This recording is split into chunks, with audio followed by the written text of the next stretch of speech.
fury only grows.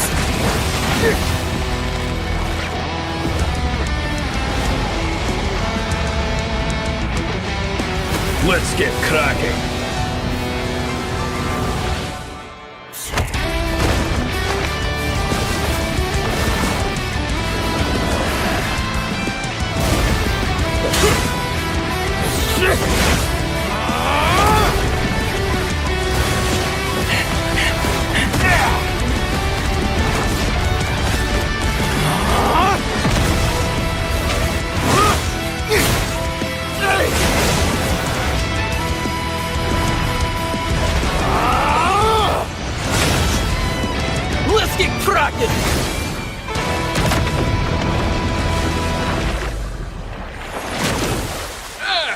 Let's get cracking!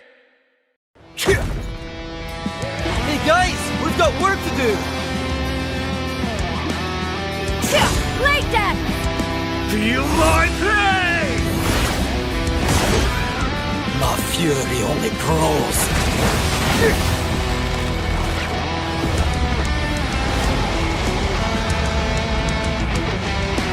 Let's get cracking!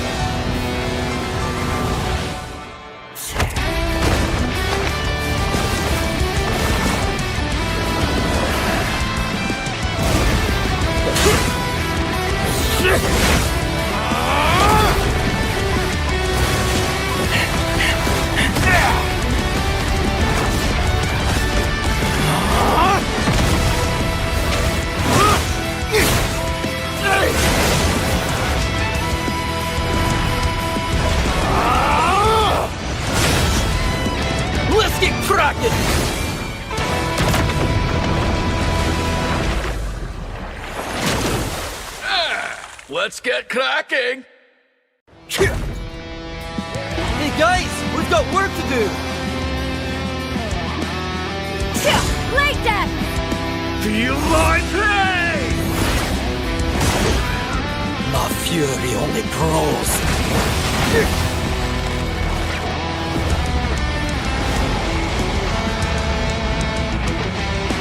Let's get cracking!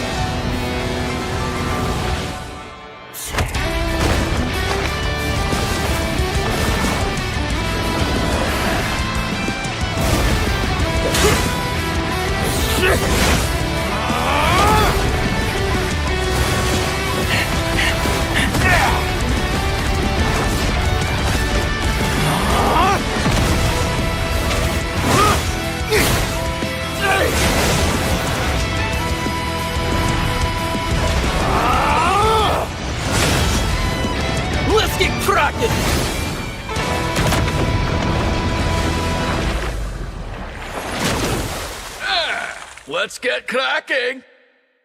Hey guys, we've got work to do! Like that! Feel my pain! My fury only grows.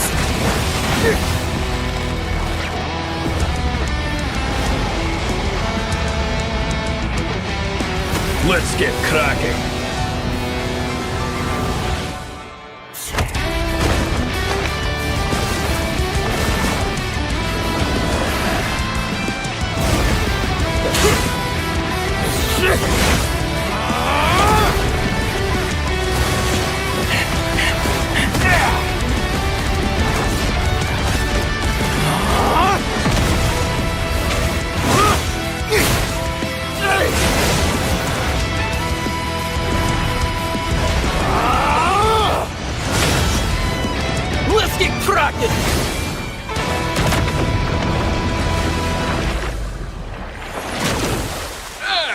Let's get cracking! Hey guys, we've got work to do! Like that! Feel my pain! My fury only grows.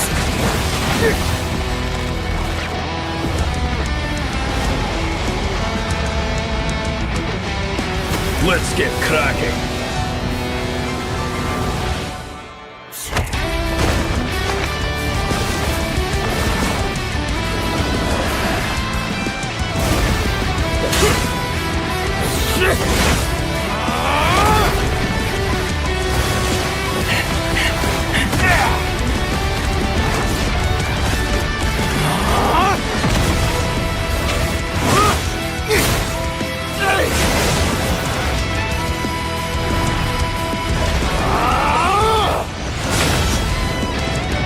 cracking!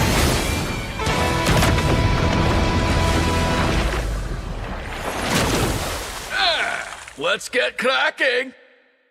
Hey guys, we've got work to do! Like that! Feel my pain! My fury only grows.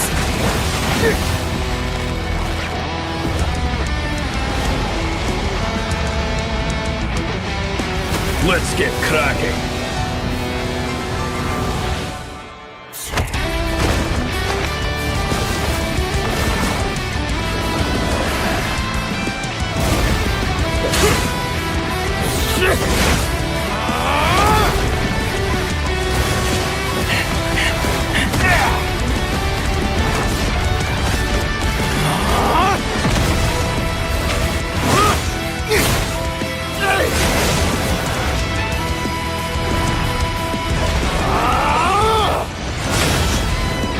Let's get cracking!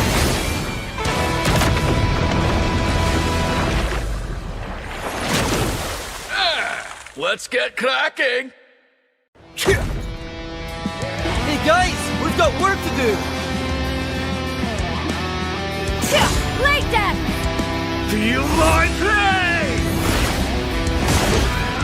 My fury only grows.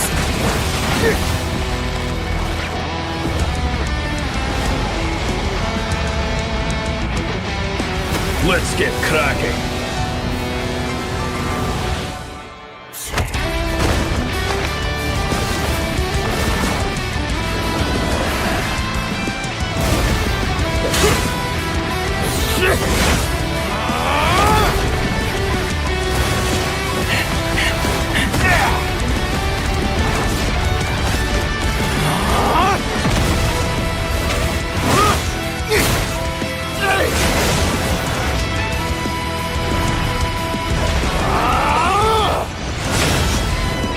Let's get cracking!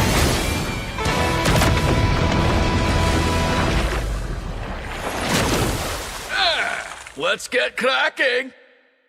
Hey guys, we've got work to do! Like that! Feel my pain! My fury only grows.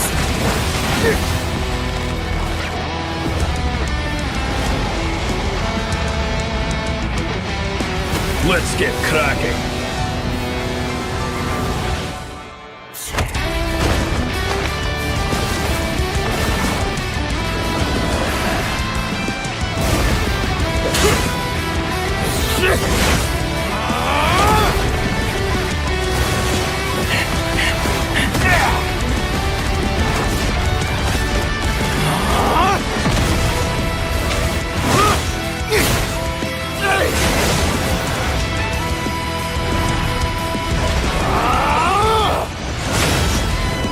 Let's get cracking!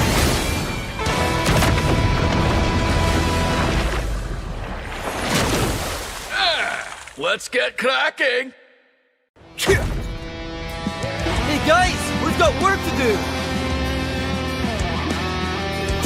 Like that!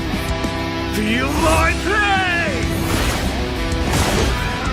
My fury only grows.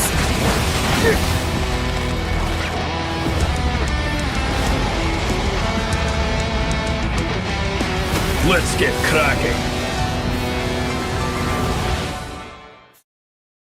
Hello everyone, this is the third week of the Wardroom Weekly Series, and I'm here with my amazing co-caster Jeff, and this is the Delhi Server Scrims.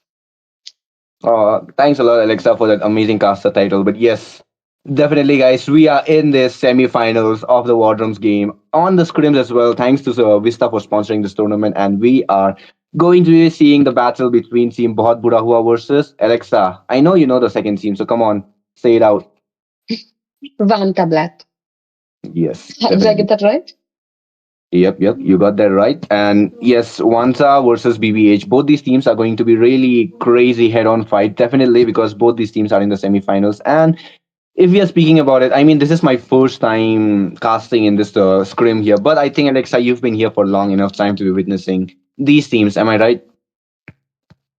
I wouldn't say very long, but yes, what a coincidence. The last match I casted was a match between these two teams as well. And I'm really looking forward to see what kind of new drafts and counters they'll be cooking up this time.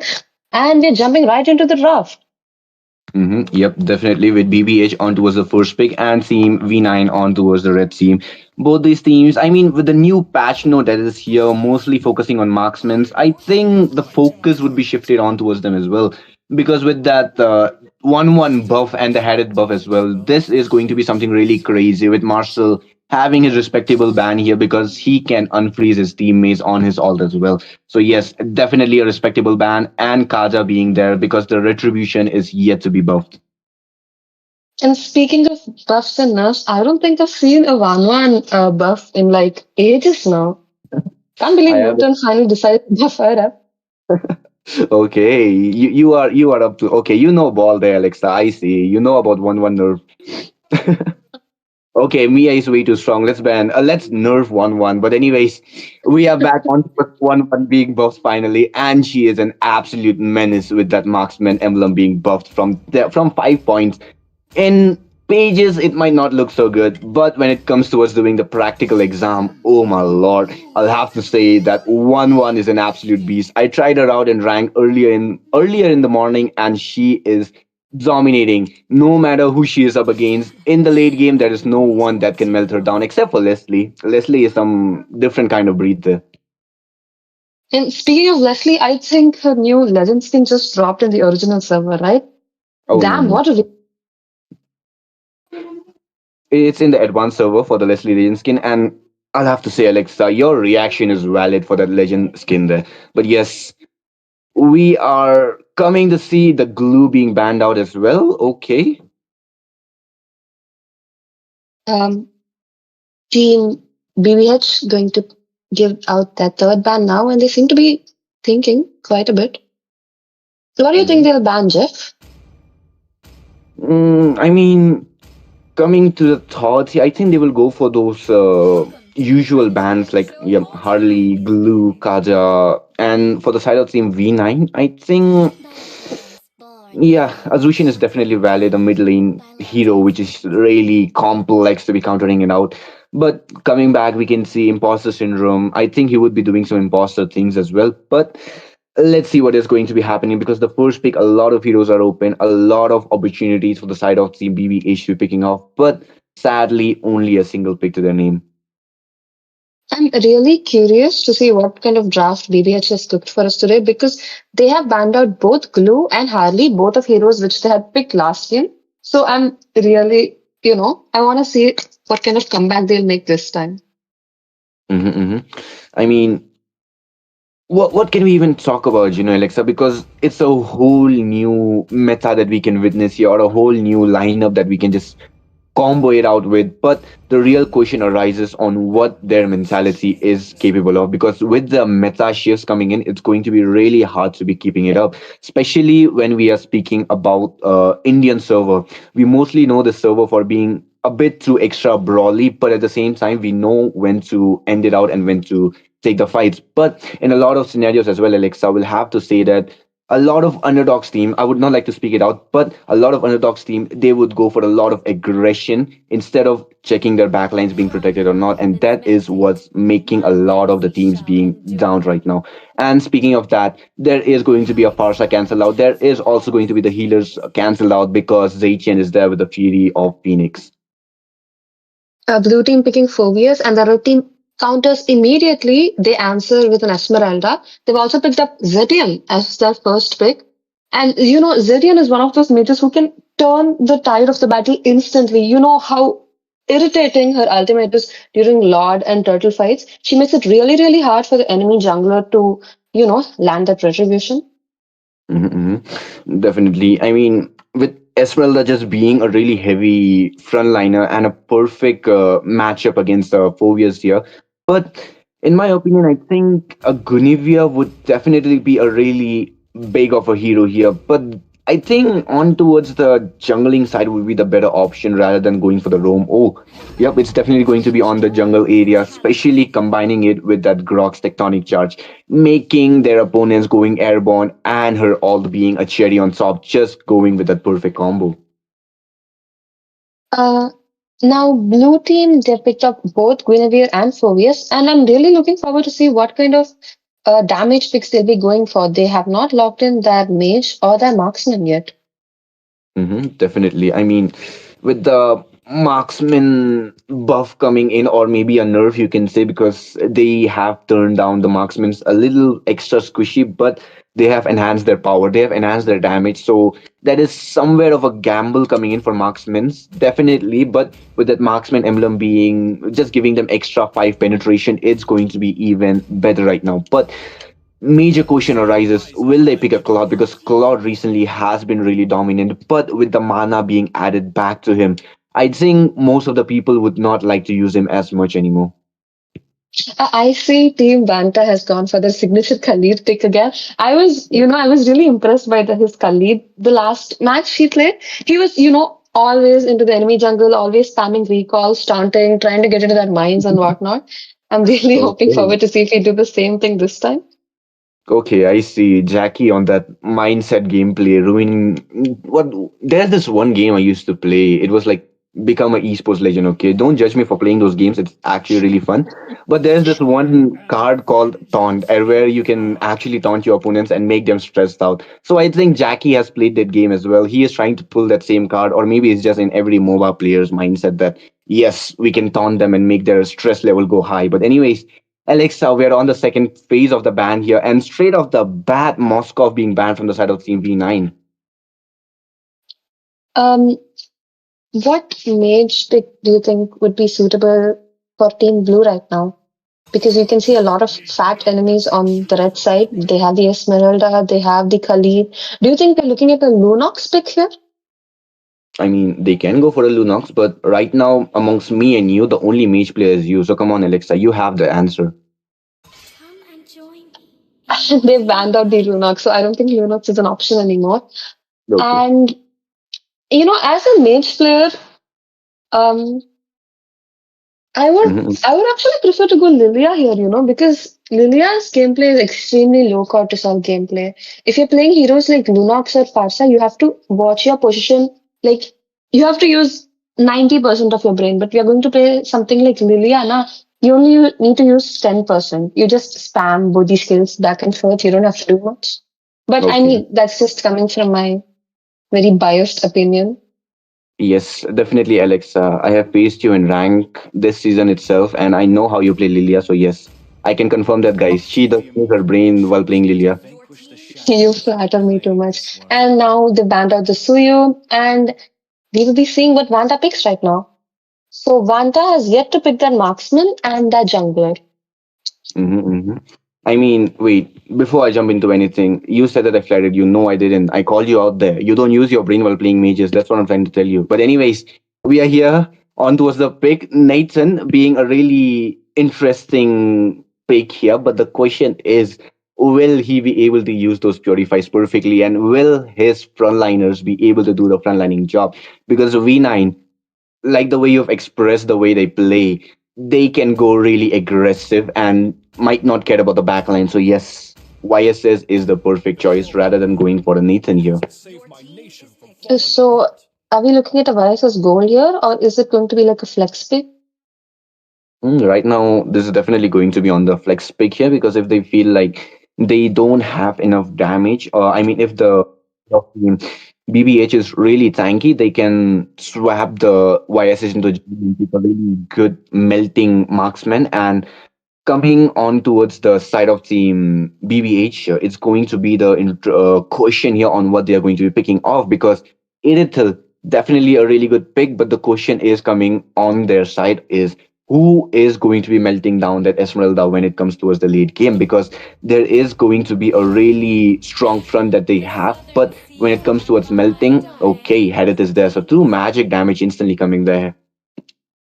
Now, looking at the fact that they picked both Kadita and Guinevere, no? If they both can combo well with each other, synergize and play well, that's going to be absolutely one heck of a killer combo because Guinevere can knock up the people already airborne. She can deal so much more damage to them. I'm really looking forward to seeing the synergy. I mean, wait. So they are so they are putting a YSS on towards the jungle while Freya is there. Okay, that is a good pick, but at the same time, I kind of don't really have a comfortable feeling on towards that Freya here because there's a lot of heavy CC coming from the side of Team BBH here. A Freya will not be able to use her second skill and the basic attack combo as efficiently. So yes, it's going to be Esmeralda on the gold lane instead. Looking at Team Vanta's lineup, it absolutely scares me. It looks like the Mota meta. They're such fat, tanky heroes. It's going to take a lot of time to burst any of them down. They have so many healers. Exactly. They have Uranus who will gradually heal as as he takes up his damages. And when you're talking about Esmeralda, she is a really tanky. She is a really buffy hero on her own without any issues. Once she gets her Oracle, once she gets her Enchanted Talisman with that support emblem, her HP regain is just going to be on top of the charts here. And coming on the side of Team BBH, they only have a head who can actually do something on the late game. And Guinevere, definitely she can put a really huge impact, a really huge crater on the side of Team Vansa here. But for how long is the question? But yes, with this, we'll be jumping in the land of And Join. about that Oh, yep. Kadita pick, I'm pretty sure the only two people Kadita can actually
by the third here, but with the trade of two people and a for the side of Team BBH, it is looking good for them.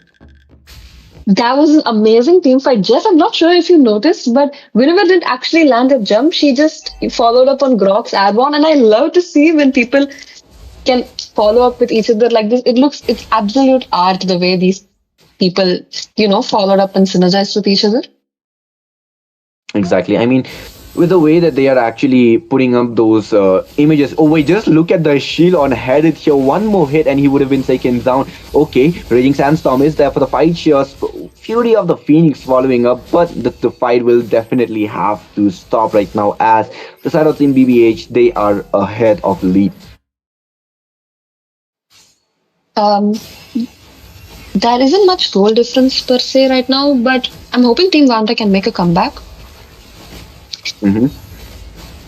Okay, Uranus soaking up damages here. There is going to be Esmeralda who will be coming in special. Okay, the tectonic charge will be there, catching up for three people, but no follow-up from Guinevere. But the all was there. Anyways, we can still see the Fovius dealing up a lot of damage and soaking as well. He will be coming back from that flicker as he saves his life. The rough waves will be there, taking up a lot of damage from Esmeralda. She will be taken down. Three people low from the side of Team Vanta will be forced to be backed off with the jungling area open as BBH secures all the objectives and the goal lead just makes a huge difference. Amazing how that Phobius just danced in the middle of five people and then got out alive as well. I see that they're trying to push bot lane and, zone up for the next turtle. Mm-hmm. Exactly. I mean, they are trying their best to contest for the turtle, but there is an issue. This is the issue. That bomb actually waiting on those exact pushes, catching up people off guard, catching up people from Vanta off guard and instantly taking them down. Imposter Syndrome, third turtle down for him. He will be the one securing all those three turtles thanks to the help of Dead Bomb as he is taking down the jungler all the time. But this time the jungler was not interested in contesting. The YSS was not interested in contesting for this turtle. Top lane will be on bot lane. Fostia is still there, but the mid lane is also taken down. So the side of Team BBH, neutral and the major objectives are on their hands. The problem with Team Vanta's draft, and Kaita gets another kill on the Uranus. The problem with Team Vanta's draft is that they have, too much of these fat heroes and no one to actually deal damage if Kadita is just going to be taking out your YSs all the time. Exactly. We can already see, I mean, the fact that they have three tanky heroes on their hands and more of a support type mage, they are yet to be given out those positioning for the YSS to be secured, for the YSS to actually farm up. And if we are speaking about YSS, he needs a lot of those resources to be stacking himself up. But right now, there is going to be a 2v1 gang on towards Super Jesus. He is trying his best, but right now he will still be making an outplay as he takes down Superpower. And with that, he is showing the recoil. Nice try. But anyways, on towards the Grog and the Dead Bomb coming for the help here. We will be seeing Esmeralda in a lot of trouble. There is going to be Spatial Migration. Raging Sandstorm follows up, but not of any help as Jackie will be following down the same grave road. And Inferno will be forced to be backed off, but we will not be seeing her going back anytime sooner. There is going to be Harad who will be taking down Zesty Lemon, takes down Inferno. Bot lane first year is in trouble, and a huge economy gap is there for the side of Team BBH lead. Both Esmeralda and Zetian absolutely getting sandwiched by all five members of Team Bohut, Bura, Huwa, and unfortunately they do not have anyone to back them down. Both of them fall. Team Bohut, Bura, Huwa is in an extreme lead here. They're getting all the turrets, they're zoning the enemies out. We can already see the zone coming in. Spatial Migration catching down Uranus as he is trying to do his best here, but there is going to be the Zaman Force and the Chrono Dashes trying his best, but he will be forced to back now. Dead Bomb actually comes in with a Petrify combo, 707 KDA. That's an impressive move. But anyways, as we can see, Grog is trying to make a set here for the Tectonic Charge, but will he be able to succeed? Yes, he will, but there is no follow-up from his main damage dealers, though there was headed, but how long will he be able to dish out damage without his Zaman Force? Team Vanta has to come up with some answer for whatever Kadita is doing to both their mage and their jungler. With their damage dealers out, there's no way for them to contest the Lord, the Turtle, as we could see, and there is no way for them to make a comeback if they do not find an answer for whatever Kadita is doing to them right now. I mean, whatever you say, there is only going to be water and darkness that they will be seeing in just a matter of second. Like we just saw for Inferno, how he was just walking inside his own turret, but out of nowhere there was the tidal, there was the Oracle and the rough waves that instantly took down Inferno. But as we are speaking, the first lot of the match is already here. And Alexa, what are your thoughts? Oh wait, And the most.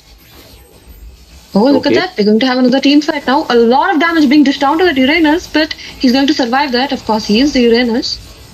Okay, Uranus, but with that spatial migration onto his backline, Inferno will be caught out. And with that, the Unstoppable, the double kill follows up for Gunivia. Imposter is doing his best job for taking down his own, not his own, but his opponents. But anyways, on towards the fight here, we can see three people surviving from the side of Vanta while all of their main damage dealers are down. Two of the main damage dealers are down, and the question is, how will they be able to defend it out?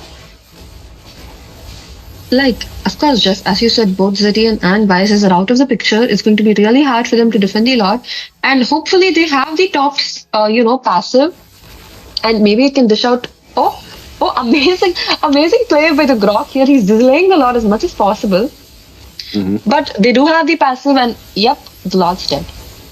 Okay, the Lord is already dead, but the pressure from the side of Team BBH is already there. Raging Sandstorm pokes out. Mountain Shocker does the same, as well as the Phoenix Fury. But anyways, on towards the top lane, we'll be seeing the clash for the inhibitor will be there, as Grok will be taken down, but the Tectonic Charge was there. Gunivia did his best, but there is going to be Zesty Lemon who will be taking up his chance. Legendary comes in for that dead bomb as the double kill follows up for Zesty Lemon. Following up, it's going to be Phobius who will be taking down another member from the side of Team Vanta, leaving only Esmeralda alive as the middle lane is to be taken down instantly without any issues. There is only going to be Esmeralda, but the question will be arising: how will she be able to defend it out? But there is going to be no Harriet in order to be taking down the base, taking down the Nexus here. But all the inhibitors down from the side of Team Vanta here, and BBH having a clear dominance on this map. Amazing discipline from the team of BBH. They got what they wanted, they got the towers, and the rest of the team members have backed out. Phobia's doing, basic EXP laner things. Okay, there is a lot of damage being dished out. Zesty Lemon will be shut down by Inferno here. A really big mistake coming in from the side of Team BBH. Phobia's doing his best. He will be taking down Superpower. No one to stop his spell it seems, but Dead Bomb will be coming in, taking down Jackie as he is going in for more. There is going to be a spatial migration, catching up that Uranus as well as the Esmeralda, but there is no one to melt them down right now, but they are still ditching up a lot of damage due to the EXP. We can see the difference is there for the economy, and Dead Bomber comes in, takes down two members, double kill follows up for him, and the next is completely open as Inferno be the only one survive. But without further ado, Team BBH doing their best to take down the first game, and with that, the first game follows down for the side of Team BBH without any issues, as Vanta are left at the dust thinking what will be the change of their victory here. An extremely costly team fight on the side of Vanta. I feel like they probably shouldn't have engaged when they were already on the losing side, because that did cost them the match. Exactly. I mean, since the early stages of the fight, since the beginning of this match, we can already see a clear map dominance coming in from the side of Team BBH. While the side of Team V9, Vanta, they did their best to get the control. There was not enough damage from them, for damage dealers coming for them, but without any struggles, without any damage being put up by them, it's going to be a huge issue. Completely agree with what you just said. I feel like one of the next stance you might see is Kadita being banned or picked up because they had absolutely no answer to the Kadita.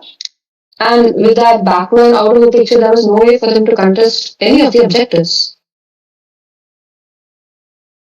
I mean, that is what happens whenever we are speaking about a 4 tanky lineup here, especially with Inferno being on the Zichin. Chu is more of a support type damage dealer rather than being a main damage dealer. So we can't really rely the magical damage on towards the side of Team Vanta here, especially with the spatial migration, 3 setters being there for the side of Team BBH here with 2 damage dealers.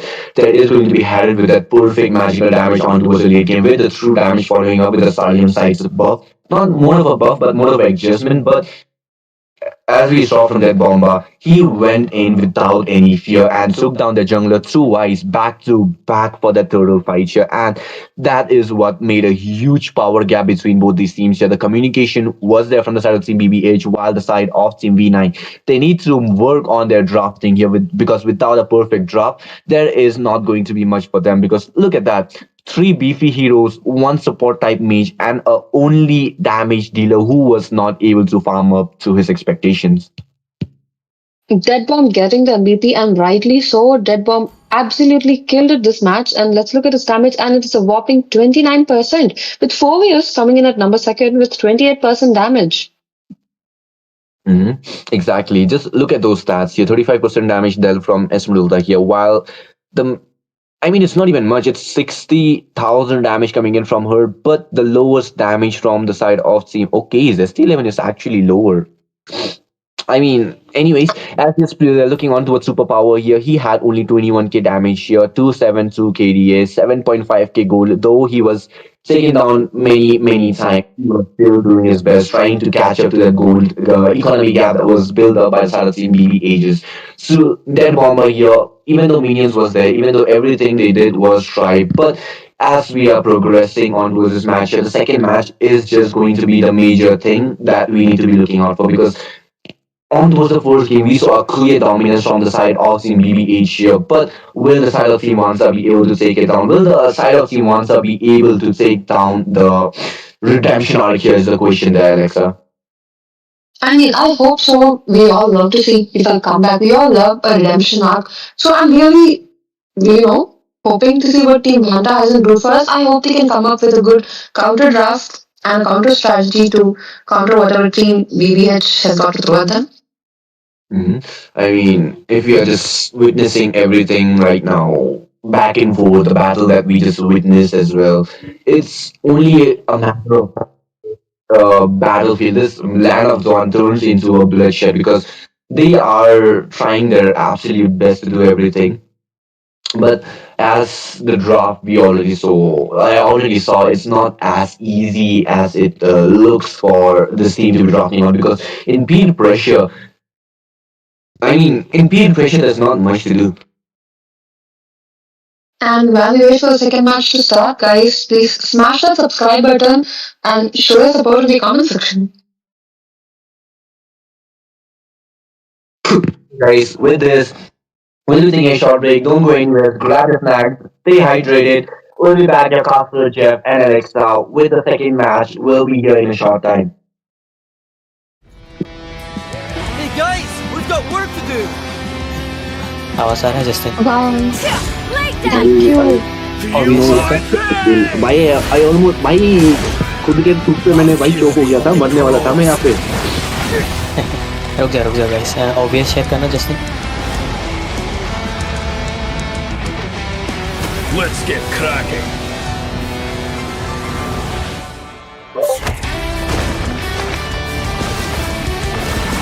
उसके लिए तुम्हें अलग से वो game का screen capture करना होगा, ऐसा बनाया था सब. तो कास्टर्स पे जाना, उनका डबल आवाज़ आ रहा था. टेक्स्ट ऑडियो ऑफ कर दे.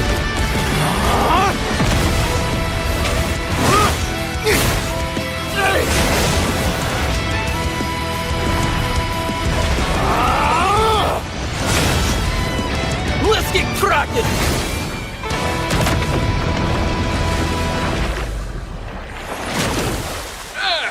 Let's get cracking. Hey guys, we've got work to do. Like that! Feel my pain. My fury only grows.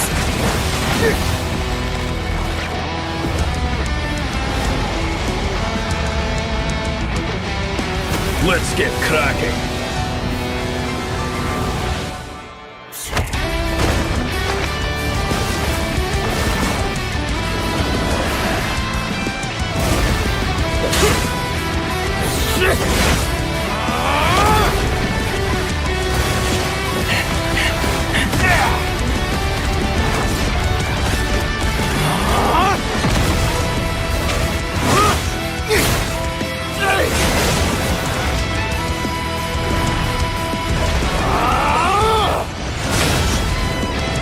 Let's get cracking!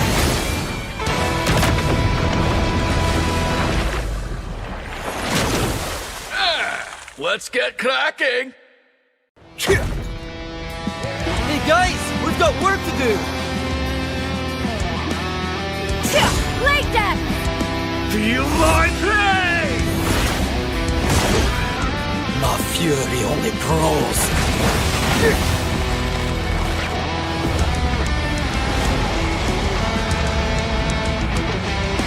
Let's get cracking!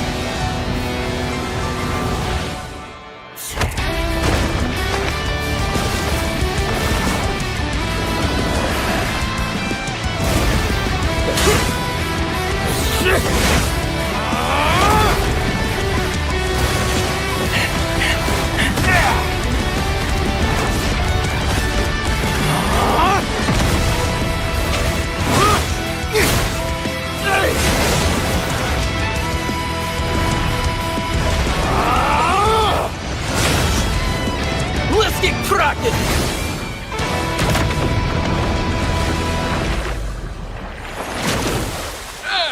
Let's get cracking! Hey guys, we've got work to do! Like that! Feel my pain! My fury only grows.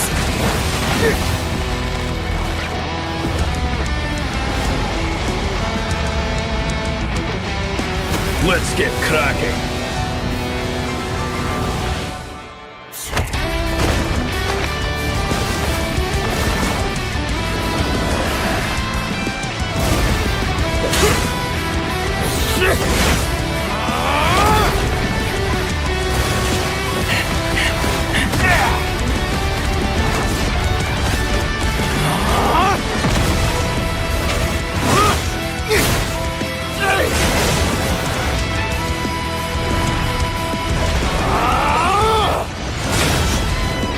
Let's get cracking!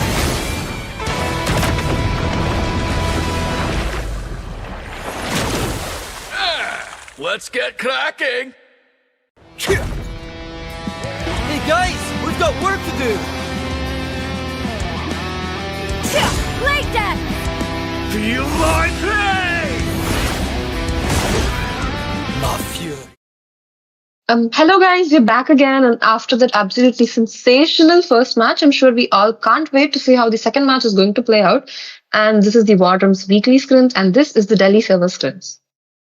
Yes, definitely. The Delhi server, we can say that it's going to be really interesting. As on towards the red team this time, we have Team BBH, and on towards the blue team, we have Team Vanta, where we saw an absolute clear dominance from the side of Team BBH for the first game here. But there was more on towards the drafting, which actually made a major issue for the side of Team BBH.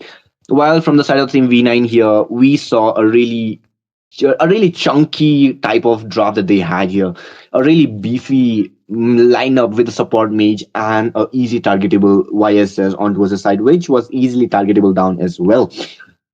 While the side of Team And BB8 here, they are trying their absolute best to keep up the battlefield on towards the side here. But what are your thoughts, Alexa?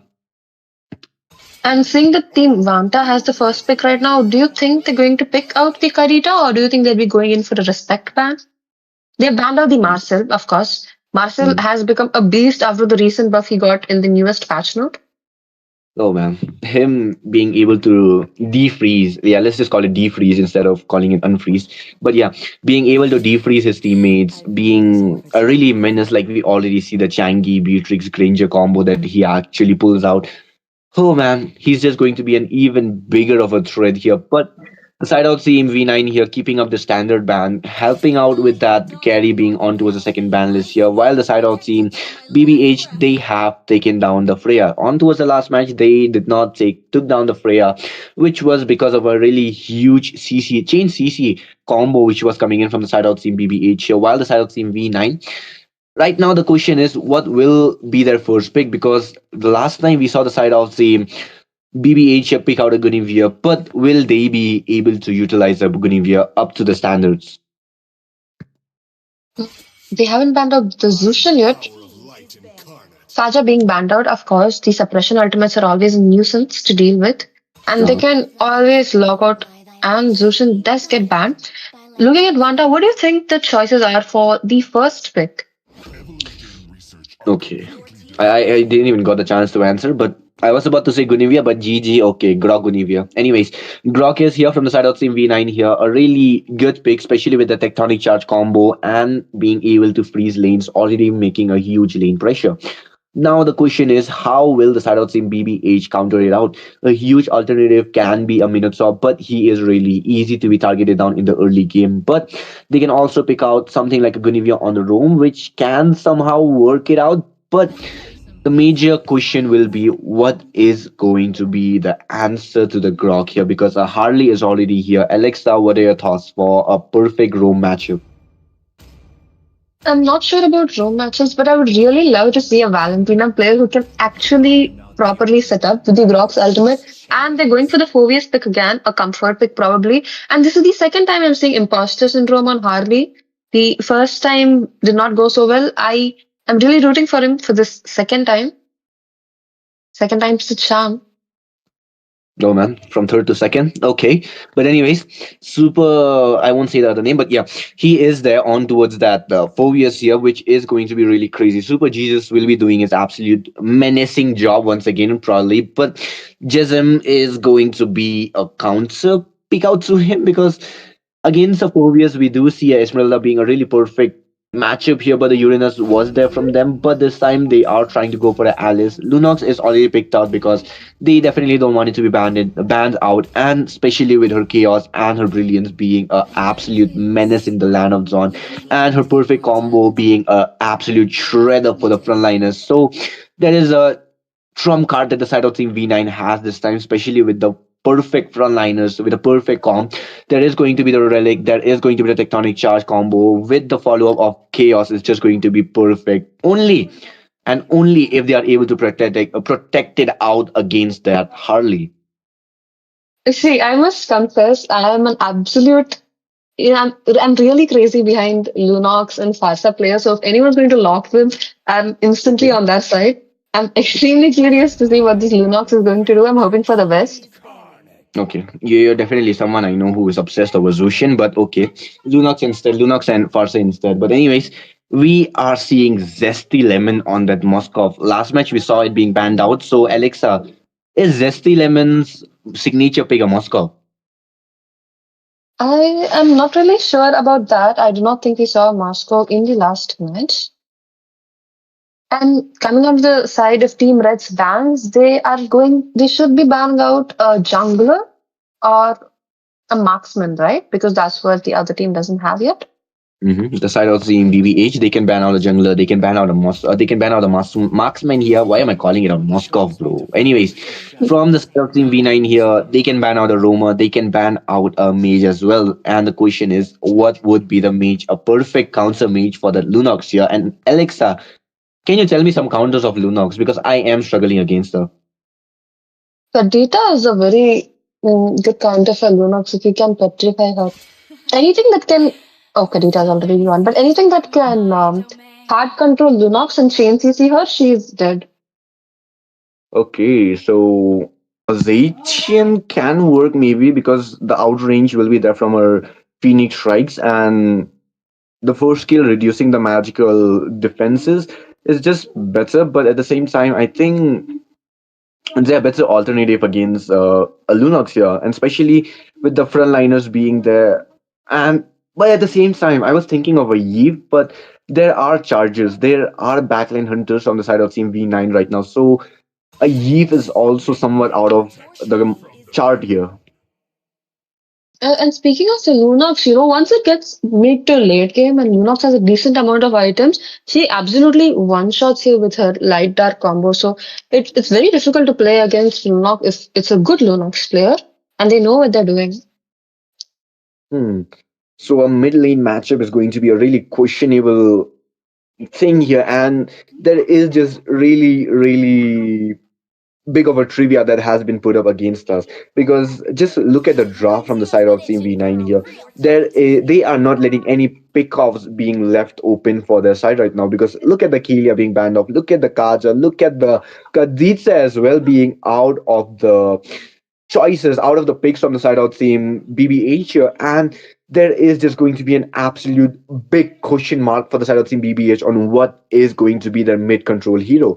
Khalid is definitely a really good hero, especially being in the damage here, but instead of a Khalid, I think, okay, there is Super Jesus on Phobia, so Khalid would be a better option. Otherwise, if they had a perfect setter on towards that EXP, they could have gone for a Hilda for that perfect damage, shield, and the poking comp. I see they're, looking for the Khalid pick. But speaking of their bans, they've banned out anything and everything that can single target out their mage or their marksman. They absolutely do not want to make a repeat of the mistake they made last match, completely removing the pickoffs of the match. Okay, I somehow wanna see a 1-1 here. I don't know why. I just have a craze about 1-1 this time, because last time, Alexa, when you were playing for Acer, you know that one guy, right, who used to spam 1-1 all the But time. yes, one players, no, they're a different breed. One is actually, she's kind of difficult to play, with you have to focus on unlocking your ultimate, but you also have to focus on not taking too much damage, but taking just enough damage to make sure that your ultimate unlocks. It's a very risky trade-off. Exactly, and that is why 1-1 players are just way too built different. But yeah, on those in mid lane, I think a Valentina would be a better option instead of a Zacian here. And Yeah, I Valentina really want to see a Valentina, please. yeah. Just look at the comp from the side of Team V9 here. Just look at that. They have the relic, they have the tectonic charge, they have the alt from Lunox and Guinevere. There is a huge set of alls that she can copy out and use for her own team's good. But in my opinion, a perfect alt would be a tectonic charge and a relic from Alice and Grok here. And with that, there is a Valentina. Yeah. Oh, Grok's new skin. The thing is now with Valentina, he can copy so many ultimates. He has Grox, he has Alice, and he has the Lunoxes as well if he ever gets into trouble. The thing is, he could have taken Guinevere if their team had someone to do airborne, but since that team doesn't have anyone to do any kind of airborne, I don't think Guinevere's ultimate is a choice. Hmm. Exactly. They have a really perfect comp from both these teams. I have no words. Now the only question would be, how are they going to be executing it out? Because this is the Wardrum's weekly script, and this is the Delhi server that we are witnessing here between both these teams. This is the second game where the side of Team Vanta, they are left at a single hanging thread here. One single move, and they will be out of the tournament. While the side of Team BBH, Bohut Bura Huwa, they are absolutely chilling right now. If they lose a match, they will be at the pressure. But if they win this match, they will be securing the spot. They will be securing. All troops deployed.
see Lafaledu, he will be in a lot of trouble. He will be taken down. Imposter Syndrome taking up a lot of damage, and as the game progresses, the side of Team Vansa, they are slowly making a comeback as we are seeing on the item side. And looking at the itemization here, Harry already has his pen, his Divine Glaive built in. The same goes with Valentina as well. They know the enemy team has a lot of tanky heroes and they absolutely do not, want to give them any chance. Okay, we can see another fight being built up here. There is going to be a Purify being used up, but there is going to be coming with a price here as Thorn Relic and the Tectonic Charge coming in, catching Zesty Lemon, Death Bomb, and Super Jesus. Through 3 people down from the side of Team BBH and an easy lot being given to the... Oh wait, look at the damage from Harley, instantly taking down HP from that Irithel, and he will be taken down. And there is a chance that he will be able to steal out that Lord as well, which he will be able to take it down. What the heck? It's there. Amazing. And will be taking down Superpower and Inferno following down the grave spot. And 3 people down from the side of Team Vansa here, while 3 people were down from the side of Team BBH. They were able to make that redemption with an over-farmed Harley. That was absolutely insane. I think Team Vanta had at least, 4 to 5 members alive, but Harley still went in, killed the Irithel, and he got the Lord as well. What an amazing play. That was a crazy play. Clippers, this is your chance to clip it out. And this is a worthy like and subscribe gameplay that we are seeing from the side of Team BB8. So make sure to like and subscribe, guys, as there are giveaways. There is going to be a pinned comment about the giveaways as well. So be sure to keep it up, invite your friends, and make sure that everyone likes and subscribes to the live stream. And with that, we can see another magic. There is a dangerous magic being used up, but Jasmine soaked it up like a champ. And with that, the mid lane inhibitor, the mid lane base turret almost taken down, but the bot lane will be the one taken down instead. Holy Crystal is there for Imposter Syndrome, so I don't see any chance for the squishy heroes to be making it out alive anytime soon. There is going to be Spatial Migration, which was missed out. Tectonic Charge was there. Raging Sandstorm will be following up, but there is going to be Superpower who will be taken down. So is the Irithel and Jasmine, followed down by Inferno. There is going to be 4 people down from the side of Team Vansa here, and the Nexus completely open for the side of Team BBH to be taking it down. Jackie doing his best to defend it out. There is going to be Imposter Syndrome almost taken down, but he will be surviving, and a wipeout with the side of Team BBH securing the spot for the grand finale. And with that, Team BBH, they win the team fight, they win both the matches, and they secured that spot in the grand finale. And speaking about this match, I think, they did an absolutely amazing job of not letting the Lunox play at all. She was struggling quite a bit. There was tons of CC Harley coming in. Anytime she used up the Brilliance ultimate, she had absolutely no space to farm or use her skills. Exactly. This is the issue whenever there is a Harley on your opponent's team. You will constantly need a frontliner in order to protect you, and not any frontliners who will be just standing in front of you. You will need order to stop the Harley, which was not there for the Lunox as we witnessed. She was there all the time alone. And as you're looking at the KDA, as you're looking on the stats, Alexa, what are your thoughts on this? What are you going to say about it? Look at that Harley, a whopping 10-3-10. 10 kills on that Harley. Amazing. And the move, the stun Harley pulled during the Lord, that was spectacular. Damn, I didn't expect him to take the Lord at all. At most, I expected like an initial kill and then he runs away. But no, he went back in and he got the Lord. Exactly. That was the most craziest play that we can talk about. Just thinking about it, the way he used the dangerous magic, instantly taking down all the HP out of that Irithel, instantly taking her down and going back, despite the fact that he almost got stunned, he was able to steal it out. He was able to steal down that Lord here. And that was the match where the result was already out, where the victory was already announced for the side of Team BBH. Absolutely amazing match. And I feel like that, that Lord, had they not got it, things may have gone downhill. But this, Team BBH gave them absolutely no chance, no chances of a comeback. Harley went in, he used that retreat, and he secured that Lord for the team. And, he also secured a spot in the grand finale. Exactly. Congratulations to the side of Team BBH for making their way to the grand finale. And the side of Team Vanta, do not be down. Do not have your heads down. Make sure to be practicing more and coming back stronger for the next scrim. And with this, guys, the first game will be coming to an end, and the second game between Team Step on Shyt versus Team Oishani Royals will be coming, following up with a new batch of casters. And with this, guys, your caster Jeff, your homeboy Jeff, coming alongside Alexa, will be taking a leave. We'll be signing out. Tata, bye bye, and have a pleasant evening. Bye bye. Hey guys, we've got work to do. Like that! Feel my pain! My fury only grows.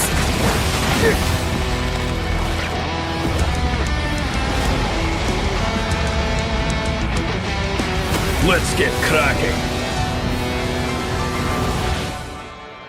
Let's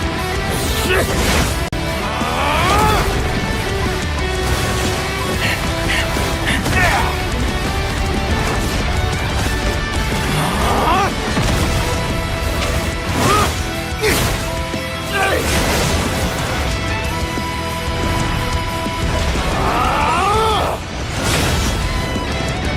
cracking!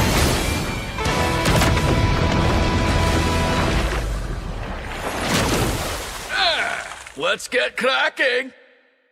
Hey guys, we've got work to do. Like that! Feel my pain! My fury only grows.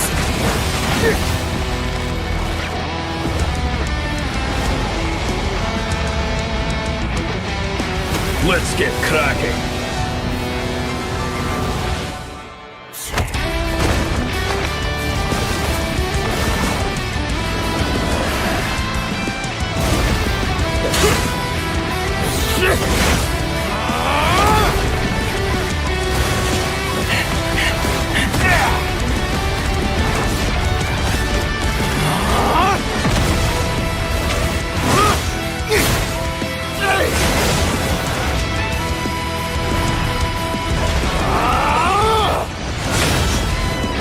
Let's get cracking!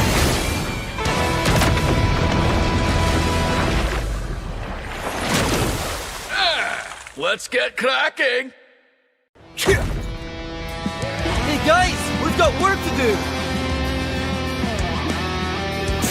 Like that! Feel my pain! My fury only grows.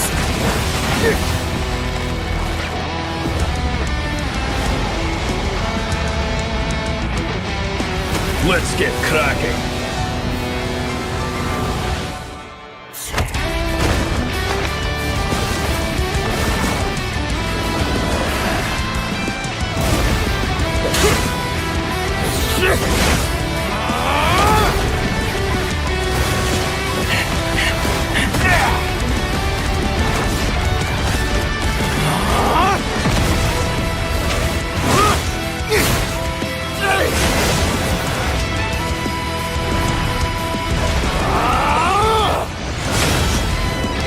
Let's get cracking!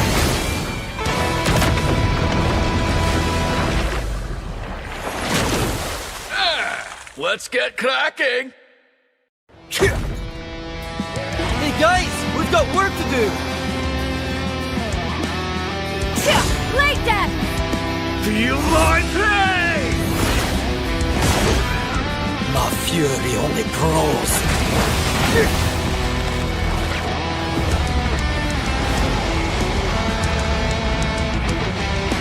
Let's get cracking.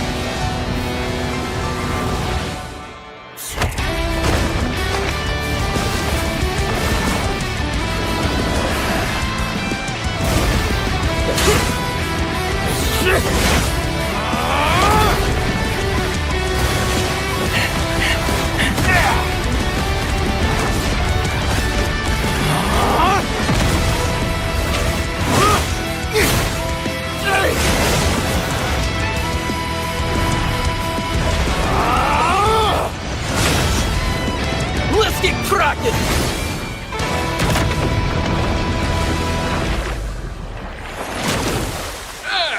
Let's get cracking!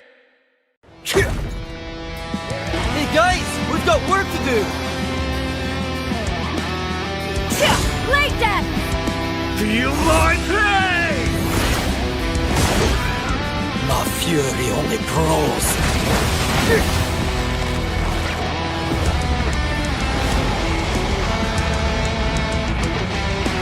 Let's get cracking!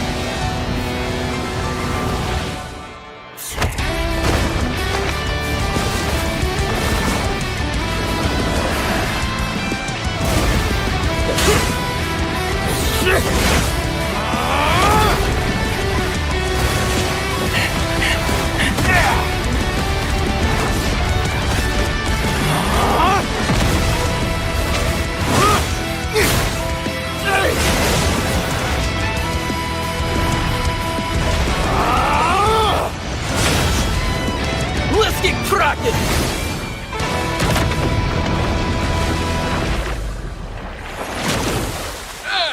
Let's get cracking! Hey guys, we've got work to do! Like that! Feel my pain! My fury only grows.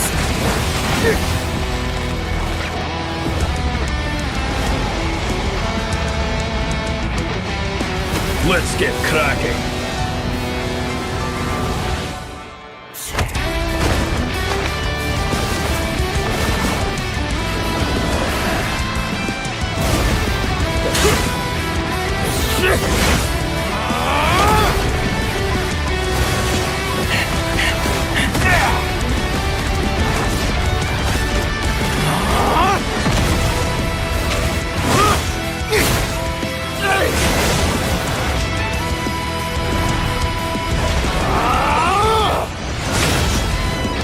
Let's get cracking!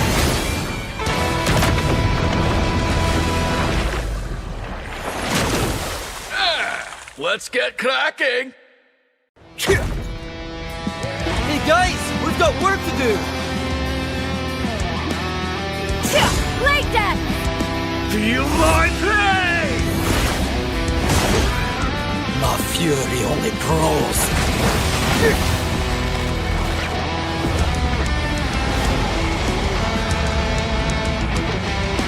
Let's get cracking!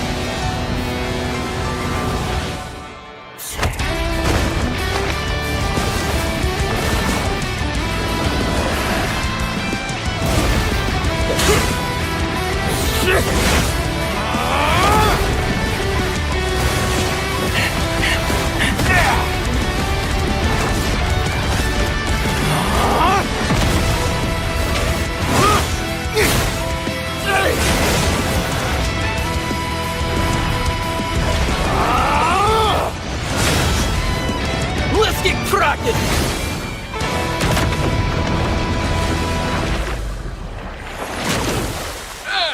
Let's get cracking! Hey guys, we've got work to do! Like that! Feel my pain! My fury only grows.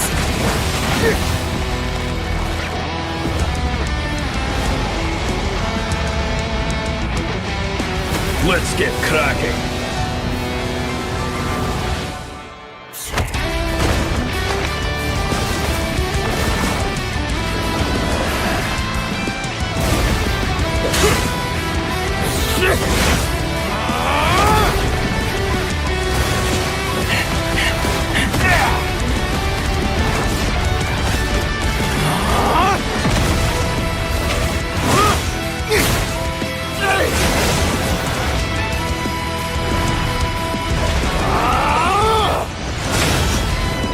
Let's get cracking!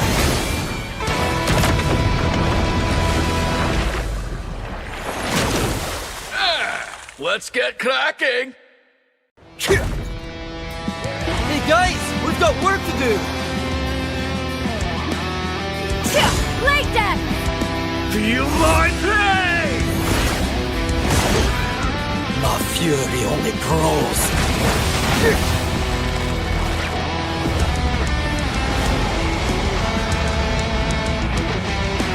Let's get cracking.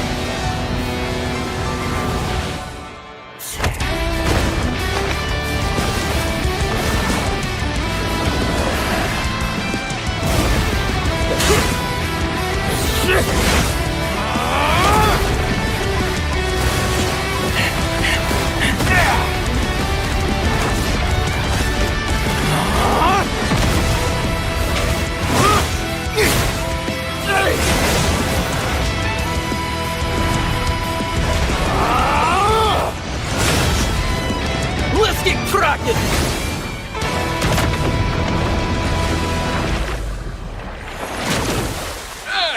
Let's get cracking. Hey guys, we've got work to do! Like that! Feel my pain. My fury only grows.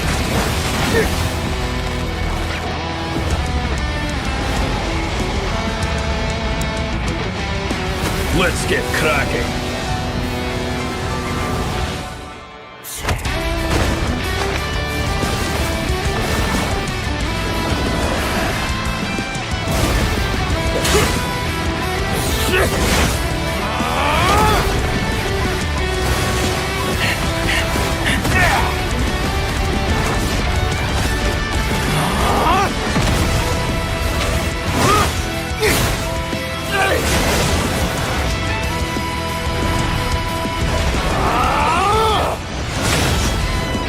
Let's get cracking!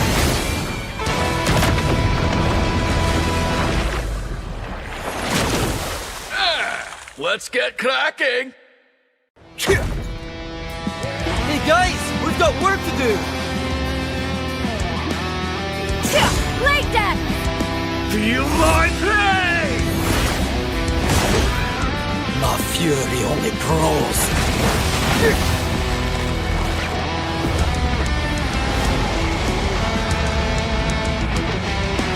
Let's get cracking.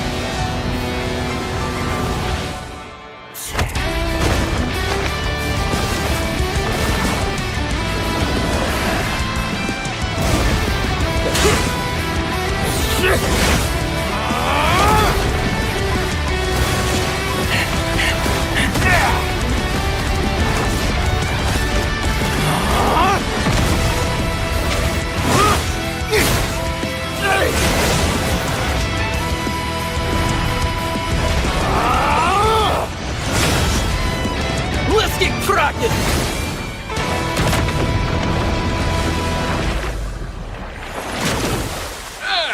Let's get cracking. Hey guys, we've got work to do! Like that! Feel my pain. My fury only grows.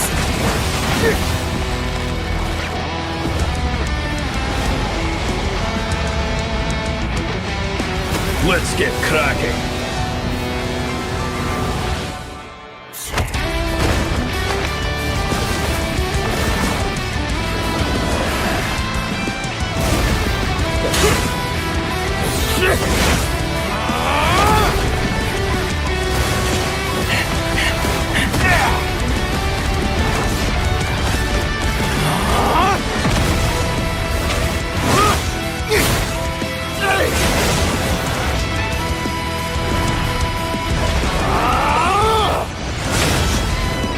Let's get cracking!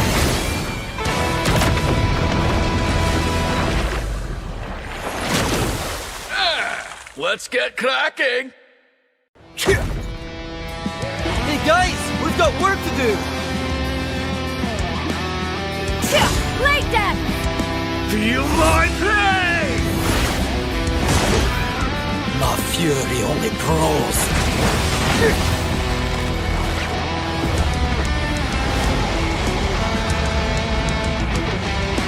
Let's get cracking.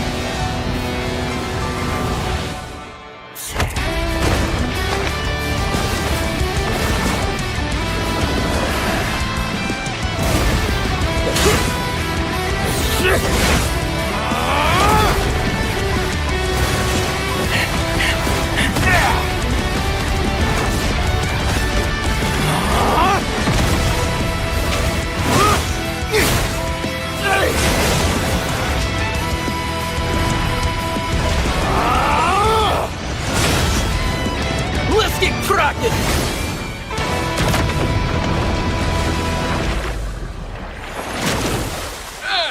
Let's get cracking! Hey guys, we've got work to do! Like that! Feel my pain! My fury only grows.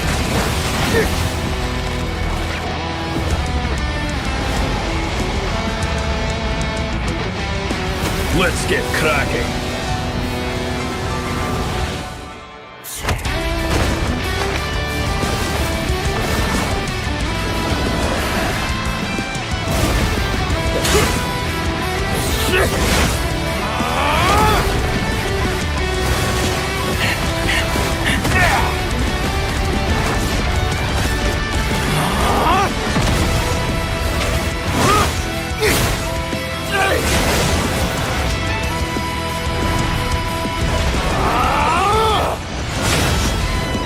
Let's get cracking!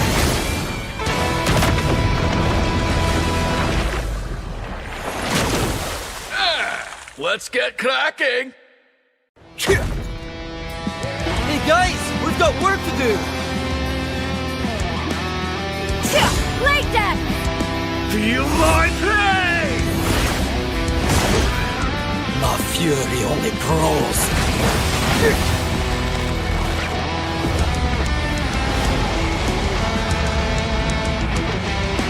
Let's get cracking!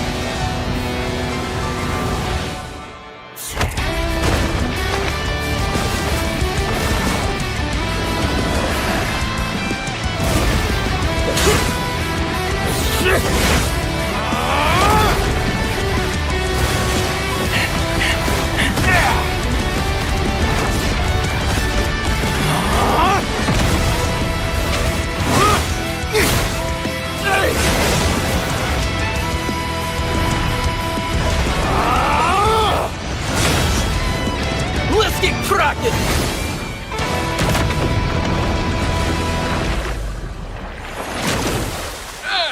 Let's get cracking! Hey guys, we've got work to do! Like that! Feel my pain! My fury only grows.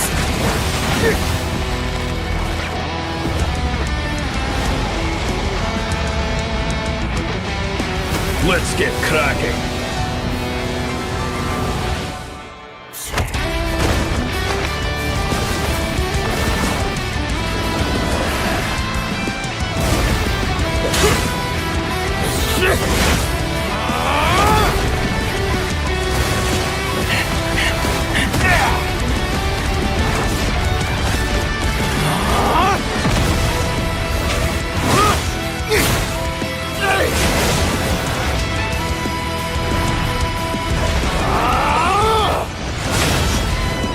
Let's get cracking!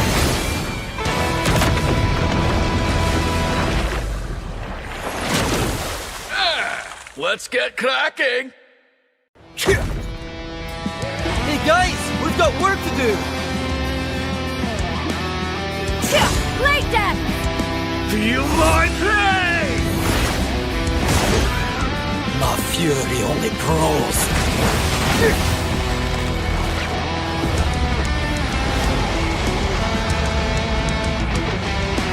Let's get cracking!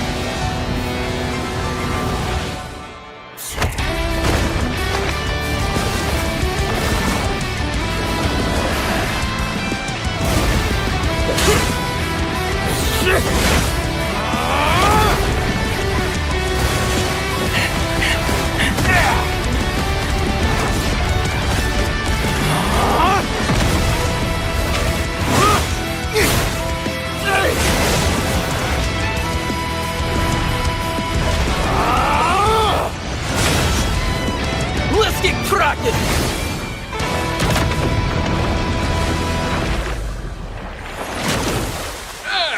Let's get cracking! Hey guys, we've got work to do! Like that! Feel my pain! fury only grows.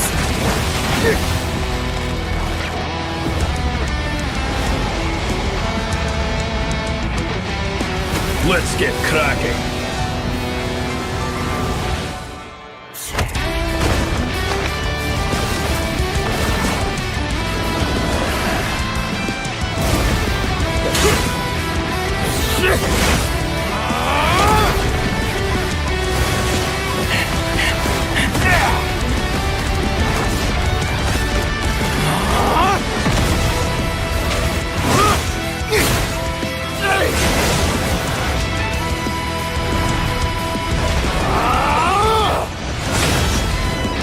Let's get cracking!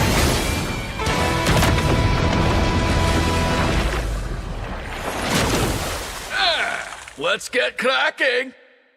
Hey guys, we've got work to do! Like that! Feel my pain. My fury only grows.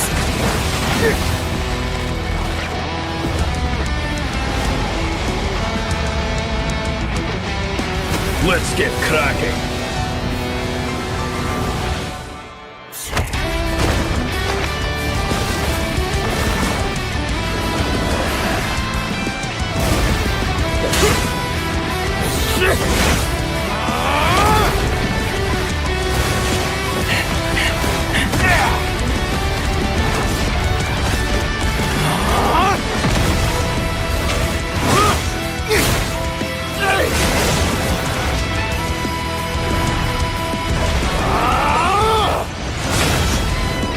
Let's get cracking!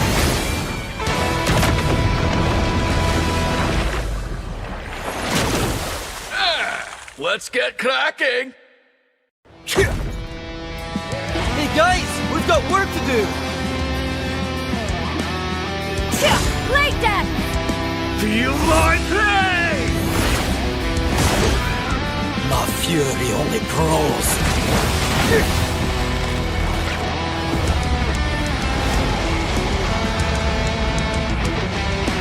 Let's get cracking.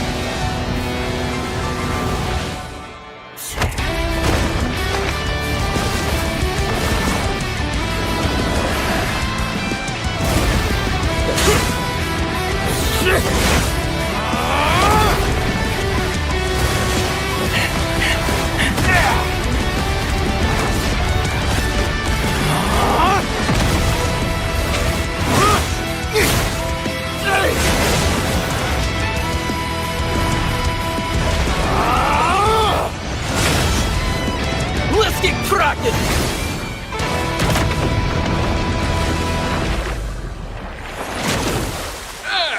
Let's get cracking. Hey guys, we've got work to do! Like that! Feel my pain. My fury only grows.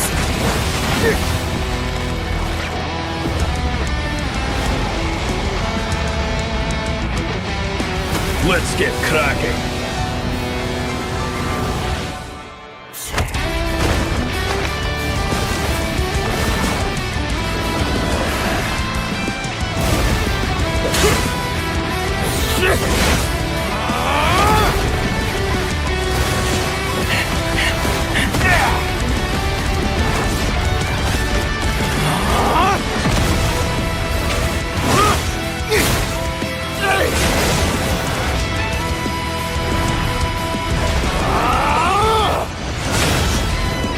Let's get cracking!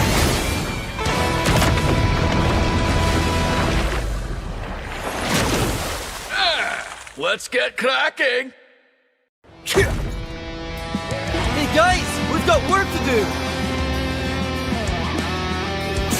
Like that! Feel my pain. My fury only grows.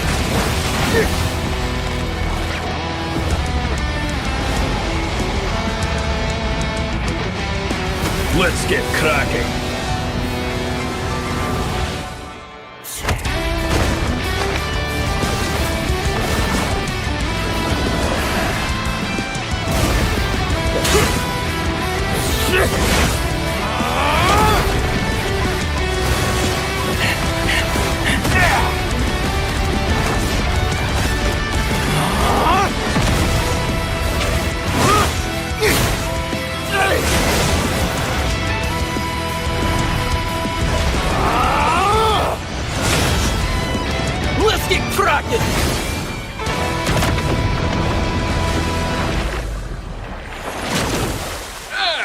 Let's get cracking!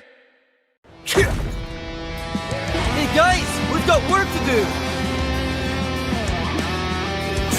Like that! Feel my pain! My fury only grows.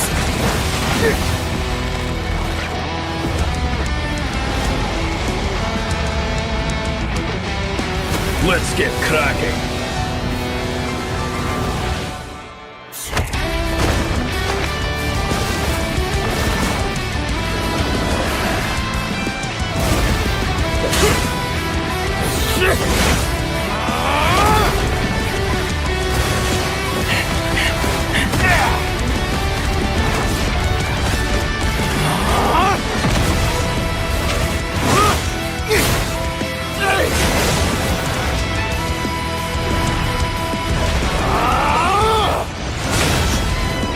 Let's get cracking!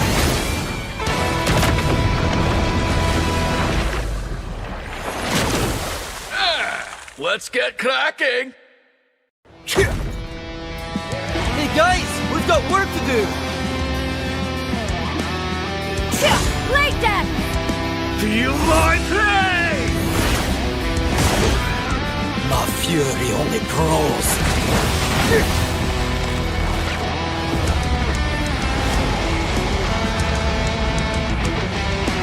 Let's get cracking!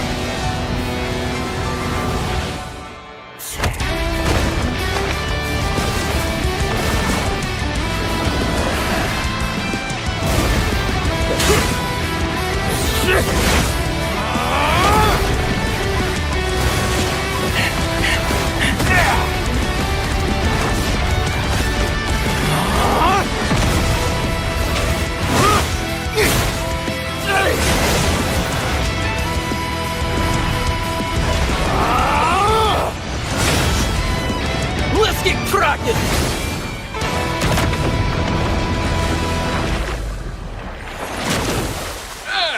Let's get cracking! Hey guys, we've got work to do! Like that! Feel my pain! My fury only grows.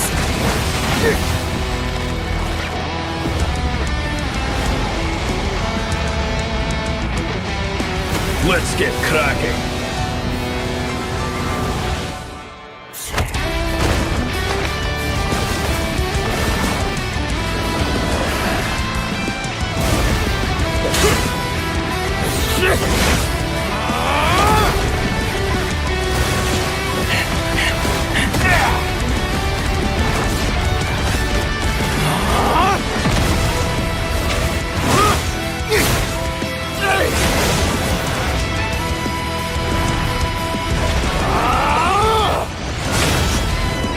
Let's get cracking!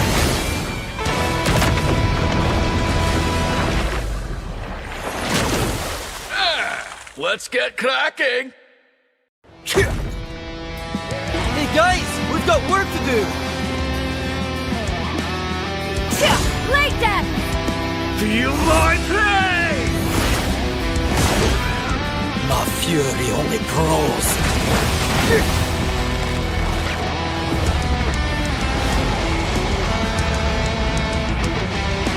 Let's get cracking!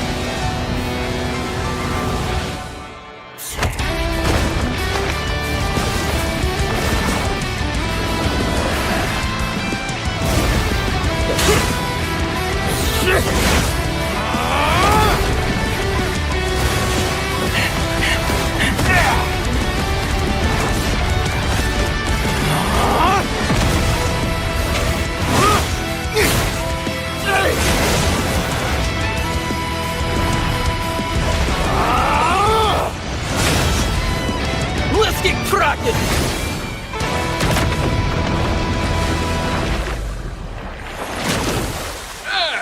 Let's get cracking! Hey guys, we've got work to do! Like that!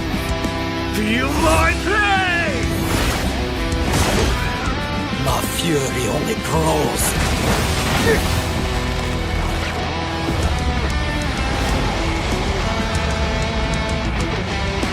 Let's get cracking.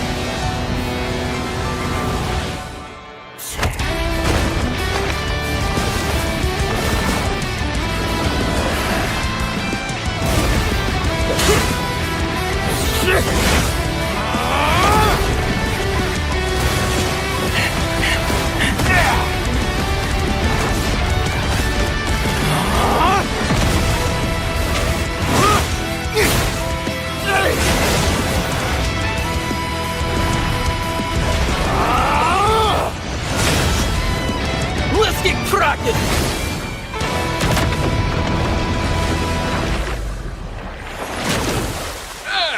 Let's get cracking.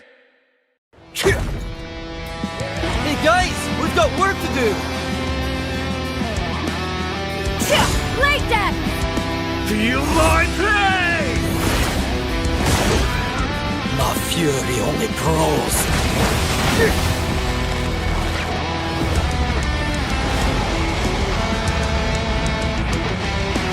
Let's get cracking.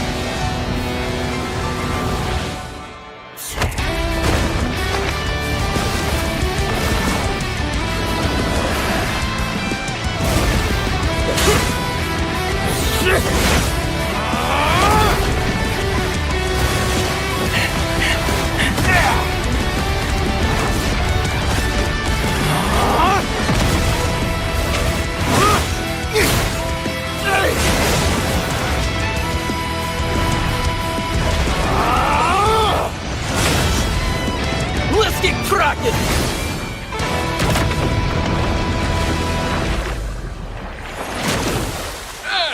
Let's get cracking.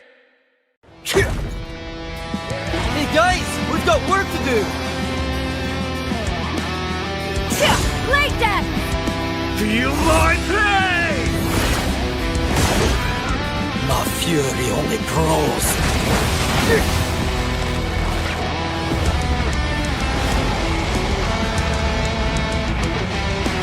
Let's get cracking.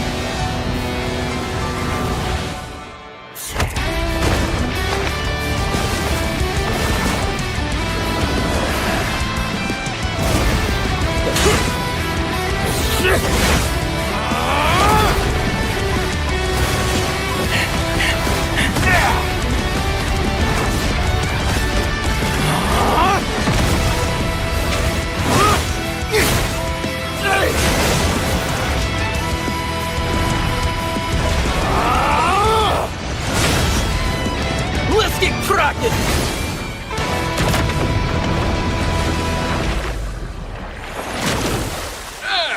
Let's get cracking.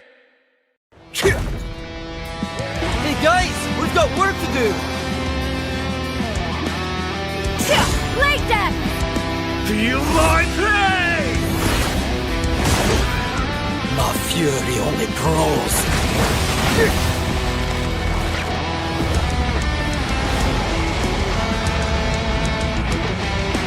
Let's get cracking.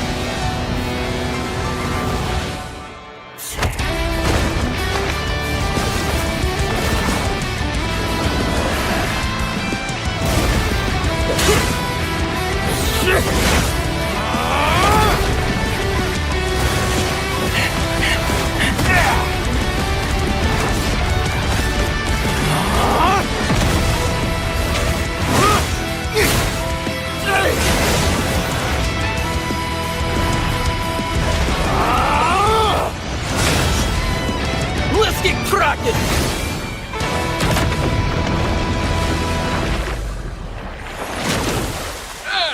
Let's get cracking. Hey guys, we've got work to do! Like that! Feel my pain. My fury only grows.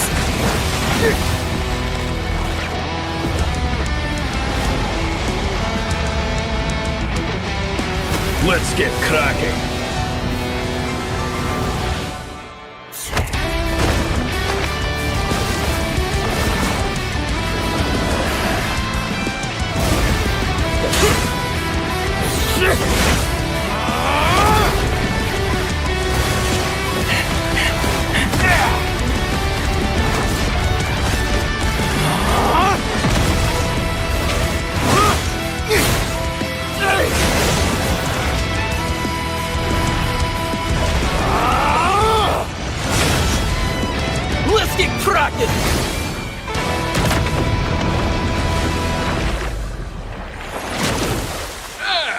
Let's get cracking! Hey guys, we've got work to do! Like that! Feel my pain! My fury only grows.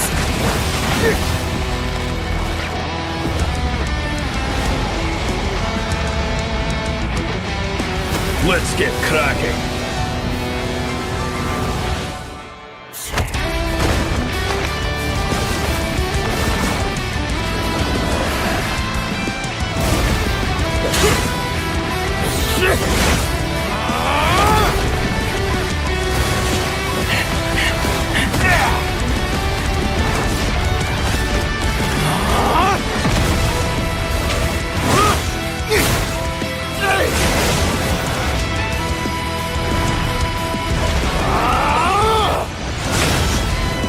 Let's get cracking!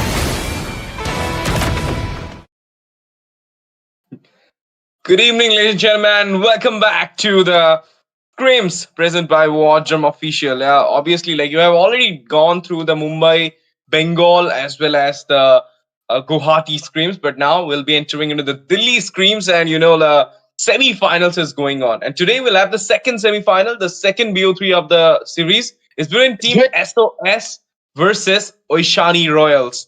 It's a boy STZ on the casting deck for the first time in this scream and all, because sorry, I had got a little bit busy in my schedule, so couldn't cast here. But today I'm here after all.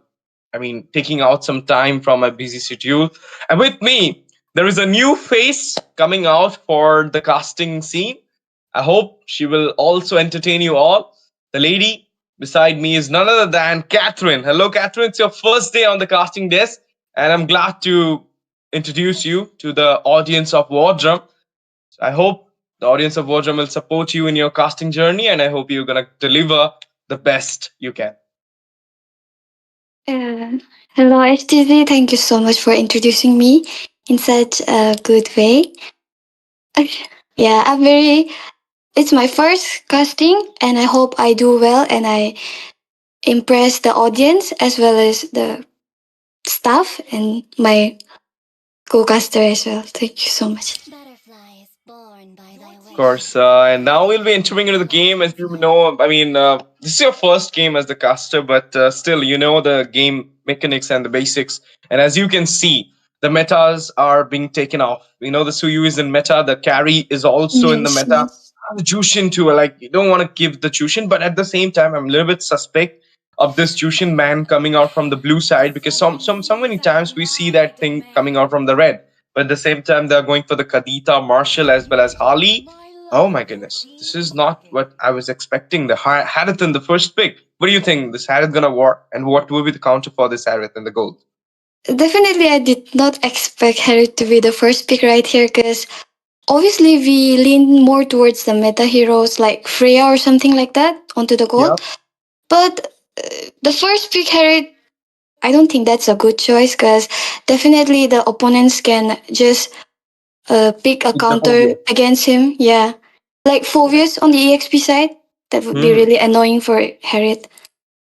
Not only the Phobias, but other heroes who can actually slumber the mobility of Harith in the Zaman Force and the Chrono Dashes will be very useful for them. So, picking out your Harith card back to efficiently in the early phase is not actually a good idea. But still, Oishani Royals are not giving any depth in the draft. They're going for that Phobius. They went for the Khalid and the Leomord.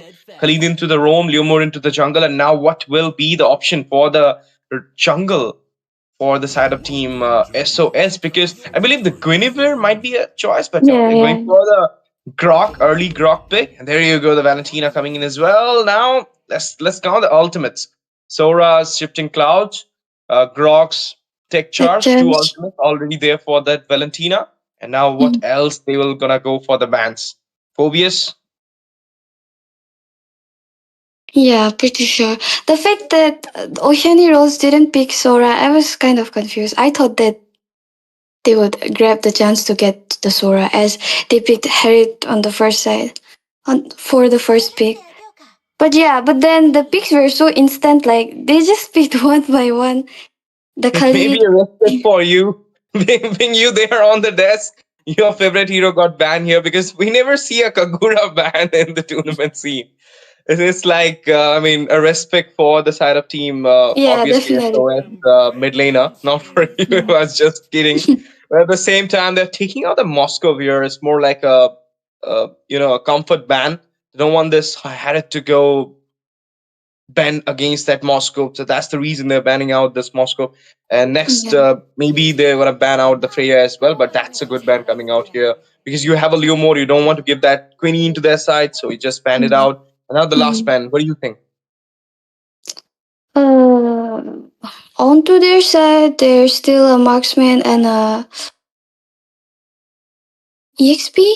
EXP or Rom? Most Yeah, probably maybe EXP role. Yeah. Yep. So maybe Maybe they might ban maybe out the that phobia. Phobias here, or I'm not Mm. pretty sure. Yep. There is a chance. There is a chance they Mhm. can go for that phobia ban. But like, if onto the goal, what do you think which should be taken out? The Beatrix or Yeah, maybe the Beatrix. Yeah, yeah, because she because has Beatrix is very good. much damage potential against the Yeah. Harriet. Yeah. Yeah, Beatrix is good Oh, against the Herald, but they're going for the Claude, scale Claude. here. They don't want to go for that Claude into the meta scene. But at the same time, if you know about the trilogy meta of 2025, 2024, the Harith, Irithel, and the Granger, in which we all knows that the Granger counters the Harith counters the Irithel counters the Granger. That things work so well. But no, they're going for something else here, something off meta, but which gonna work against the Harith. I'm not sure because the true damage is kind of potentially good against that Harith, but at the same time, he's kind of vulnerable to those Harith's mobility as well. So Leslie, what do you think? At the Leslie going to work well, or they might gonna go for something else? Beatrix. Yeah, Beatrix. Beatrix is definitely gonna work well against the Harriet, especially onto the early game with her machine gun. It's really painful for any marksman. But I think Leslie would have been good too. I'm not lying, because it's so hard laning against a Leslie. She just conceals and hits and run, which is very annoying. Hmm. Of course, like in a 1v1 matchup, it could have been an annoying pick for that Harith, but still, no respect to that Phobius. Nobody is picking that Phobius as well. And for now, this Valentina is on the flex. It might go for the EXP or maybe onto the mid. We're not sure about it, but there is a Bakshia coming in here for the jungle, and they are going for the Eve as well. That means high artillery, AoE effect with the utility jungle, and to bust it down, there you go. The Lunox will be there. The brilliance with the immense amount of burst onto that tanky members like Grok and the Bakshia. Oh, they're going for the Lilia. Lilia also working so well. We have seen in the MLMS Bob from IQSH, he will taking Yeah, out that yeah, Lilia, bursting down absolutely. every members. So obviously this Lilia might gonna be a ace pick for Oishani Royals, but at the same time cannot take SOS on a little way or light way. They might gonna give the comeback as well. So let's see. We'll be taking on the game, but for now, as for the 5x5 set is completed, and I always ask my co-caster Catherine that whom you're supporting for the first blood. Like, whom do you think gonna take the first blood after the draft? Uh, I think it might be Team Oceani Royals, because as they have a Khalid, which has a very like high chance for invading. It's like it denies the opponent jungler very much in the jungle area, like it annoys. So I think around that blunder we can get the first blood from their side. Or maybe from the blue side as well. Maybe from the blue side, maybe from Oishani Royals, maybe from SOS. We're not sure about it, but at the same time, if you're gonna talk about the early game accessibility, it's might be falling into the hand of Oishani Royals because of their Yes. pick onto that Khalid. You know, the early game aggression always being there with the Yeah. Khalid pick, so they might gonna grab up the first blood. But talking about the survivability, like the sustain, it's totally tilted towards the side of teams. Step on S. For now, the game number one is on at the weekly screams of Wardrum Games. So, are you all ready for this game number one in the semi-final two? Whoever wins will just take on themselves into the finals. So let's see. Will it be Team Oishani Royals or Stepan S to get onto the finals to grab on the stage against Team Burana? I mean, BBH, Bahut Bura Hua. But at the same time, we're going to see the Desert Tornado coming in. Early game accession from the side of Team Oishani Royals. We're going to see the burst coming out from the Eve as well. Yeah, I think if we talk about the draft a little more here, I think the fact that they pick heroes with such great ult capabilities just providing more advantage towards Team Oishani roles, as they have a Valentina pick right there. The fact that she has 3 ults that she can copy to just like play a very big role in the team fights. I think that was. I don't think they should have given so many options and ults for Valentina right there. Yeah. But now they already given it, so what can we say? But for now, I mean, it's a Leomore charge out of the way, flicking it out to the defense. And there's the Phantom Steed coming into the way as well. They might not go for the gang, but it's kind of out from the vicinity. But look at that, Leomore charging on the Eve. He went back, but now 3-man trapping down that Grog, flickering out from the Nemesis. And now you're going to see the shifting class from the Valentina. First blood secured by Zozo. GG escape coming out from the side of Team Eve. But at the same time, the Baksha is now falling into the trap, getting slowed down, and the bursted out as well. Zozo finding out the second kill in the game so far. But now the lightning strike comes to the way. Sean finds kill as well. A slain happened to yesterday on the off-cam, but the turtle will be secured by the side of Oishani Royals. A lot of skirmish being happening at this moment. But the Sora and the Eve will find their way back from this Leo mode. With this, the fight will over with a 2-for-2 set and a turtle into the hand of Oishani Royals. Straight better into the hand of Oishani. I did not expect the first fight to be so early on to 2 minutes into the game. But yeah, right there, that was a really good initiative by the Leomord, I would say. Because of his initiations, they could get the kills towards the top lane, towards the EXP lane, giving them advantage. Yeah, they're definitely ahead in gold, but still, the trade was 2-for-2, so anything can happen into the mid to late game right now. I mean, yep, it's equalized 2-for-2 trade, and at the same time, I'm kind of don't know what is happening in the goal. How can the Beatrix lost the fight in the early phase against the Harith? Even though like he does have a flicker, he used it as well. But then also he falls down without any follow-up for that Harith. He managed to take down that Beatrix, and now also look at him. He's playing so safe. You know, like he has a lead over that Beatrix in a lane-off matchup. So for now, he will play like that in a defensive manner. He will try to find a proper opening for himself and then might gonna charge or engage onto that Harith. But at the same time, the knock-on coming in. There's a zone from the Grog. With that, the burst from the Lilius Zeus will also be there. Yeah, the fact that Beatrix is losing against Harith is very unfortunate because I did not expect that too. But after all, it all depends on the execution of the hero, the way you execute their skills. So I guess for the blue side, the Harith was a very confident pick for them. That's why they went in for the first pick. And yeah, it's showing because he's doing great in his lane right now. Of course, and there you go, the second turtle into the vicinity. That is the Land of Dawn, and let's see who will have it. Before that, they're going for a gank onto that Valentina, opening up the shifting clouds with that tanky form. Oh my goodness, Beatrix with the bazooka finds the kill onto the Grog. The lightning strike coming out from the Sora as well, but at the same time, the Phantom Steed being used. Slither of HP, 2 members going back. Leomore chasing them down. Can he find a kill? No, he can't. At the same time, we're going to see the Baxia with the roller coaster ride going on to the Leo mode. You're going to get trapped down at this point. And Inch of Hell, Zozo will get slain down with the trade coming on to the Yats as well. 1-for-1. But it is the jungler being taken down, going for a 2-for-1. Beanie falls down. A kill happened to the Sora as well. Super Yui finds the kill. And now it's time for Oishani Royals to grab up the second turtle for their side. Huge trade comes out of the way with the micro and the macro settle for the side of OR. SOS needs to find more opening for them. Yeah, the fact that right before the turtle, the way both the EXP laners just... Oopsie, another skirmish being happening. RWM following up there. Valentina goes in, finds a kill. Layla falls down. down there. Shonen Blaze goes and finds the kill, but Yat's also gonna get slain down. And now into the meantime, Abhay, oh my goodness, extending the fight inside the tier. I will going to slam down another kill for the side of Team Step on S. In the meantime, Beatrix, he will be on the job. He will take down the structure onto the top. So 6-8 the score is.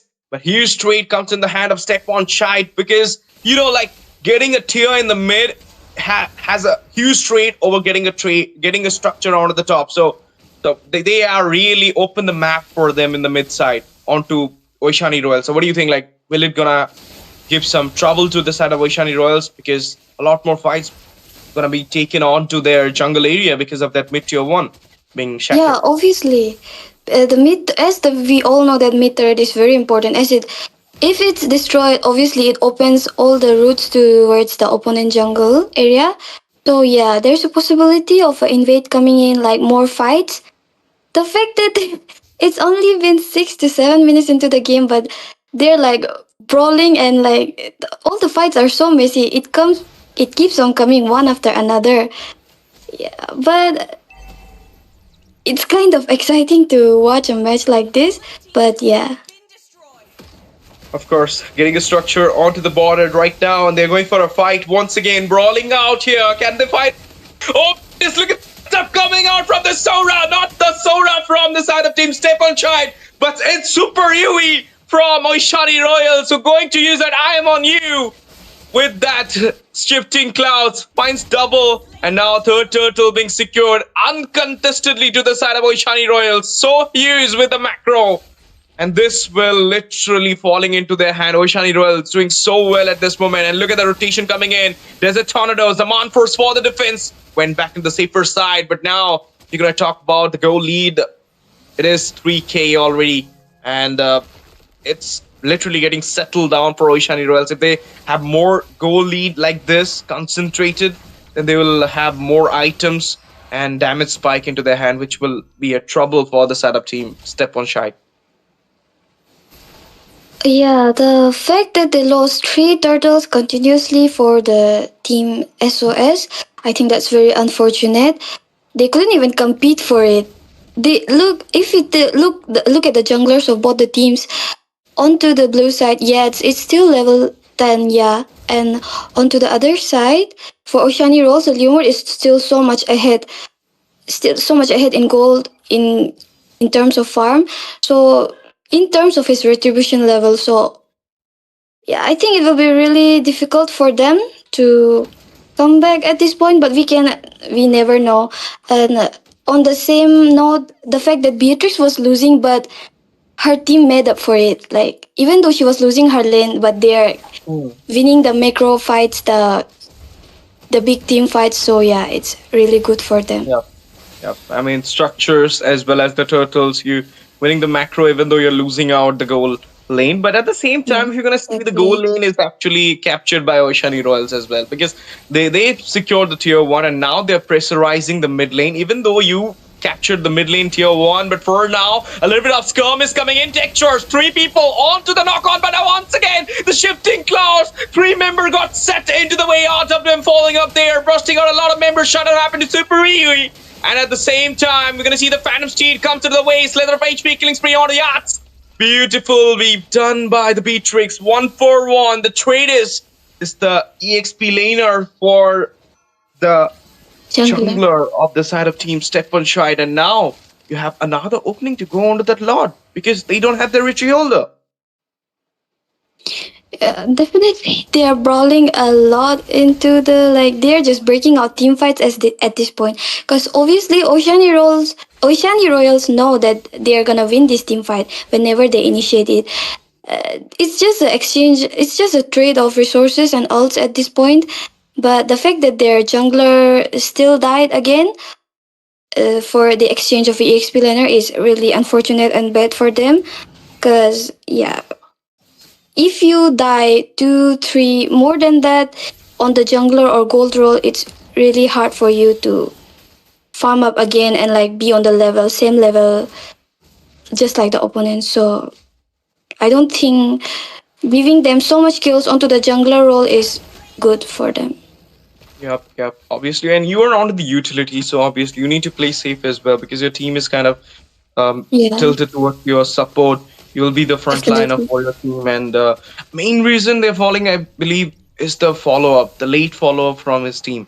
But at the same time, this Valentina is so good, man. Every time taking out the ultimate of that Sora, shifting clouds, and using it so efficiently good onto the mid lane. I mean, giving out the setups with those shifting clouds is really working so well. And at the same time, the follow from Zozo with a burst is so high that they are winning out the fights. But now the lot rushing onto the top are going to get that tier 2 on the top as well.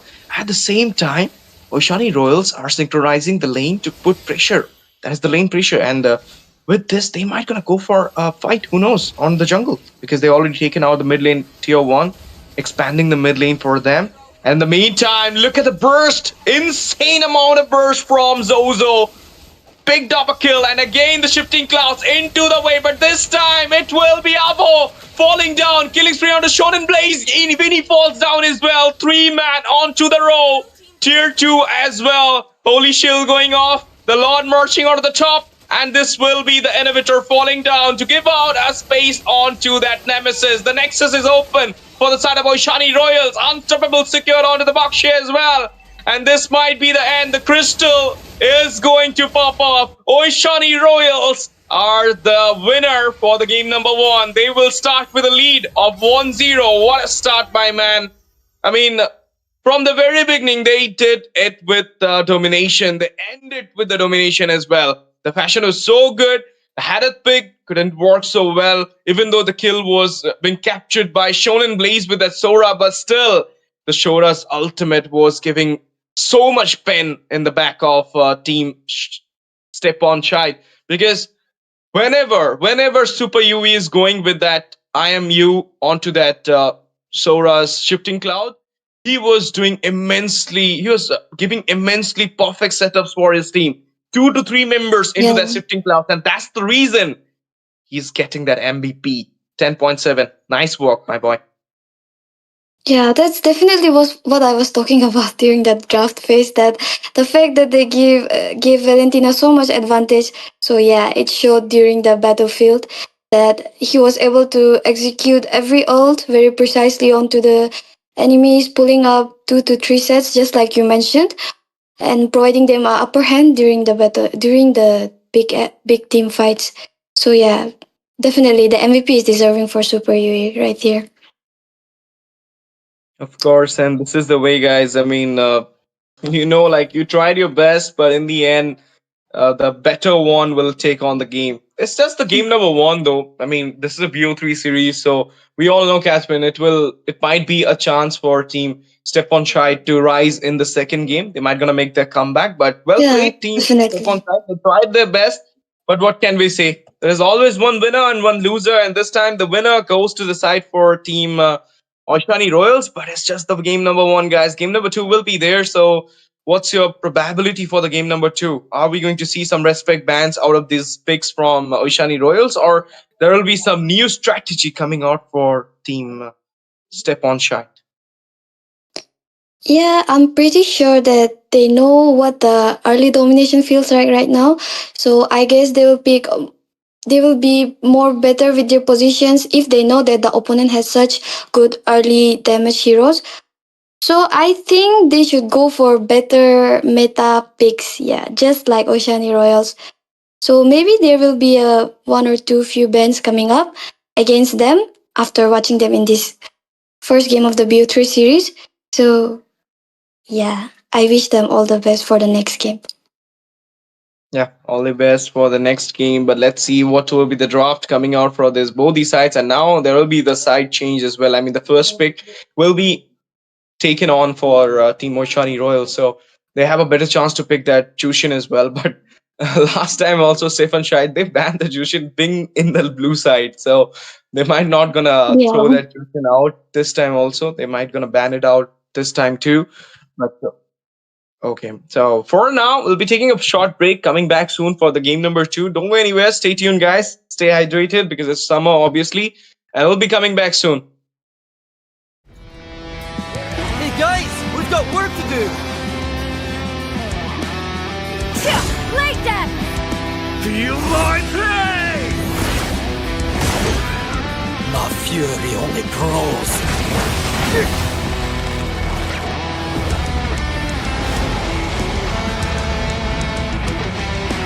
Let's get cracking!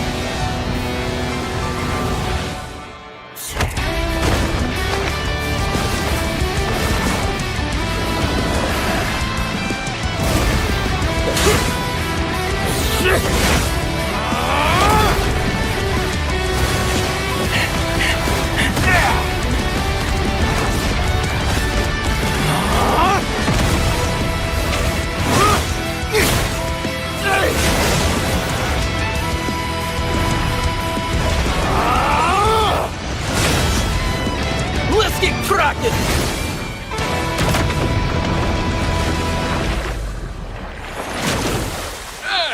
Let's get cracking! Hey guys, we've got work to do! Like that! Feel my pain! My fury only grows.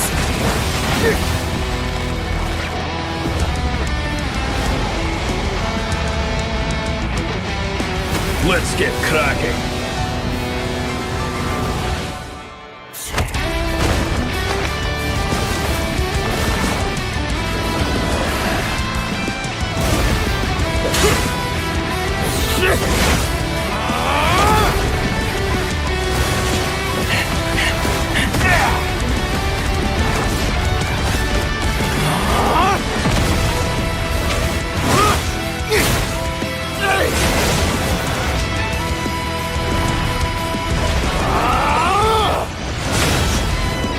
Let's get cracking!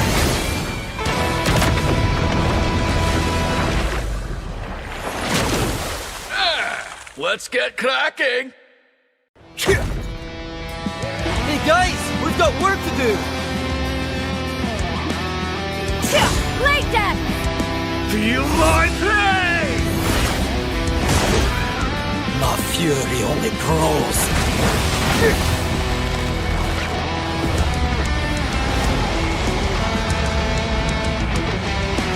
Let's get cracking!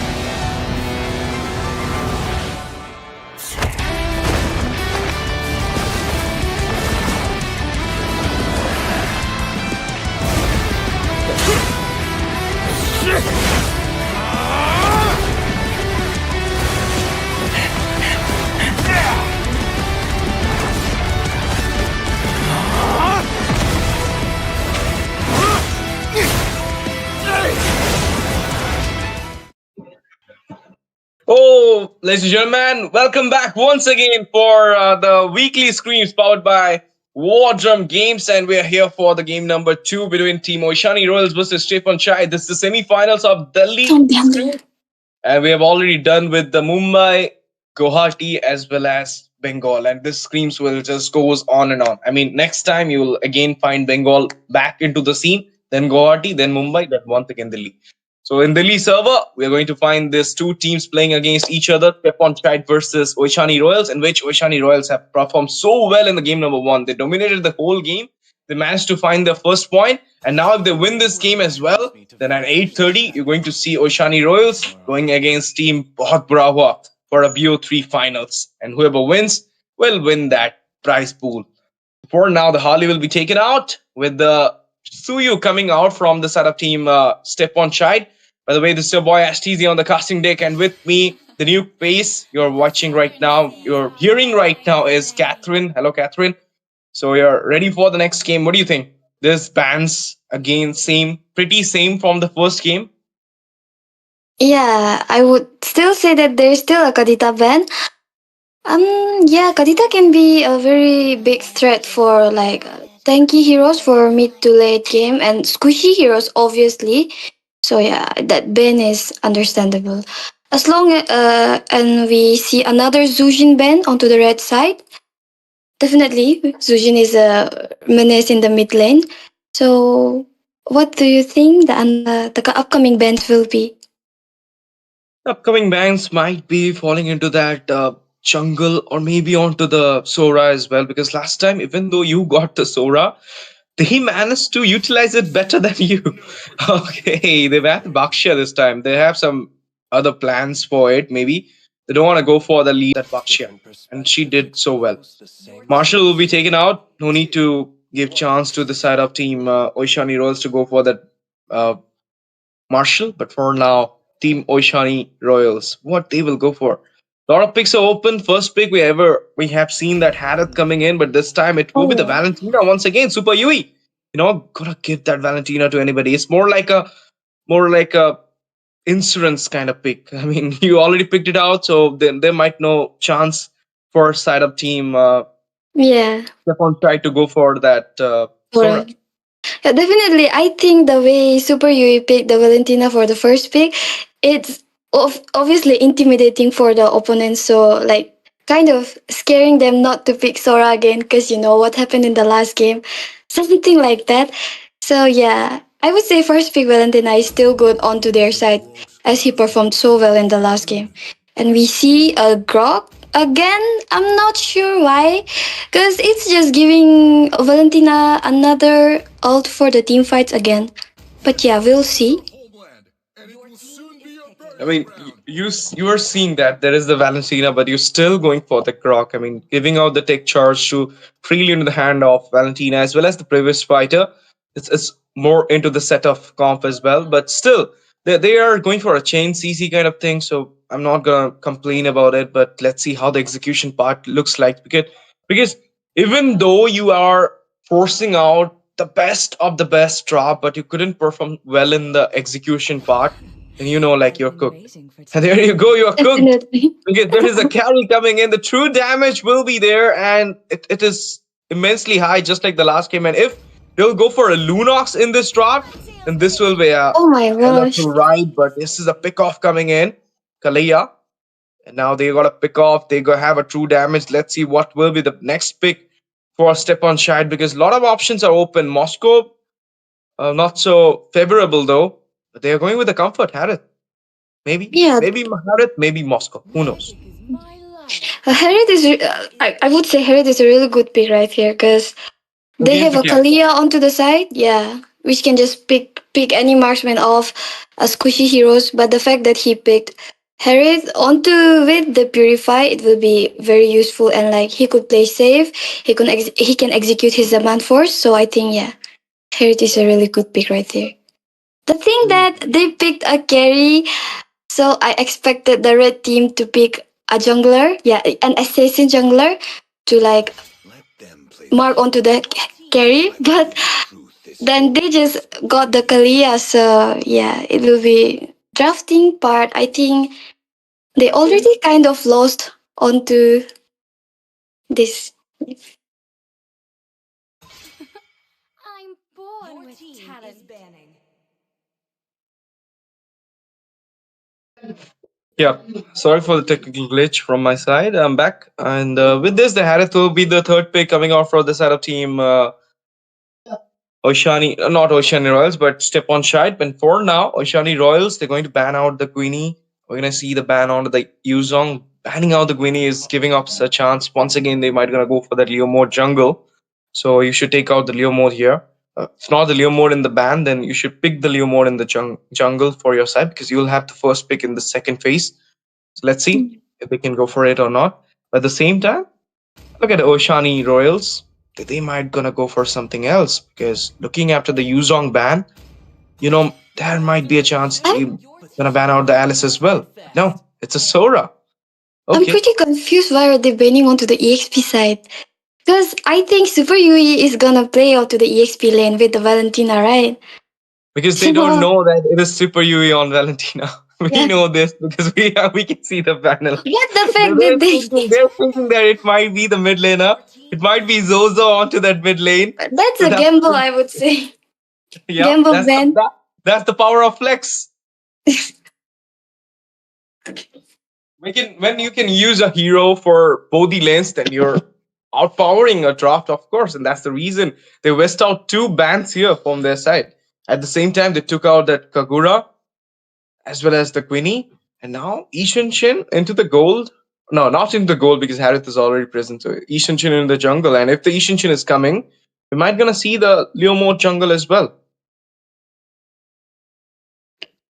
Yeah, I'm thinking that there would be a Leomord jungle onto the side of Team Oishani Royals because it's really good against the YSS. I would say Leomord is so strong with his horse, giving him extra defense and extra damage. So I think definitely there's a Leomord pick onto their side If this along with Lunox the is coming, Lunox. yeah, that will be the hella through ride, I'll Oh say. But no, Eve. Okay, I mean with Kalea, Eve does work better, and they went for this Eve because to slow down the Lapu as well as the Ishinchin. You know the Ishinchin will have more immune, more yeah, yeah, mobility in the team fight, so obviously you need to slow it down somehow. With the Lunox, you can burst out, but you can't slow out. So for yeah. slowing down, they went for this Eve RWM gonna work so well, and at the same time, you're gonna see a lot of slowdown and crowd control from the side of Team Step on Chat as well with this Valir into the mid.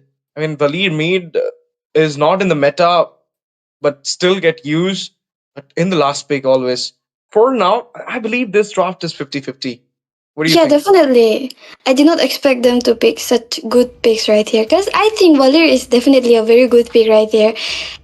As they have such tanky heroes like Kalia, the Leomord, and the Valentina will be tanky, obviously. So I think Valir is a really good pick.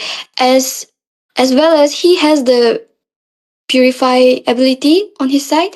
So yeah, if he checks onto his position and the timings, he can be safe from the Kalia pickoffs. Yep, and it's good. It's good. Let's see, guys, what will happening for the game number 2 because both the teams are ready right now. It's Step on Shyt versus Team Oishani Royals, and having the Sora in the ban list, having the Yuzong in the ban list, went for that Lapu Lapu. I believe they will show their strong execution with that Lapu Lapu. Otherwise, this game is kind of a do or die set for the side of Team Step on Shyt. If they lose it out, they are just going out from the weekly screams of Delhi region as well. It will be Oishani Royals to direct into the finals for against Bohut Bura.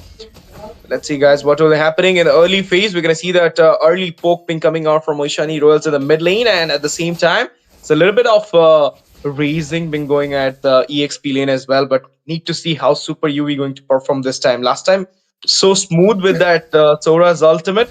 This time, with whom ultimate, because look, there is the tech charge, there is the Lapu Lapu's previous fighter as well. You can also take the mounted shocker to give some infos. Yeah, I think if he has to lane against the Lapu, to win against the Lapu, he can just Super Yui can just copy his ult and win in the lane as well. But for team fights, I think he might be opting for the Crocs tech charge because it's definitely more good in terms of team fight. Yeah. Rotation coming out from the Grog, giving out the zone on the jungle, got a lot of burst and went back into the safer side, but at the same time, beautiful follow-up onto the top lane, trying to take out Super Yui, but failed to do so. Yeah, it goes back on the safer side at this moment, waiting for the first turtle to come into the way. Now, the first turtle is coming in. Yeah, the turtle is already up. I think for Team Oishani, they have a better map control right now because they can see the way they are taking onto the bushes, like claiming the bushes right there. But again, oh, I'm so sorry, I got confused. So, okay, Anyways. the first turtle is here, and with this, the zoning is totally out. Phantom Steed in the way, but the bravest part comes in the way as well. Beautiful escape being done. RWM popping over there. Slither of HP. First blood secure. Lala Ya will falls down as well. 1-for-1. Let's see who'll have the turtle here. It will be Simonin who'll get the turtle. Yats finds a kill as well in that meantime. Beautiful start for Step on Chat in this do or die set. Flickering out. Went back in the safer zone, but now Zozo in a very bad position might get taken out as well. Yep. Zozo goes out. 3-for-1 the trade is. And there is a turtle into the hand of Step on Chat. What a start. I'm actually surprised. That was a really good initiation point for them. They got 3-for-1 trade along with the turtle. I think that's and provide them more gold, more farm ahead. And if they continue with this pace, I think they can even win this game. Okay, might gonna win this game, but this is the poor execution I was talking about. Like if you're onto the Leo mode, but at the same time, there is a lot of stun being coming out from that Valir. So that's the reason, like in the team fights, they have more advantage than you. So Oishani Royals, let's see if they can make their comeback, or is it Stepan Shyt who will be taking on the game number 2 for a game number 3 game decider? Heaven's call, whatever you can say it. But this is just the first turtle. Saw the start, so who knows? Okay, look at the burst. Look at that burst from Carry. This is the late game come from your side. Phantom Street into the way. Take charge comes up off. And 2 members knock on. But what just happened off cam? Kill there. 2v1. Yats and Shonen Blaze finds the kill onto Super Yui. Flickering out. Went back to the safer zone. RWM pop up there. And the Carry grabbed up the final blow onto that Grok. 2 for 4, guys.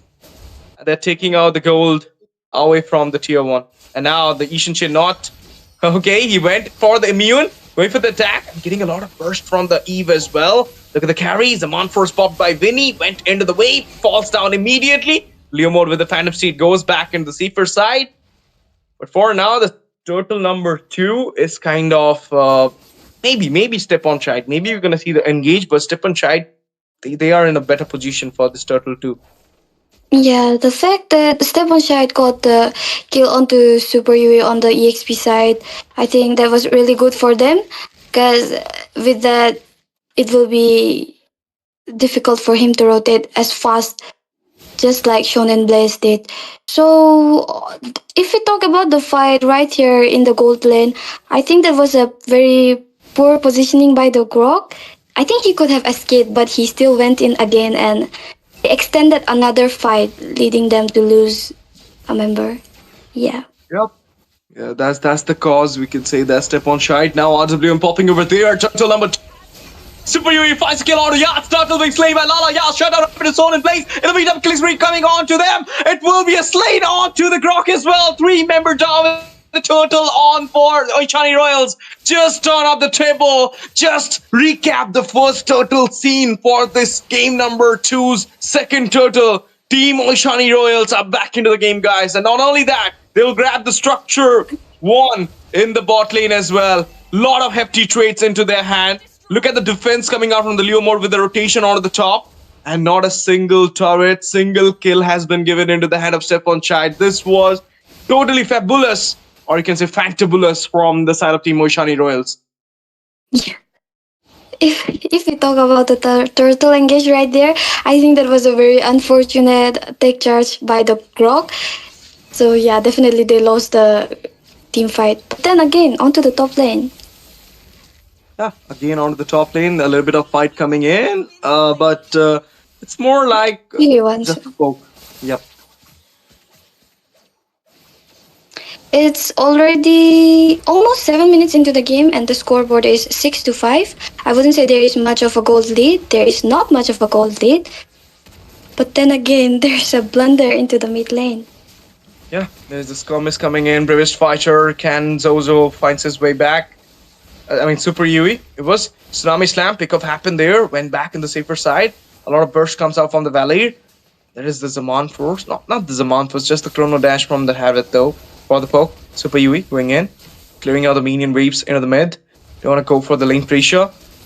And Phantom Seed comes to the way, went for the charge. RWM popping over there. Just a false trap, or you can say a false call from Oishani Royals, but losing out a lot of resources at the point. Kalea went on for the engage, doesn't have the Tsunami Slam to go for the pickoff. But at the same time, the turtle is on. And look at that. What just happened? Off-cam kill for the carry. Taking out Yachts without anyone's follow-up. And now the turtle is uncontested for the side of Oishani Royals because there is no retreat holder for the side of Stepan Shyt. And sooner and longer, this game is going into the late phase. The carry will have the power spike. So it will be more troublesome for Team Stepan Shyt. Yeah, that was really unfortunate right there for Yats to get down just before the turtle. But then that was a really good positioning and kill onto the carry onto the side of Oishani Royals. So I think that's really good for them right now. They are very ahead in gold. Yeah, they're 2K, almost 3K ahead in gold right now because of that, along with the free turtle that they got. Okay, step on Shyt. They trying to do something here, but they couldn't do so. And now the pickoff might gonna come up, knock on onto the croc.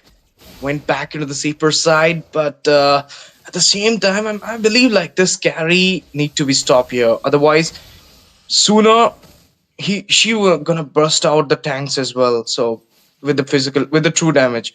So obviously, like a Yeah. tank killer being there, you need to stop him out at least once because till now 4-0-1. Yesterday in spring is doing so well at this point, not even down for a single time, and grabbing out 4 kills is not bad with a KDF like this. Definitely. I think it's very important for them to get a shutdown on the carry. There is the flicker comes out. Textures for the defense. Amanfor's out of the way. We should have taken out the Harith in the back. We're going to see that Phantom Shyt coming in the way. RWM popping over there. Grog finds his way back. He falls down with a kill onto Shonen Blaze. Unstoppable for yesterday in spring. This is Oishani Royals right now. Literally raising their terror in the land of dawn. Can they manage to swap out with a clean sweep 2-0? Now, Ishan Chin, yeah, it's in a very bad position. Will go for the immune, taking on the fight against the Sleomore. The Phantom Shyt comes in the way, and now he's getting chased down. Can he survive? Super Yui falling up here. Monoshock release. Can he survive? He managed to take down the Leo, but falls down immediately with the consolation kills. Comes out for Super Yui. Oishani Royals doesn't have the retreat hold, so do Sip on Shyt. So now there might not be a chance to go for the Lord. They're going for it though. Grog giving out the zone here from the back line because he's Shonen Blaze coming in as well. He might not go for the bravest fighter here with that because see that Grog, he might gonna go for the tech charge, but no. Or the defense, he went back. I don't know. I mean, having this much amount of crowd control and you don't want to go for the Lord, that's because of the fear, because of the goal lead, because of the damage gap. Oishani Royals is giving on Step on Shyt. That's the reason, maybe. I think, there's almost a team fight breaking out, but no. Shonen Blaze is safe right now. He's gonna recall. But the thing is, they are really very ahead in gold. For the side of Oishani Royals, and again. Of course, and RWM popping over there. This is a Force from the Harith as well. A lot of resources burst down, but the Lord is into the head of Oishani Royals at this moment. With this, the structure in the mid might be in danger. They're pressuring it out in the mid lane so that they will have a mid lane expansion right now. At the same time, you're going to see that, the tier 1 falling down there. And with that, Kalea looking for the pick-off. Not going to find anyone. This is the reason, you have a Purify on the Harith. The Valirs does have an inbuilt Purify with the ultimate. So you cannot catch up the Valir, cannot catch up the Harith. You might going to go for the Ishan Chin, but you're also going to go for the immune. Look at that. The Purify will be done by the Valir's ultimate. It will reject out that Tsunami Slam. But now the Lord going in. Holy Shield popped up. Defense happened. Leomord versus Shonen Blaze. Shonen Blaze will be in the Sepper's choice. Yeah, right now, the fact that they lost their first mid-third, again, there's a team fight. Yeah, there's a team fight breaking over there. Ishan Chin falls down, tier 2 into the hand of a carry. They finds a legendary onto the Valir, double onto the Harith. Holy Shield popped in the mid. And this might be the end. Who knows? The recall spamming has already started. They're synchronizing the lane. There is a cannon minion on the board, but still, they are trying to defend it up. Team Step on Shyt managed to defend the base, but they can they do it with this wave coming in? Okay, Shonen Blade is still there though. They managed to take down the mid tier 1. The inhibitor falls down. Pick off happened onto the Lapu, and not the Lapu, but the Grok. There you go. Everything is getting shattered down one by one. First the mid tier 1, then the bot tier 1, then the top tier 1.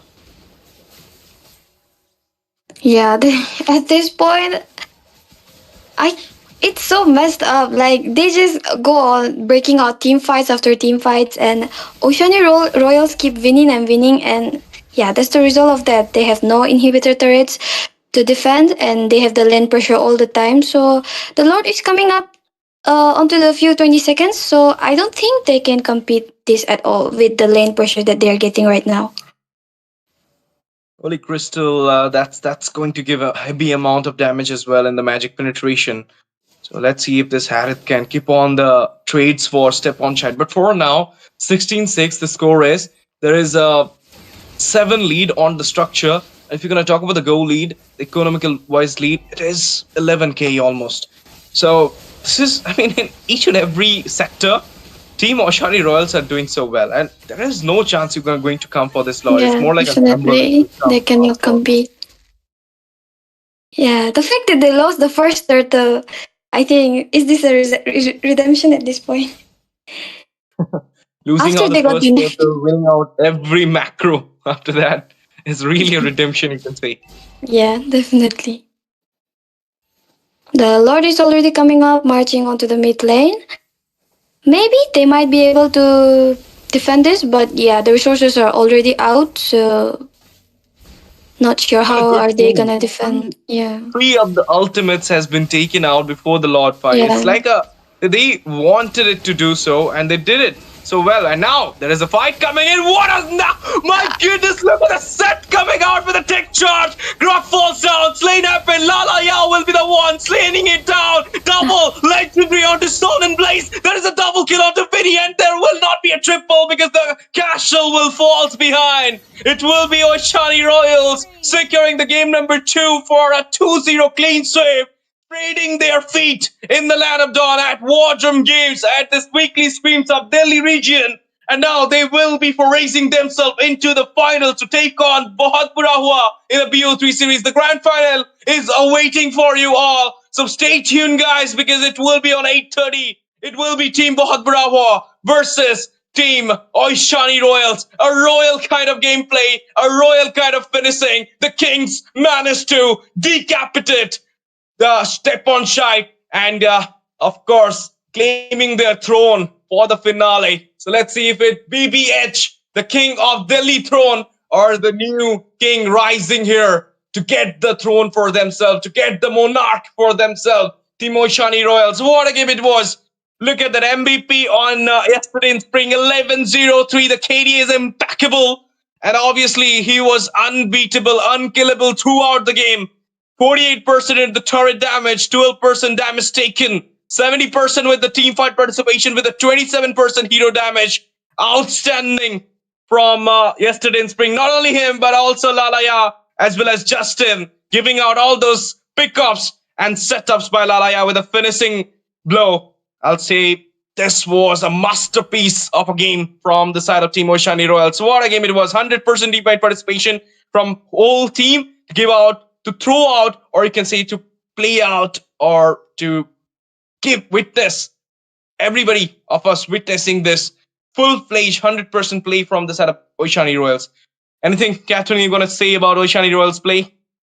I would say that was a really, really impressive gameplay by them. The fact that they didn't, even though they gave the SOS the chance to get the first turtle, giving them hope, I think that was very brutal, because after that, they didn't let them win in any perspective. They were just like winning in terms of macro, be it micro, getting all the turrets, getting all the objectives. I think that was very impressive. So yeah, this victory is very deserving of them. Definitely. Of course. And with this, we'll be taking a short break at 8:30. We'll be coming back soon for the grand finale, guys. So be ready for it and stay hydrated. It's just 1 hour from now on, 7:35 minutes. So 55 minutes you have to wait. And we'll just come back with the full force, guys, with the grand finale for the Delhi region. So be there, stay tuned, and don't forget to subscribe our channel, like our stream, comment down whom you're supporting, Bohut Huwa or Oishani Royals, and do not forget to share the stream to your friends. Let them know that the Wardrum Games is cooking something. Weekly Scrims is going on. And if you want to bring your team for the registration link will be again open. And for those information, for those infos, you need to subscribe our channel. You need to follow our Instagram social handles. And you have to join our Discord for more infos like this, for more events from Wardrum Games. So be ready for it, guys. We'll be back soon after the break. Thank you. Hey guys, we've got work to do. Like that! Feel my pain! My fury only grows.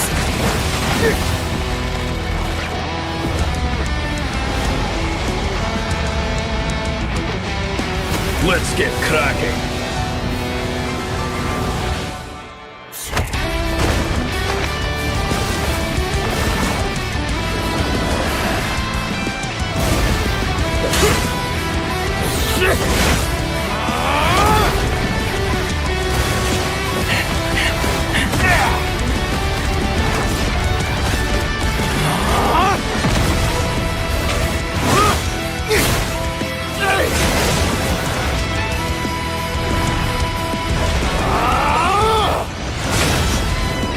Let's get cracking!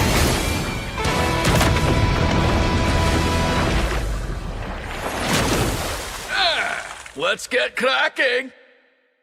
Hey guys, we've got work to do! Like that!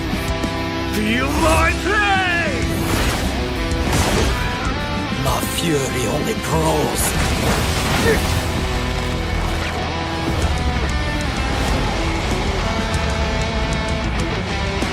Let's get cracking.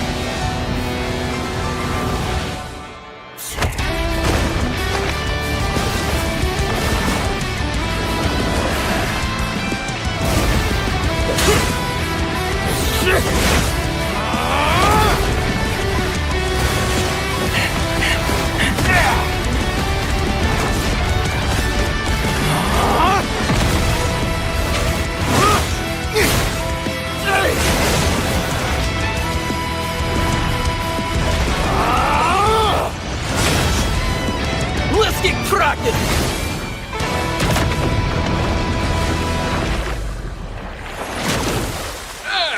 Let's get cracking. Hey guys, we've got work to do! Like that! Feel my pain. My fury only grows.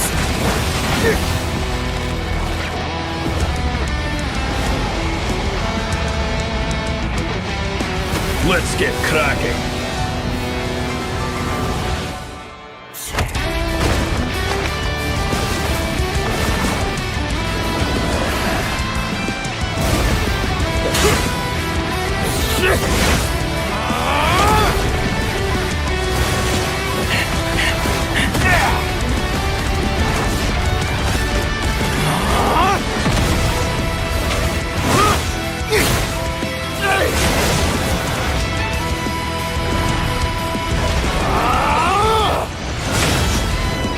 Let's get cracking!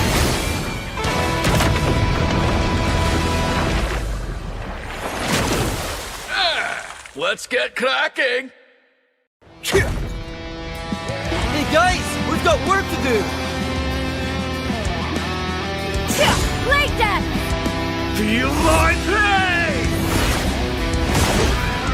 My fury only grows.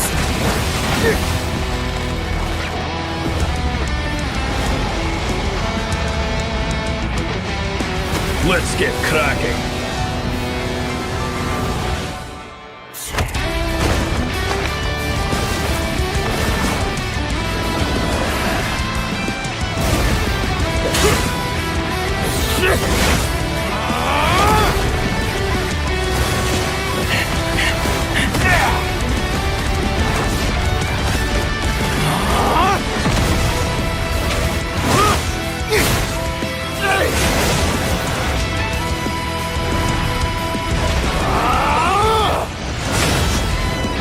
Let's get cracking!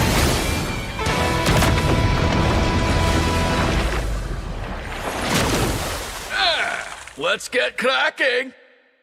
Hey guys, we've got work to do! Like that! Feel my pain. My fury only grows.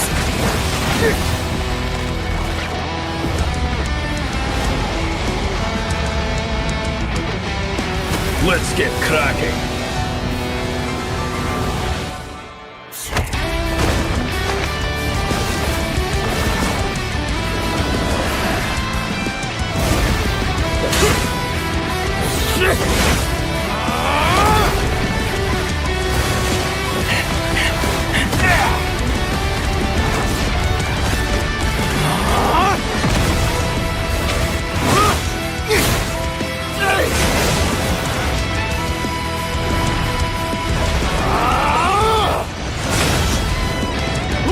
cracking!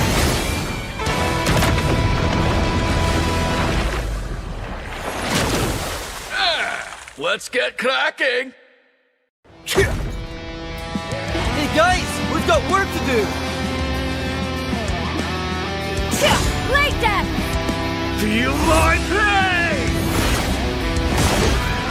My fury only grows.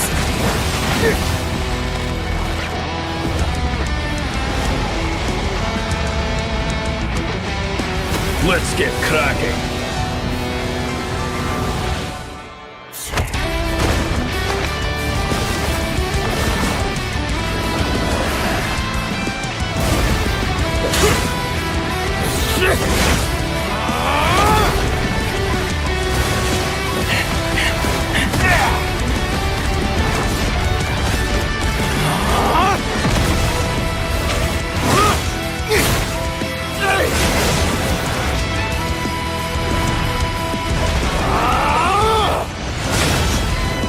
Let's get cracking!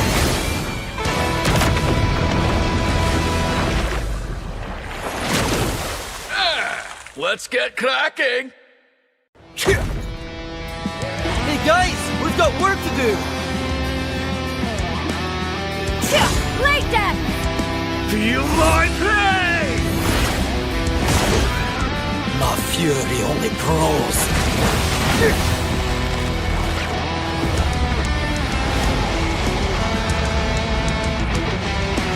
Let's get cracking!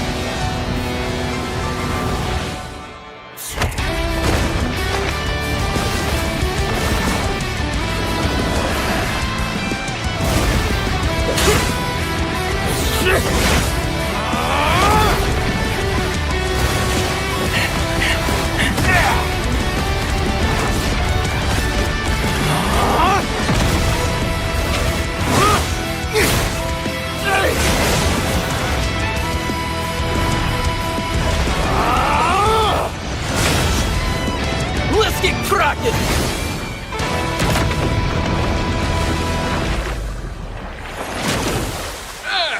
Let's get cracking! Hey guys, we've got work to do! Like that! Feel my pain! My fury only grows.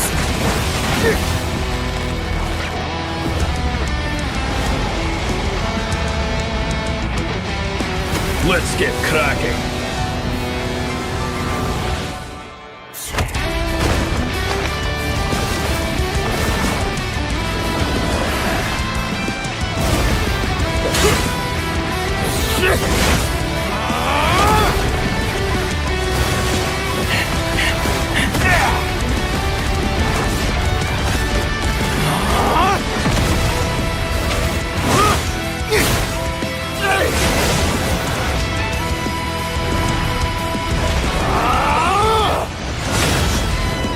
Let's get cracking!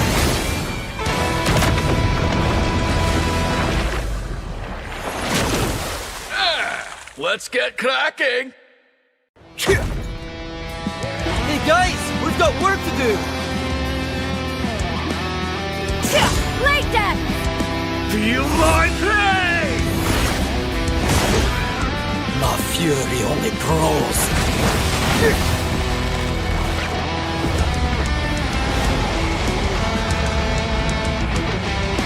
Let's get cracking!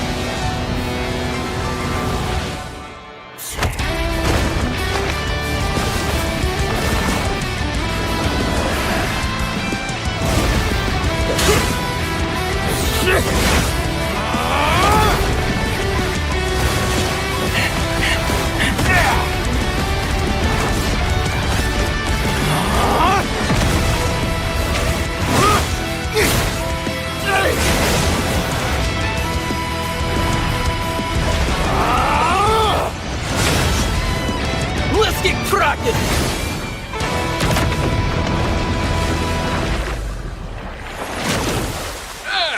Let's get cracking!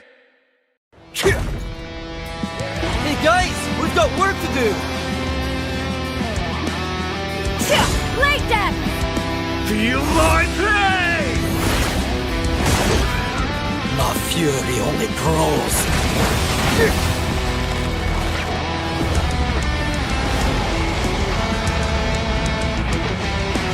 Let's get cracking.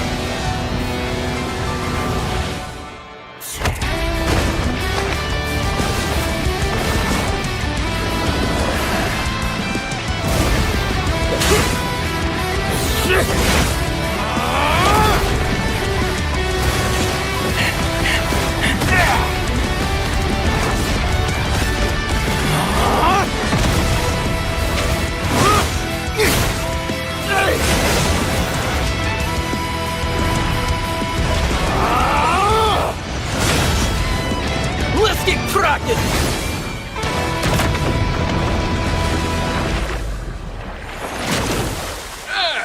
Let's get cracking. Hey guys, we've got work to do! Like that! Feel my pain. My fury only grows.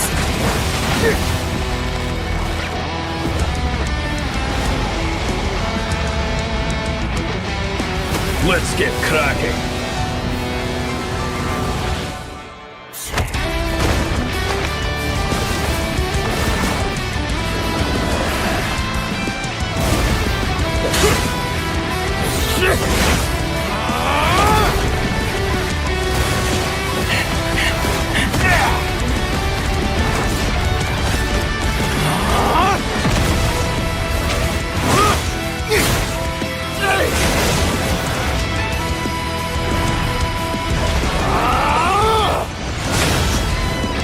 Let's get cracking!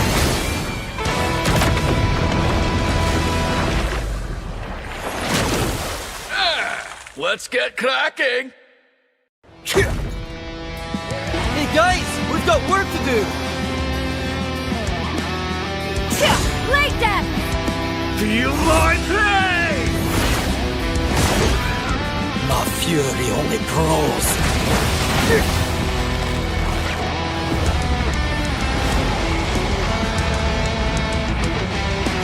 Let's get cracking.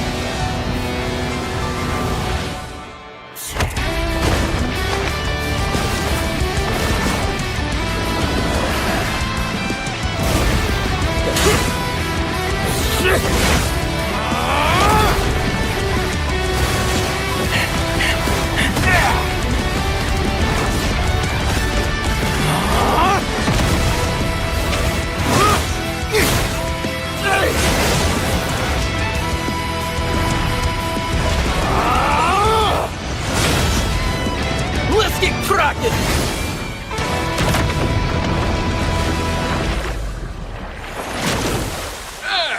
Let's get cracking. Hey guys, we've got work to do! Like that! Feel my pain. My fury only grows.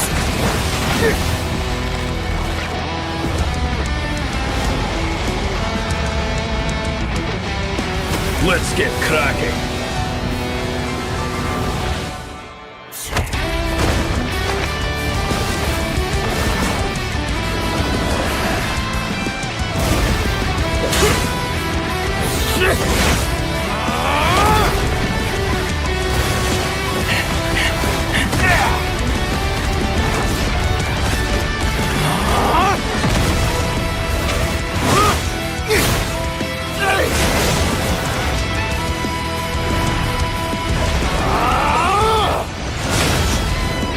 Let's get cracking!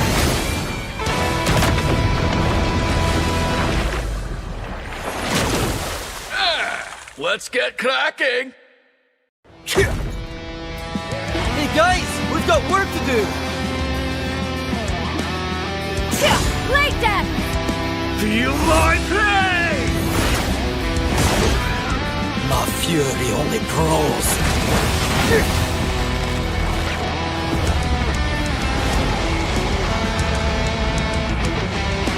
Let's get cracking.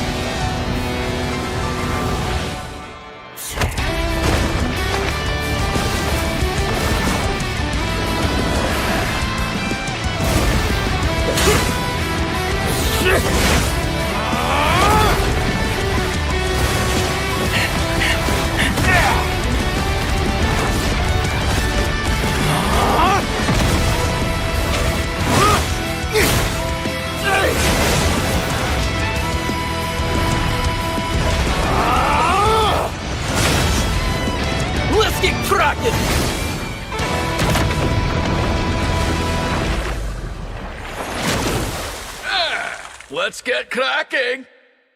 Hey guys, we've got work to do! Like that! Feel my pain! My fury only grows.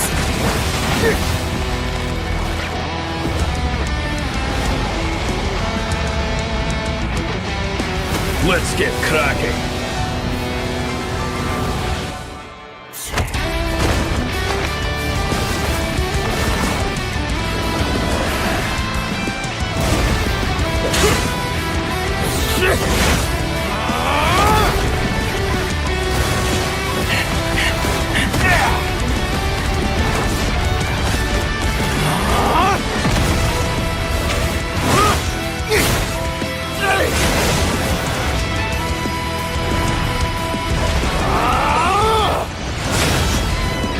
Let's get cracking!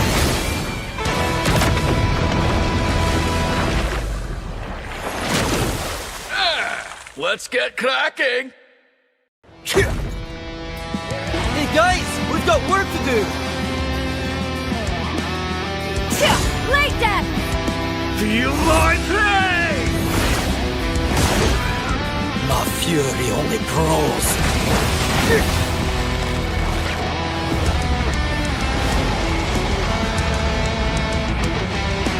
Let's get cracking!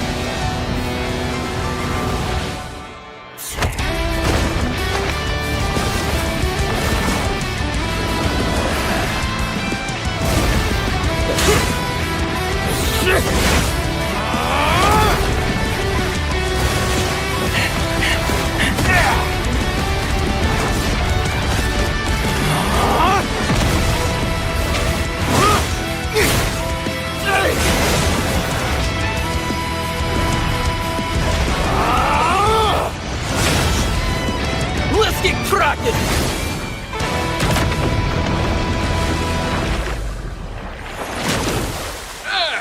Let's get cracking! Hey guys, we've got work to do! Like that! Feel my pain! My fury only grows.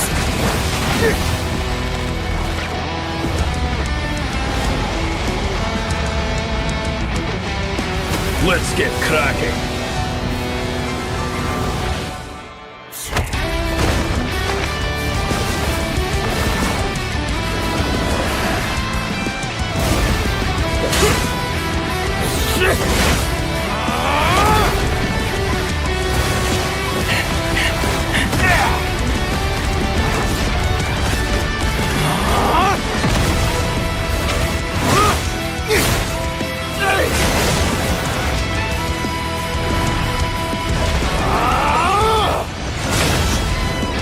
Let's get cracking!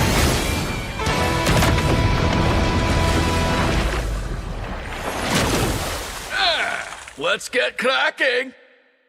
Hey guys, we've got work to do! Like that! Feel my pain! My fury only grows.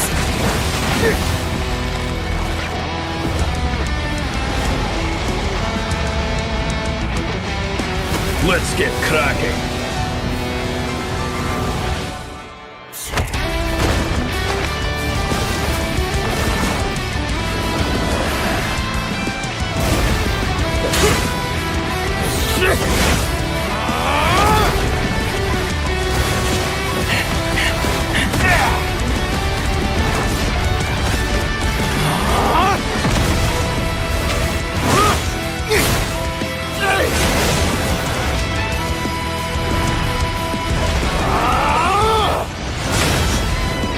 Let's get cracking!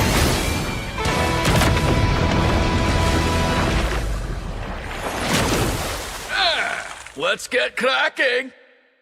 Hey guys, we've got work to do! Like that! Feel my pain! My fury only grows.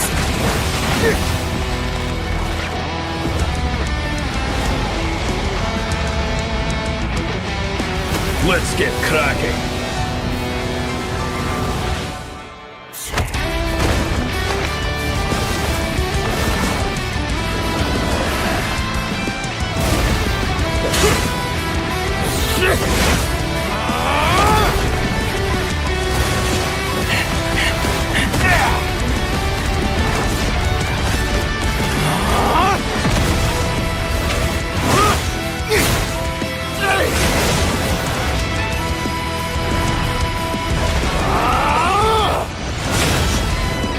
Let's get cracking!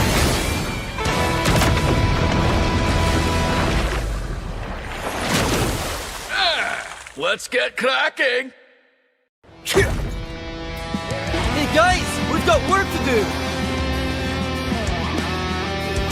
Like that! Feel my pain. My fury only grows.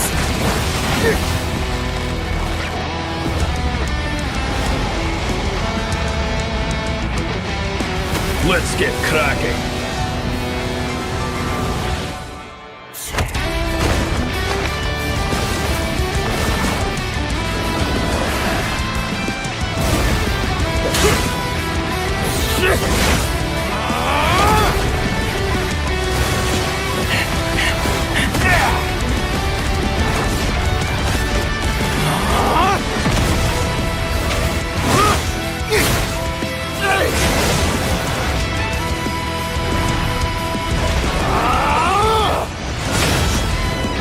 Let's get cracking!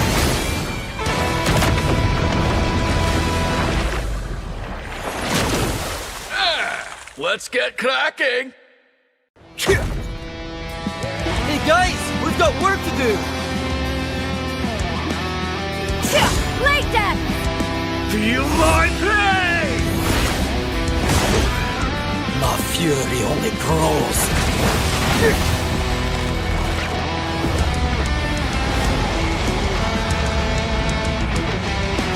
Let's get cracking.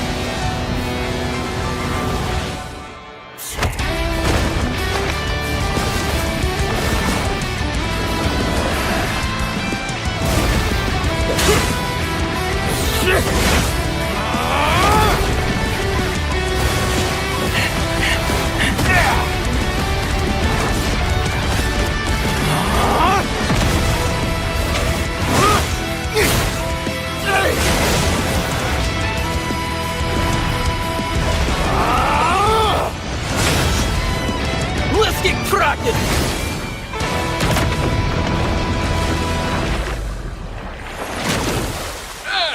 Let's get cracking. Hey guys, we've got work to do! Like that! Feel my pain. My fury only grows.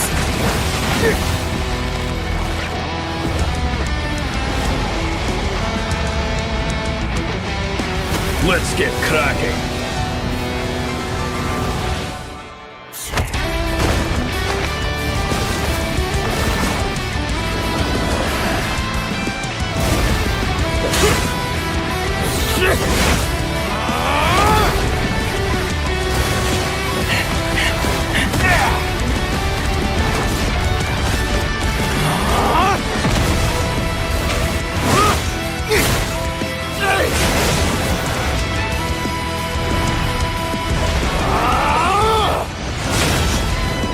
Let's get cracking!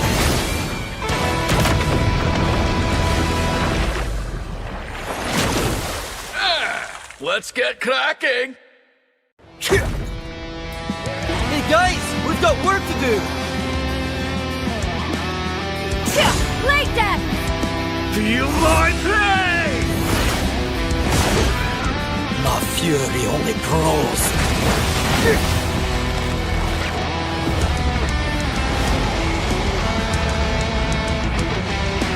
Let's get cracking.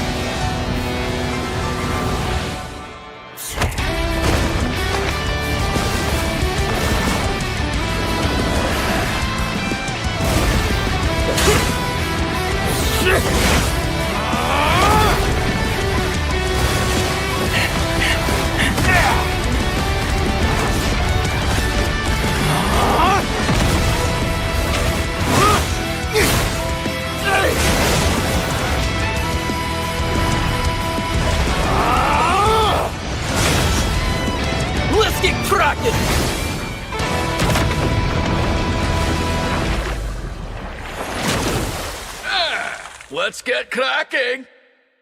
Hey guys, we've got work to do. Like that! Feel my pain! My fury only grows.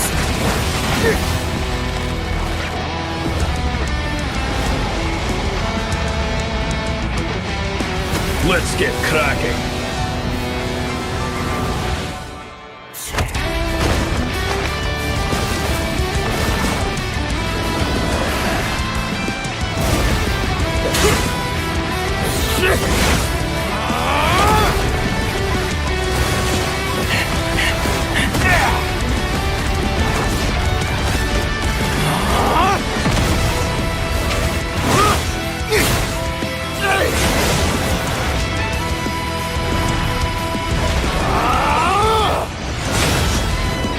Let's get cracking!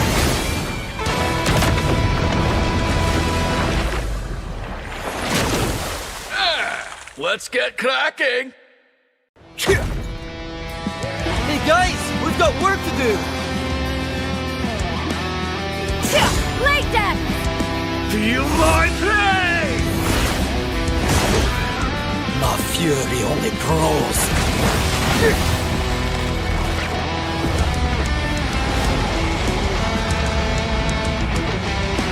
Let's get cracking!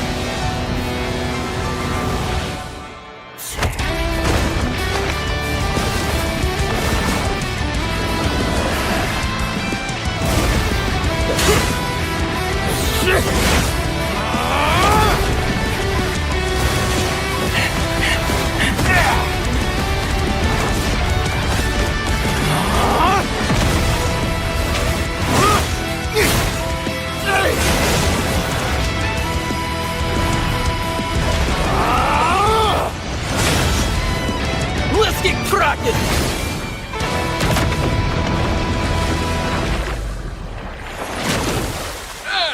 Let's get cracking! Hey guys, we've got work to do. Like that! Feel my pain! My fury only grows.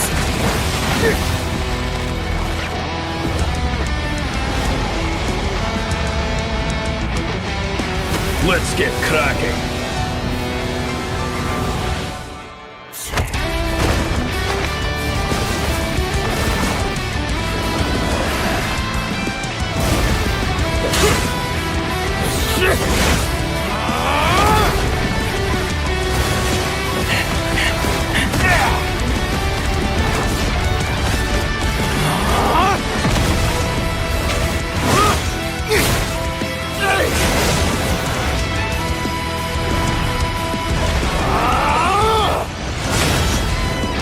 Let's get cracking!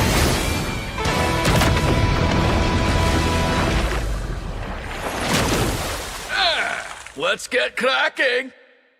Hey guys, we've got work to do. Like that! Feel my pain! My fury only grows.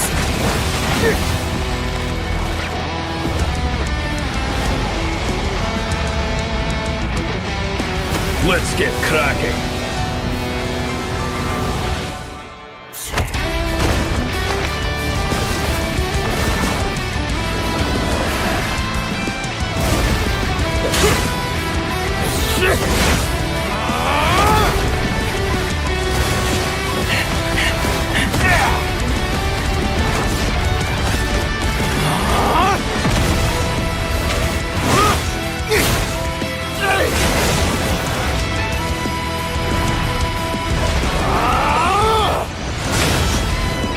Let's get cracking!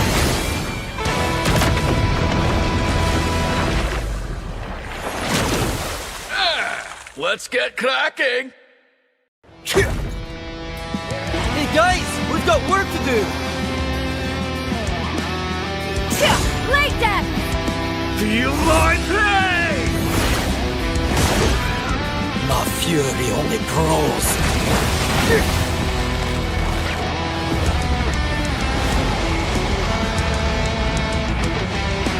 Let's get cracking.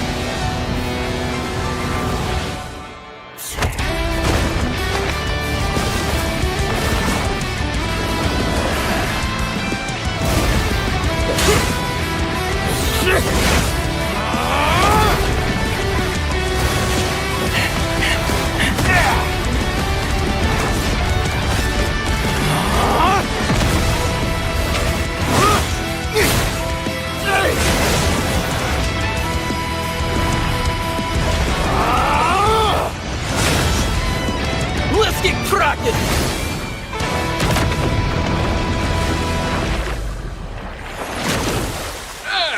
Let's get cracking. Hey guys, we've got work to do! Like that! Feel my pain. My fury only grows.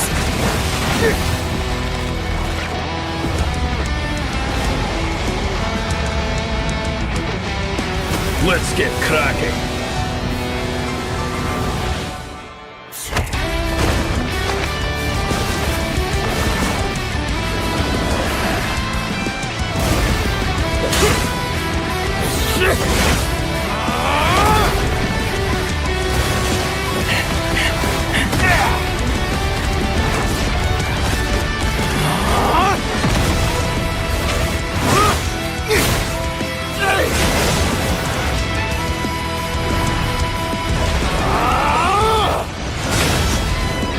Let's get cracking!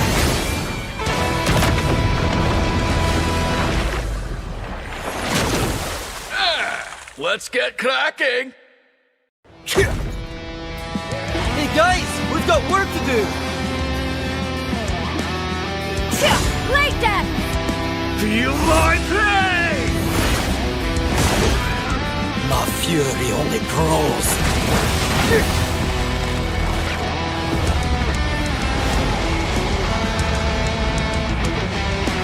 Let's get cracking.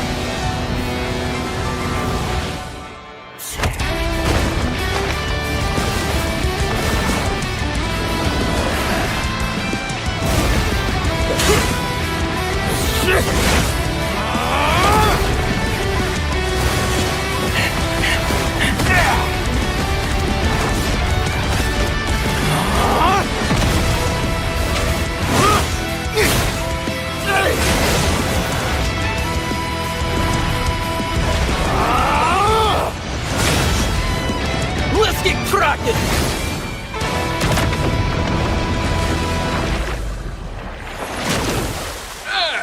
Let's get cracking. Hey guys, we've got work to do! Like that! Feel my pain. My fury only grows.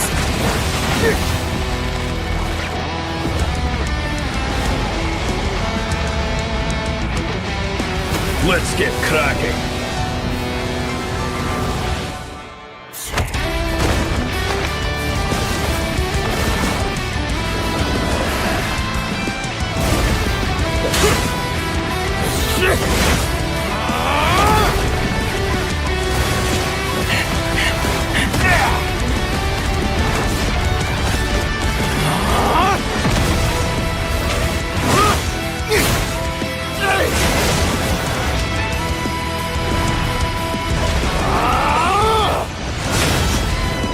Let's get cracking!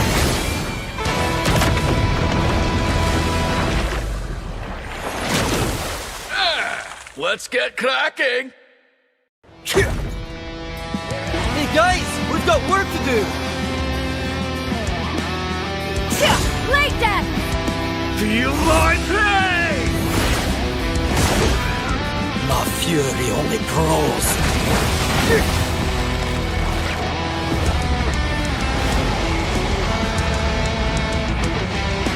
Let's get cracking.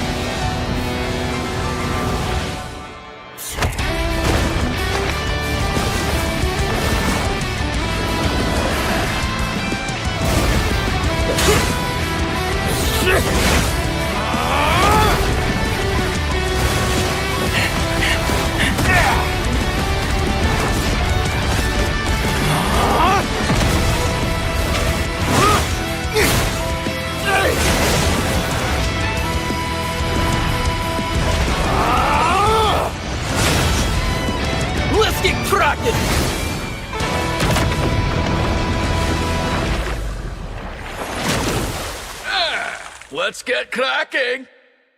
Hey guys, we've got work to do! Like that! Feel my pain! My fury only grows.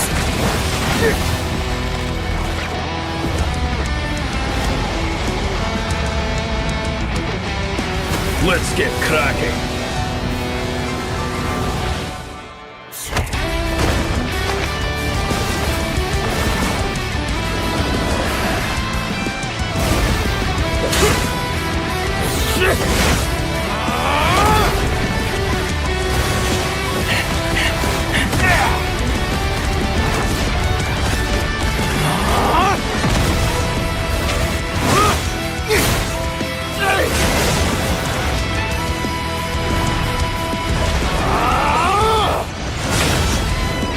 Let's get cracking!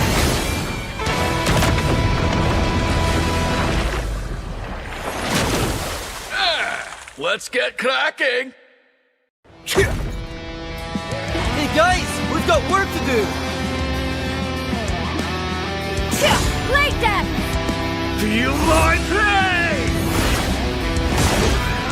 My fury only grows.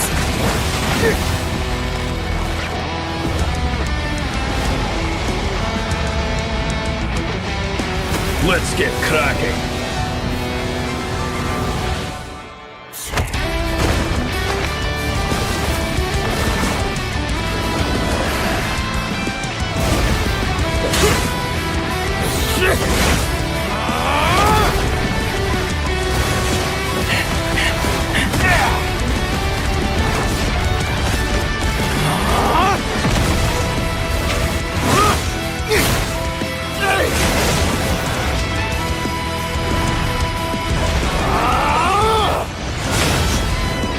Let's get cracking!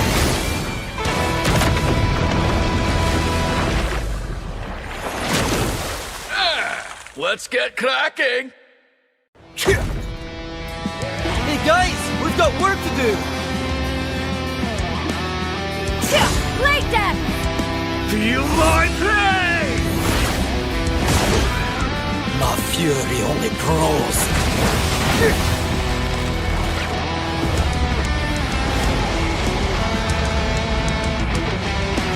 Let's get cracking!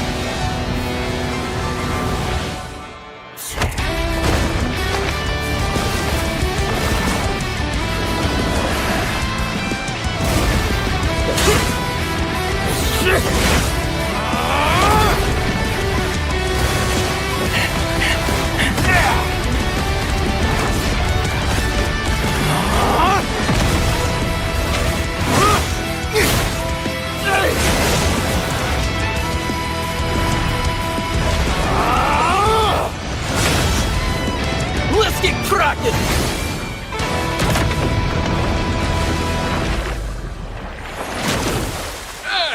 Let's get cracking! Hey guys, we've got work to do! Like that! Feel my pain! My fury only grows.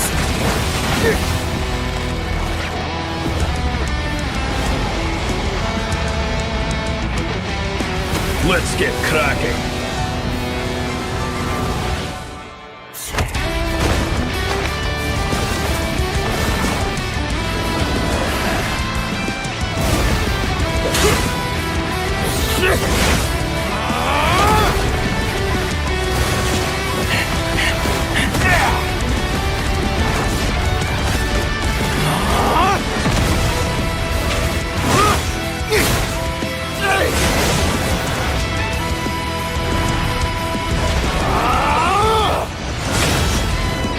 Let's get cracking!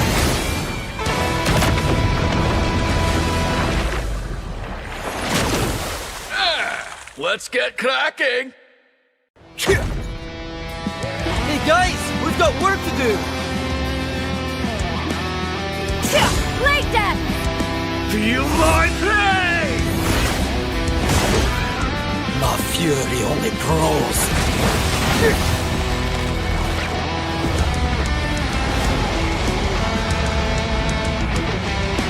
Let's get cracking.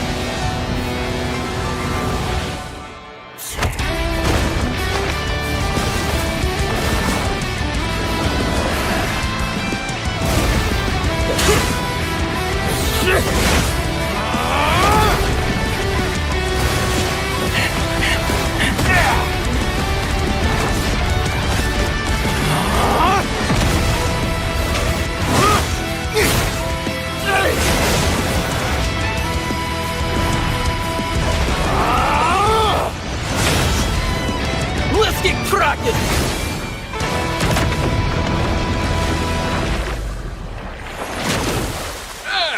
Let's get cracking. Hey guys, we've got work to do! Like that! Feel my pain. My fury only grows.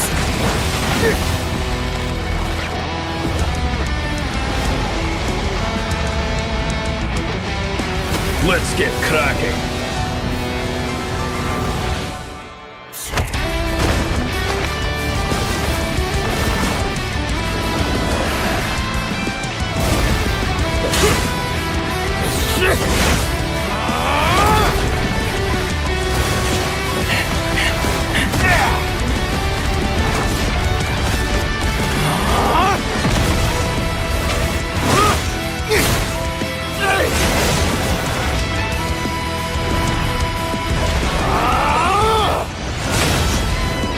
Let's get cracking!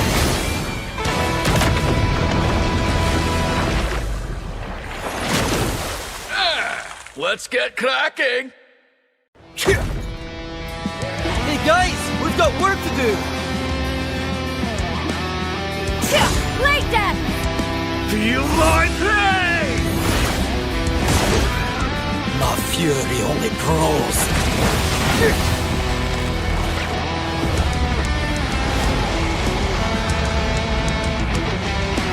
Let's get cracking.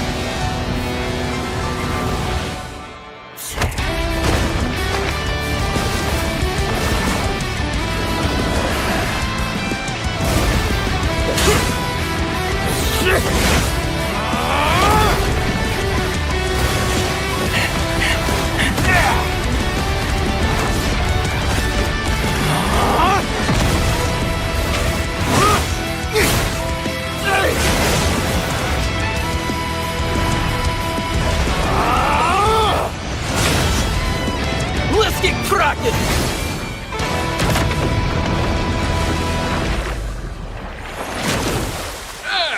Let's get cracking. Hey guys, we've got work to do! Like that! Feel my pain. My fury only grows.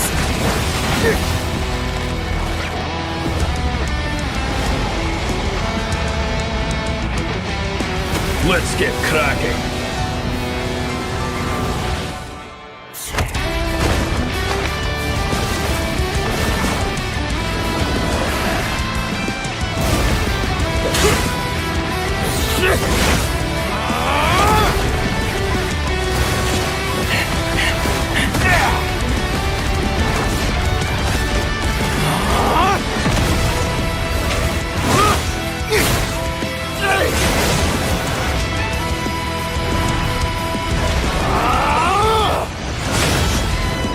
Let's get cracking!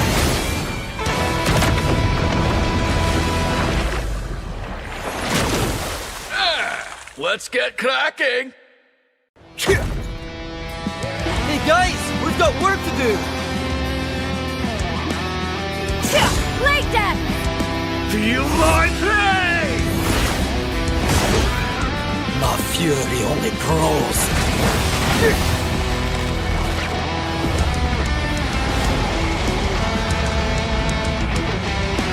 Let's get cracking.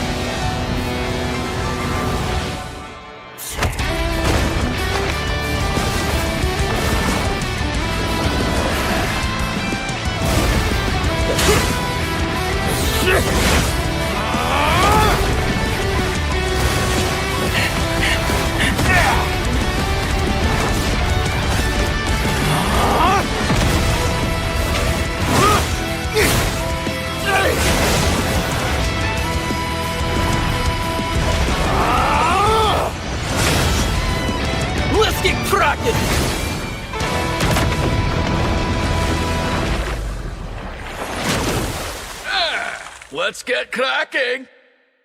Hey guys, we've got work to do! Like that!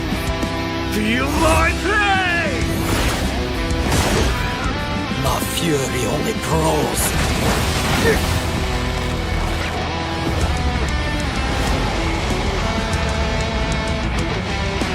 Let's get cracking!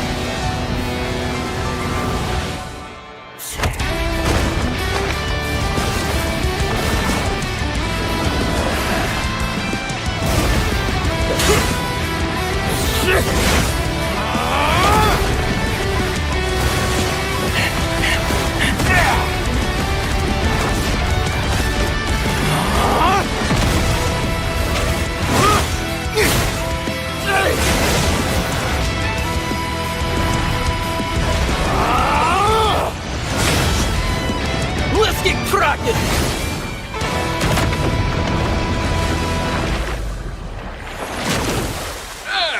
Let's get cracking! Hey guys, we've got work to do! Like that! Feel my pain! My fury only grows.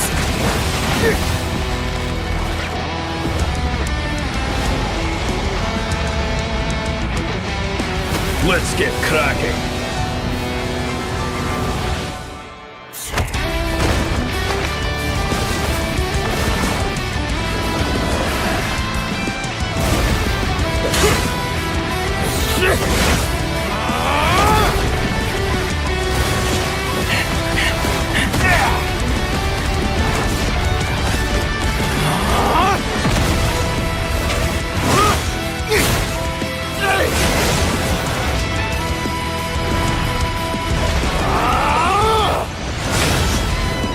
Let's get cracking!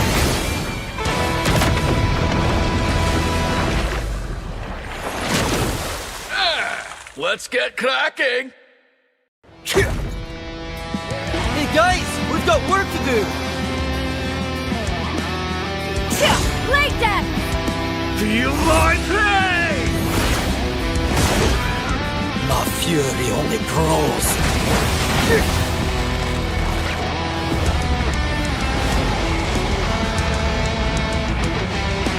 Let's get cracking!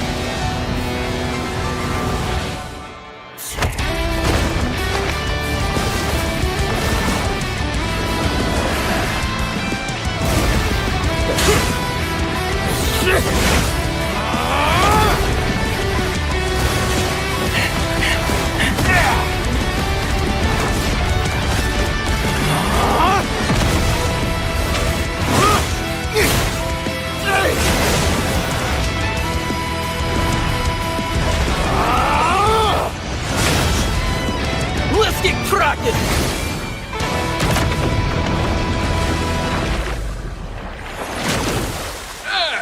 Let's get cracking! Hey guys, we've got work to do! Like that! Feel my pain! My fury only grows.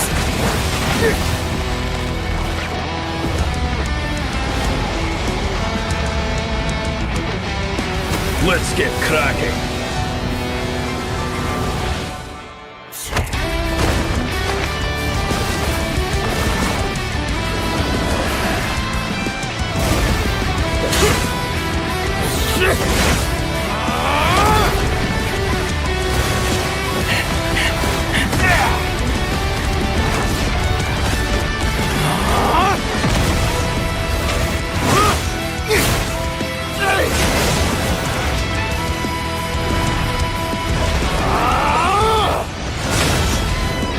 Let's get cracking!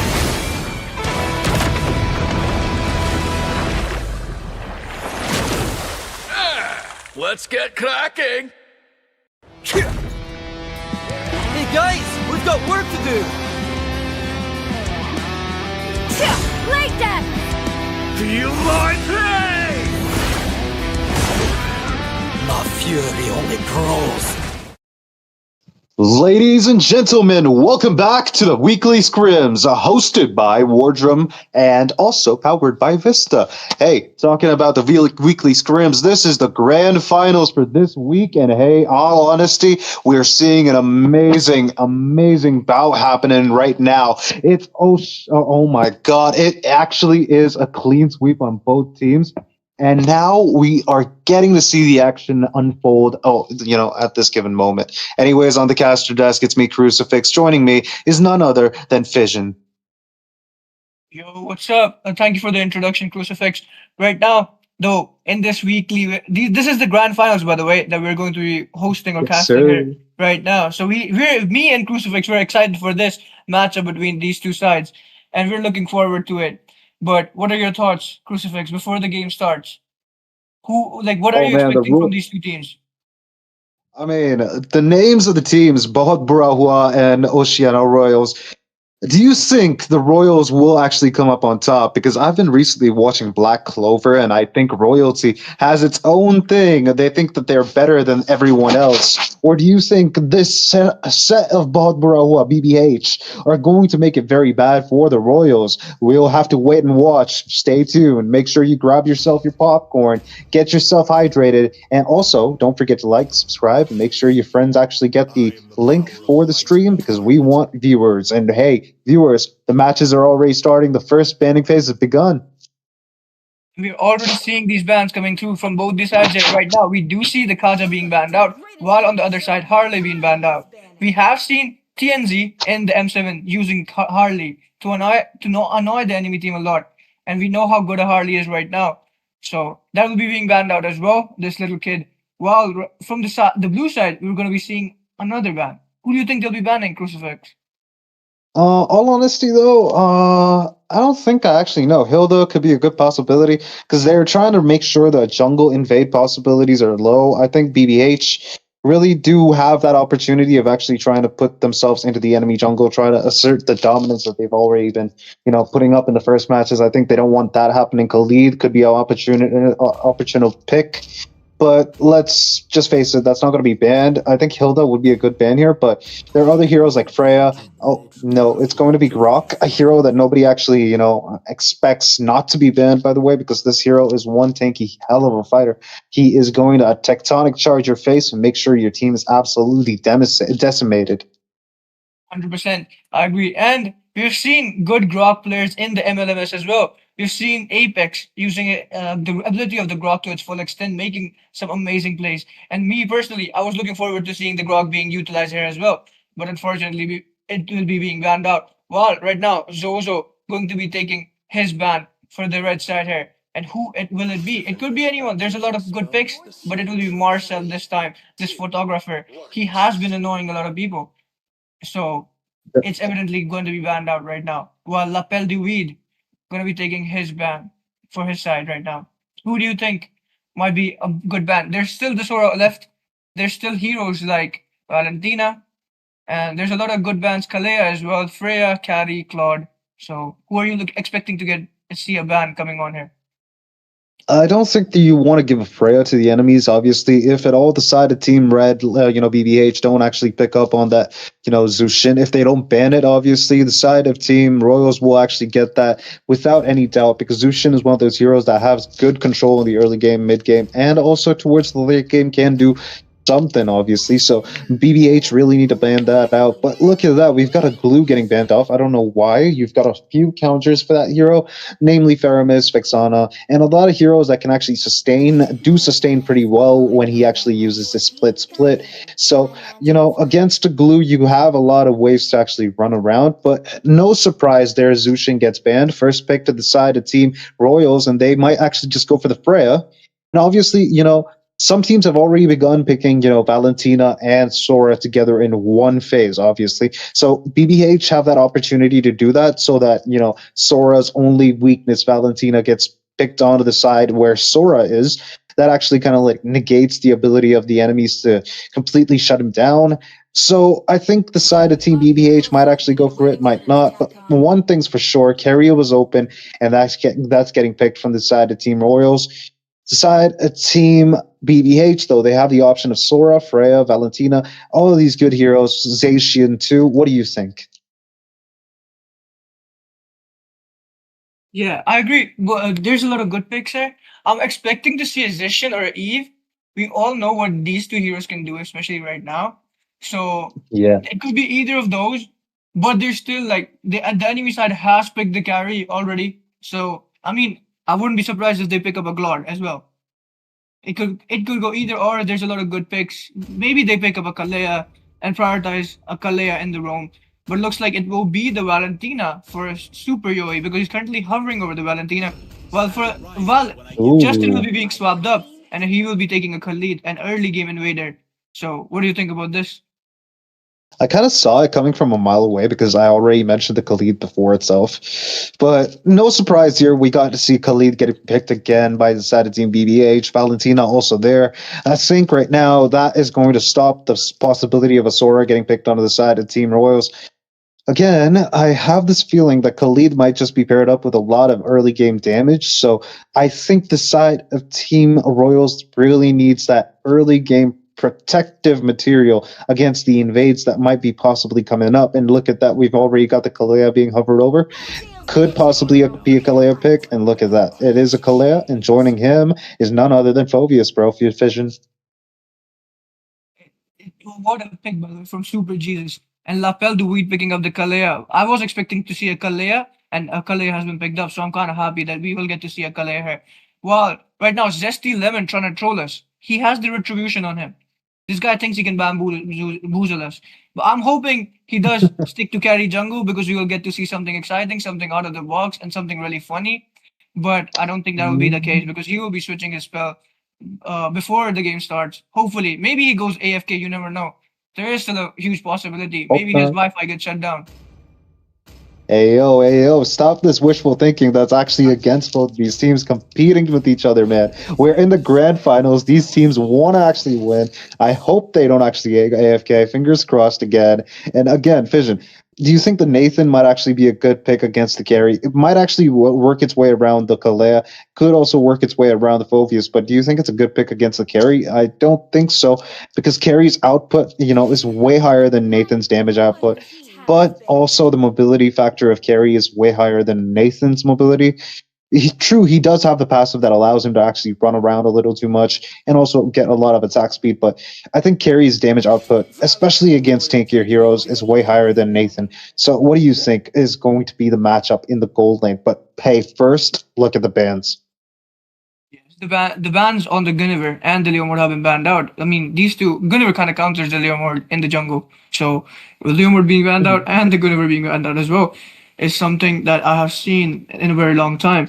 While right now, it looks like Zozo going for his ban. And there's still a jungler that needs to be banned out. There's still a mage that could be banned out from the red side here, Oishani Royals. And looks like they're still deciding. They're still taking their time, but these are the two lanes that they need to be focusing on. There's still good heroes left, and this ban could maybe be on a... Oh, it looks like it will be on a jungler here, right here. Baxa being banned out. So we won't be seeing a Baxa anytime soon, while Deadbomb will be taking the ban for his side right now. And he has options for the jungler and possibly the EXP lane. So let's see who they ban out now. All honesty, though, the side of team, Oceania Royals are not giving much to, Valentina for her to work with. She does have the possibility of taking the, Kalea Tsunami Slam, but, IMU is such a versatile skill, but without, good follow-ups or good spells, you're practically useless. All honesty, there's no point taking carry's ultimate, neither Phobius's dunk.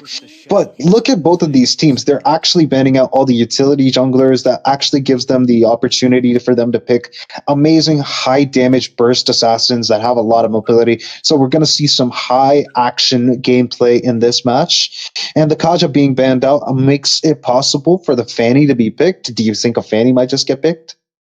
I'm hoping a Fanny does get picked actually, because I do want to see someone play a Fanny.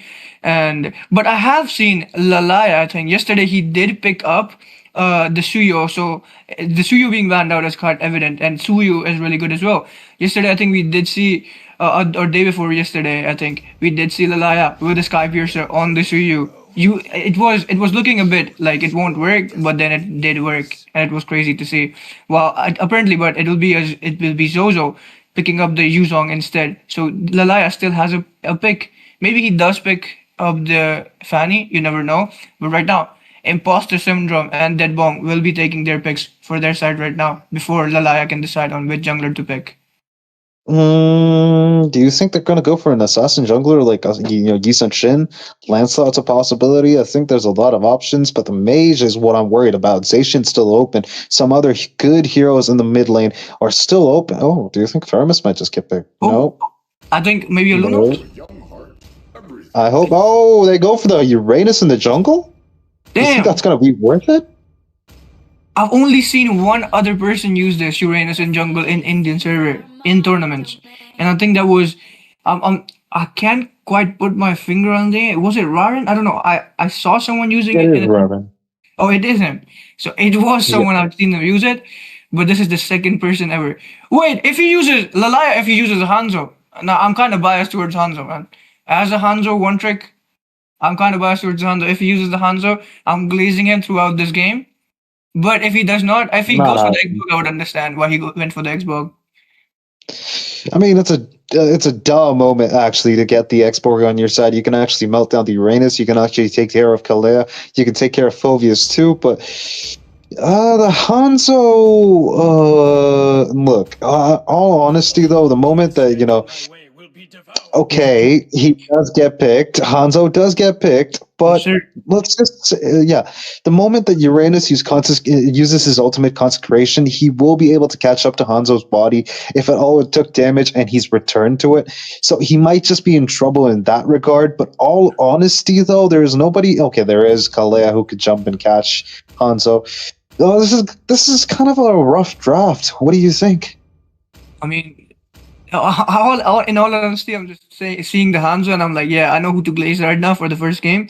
So like, I'll if I'm biased, if the chat thinks I'm biased, man, it is what it is at that point. But I'm really interested to see what the Hanzo does as well. But like Carrie, if she times her basic attacks, well, she might be able to catch the Hanzo. But the probability of that happening is like really low. But it is still a probability because I have seen that happen. I mean, I may potentially have been caught by it like once or twice as well.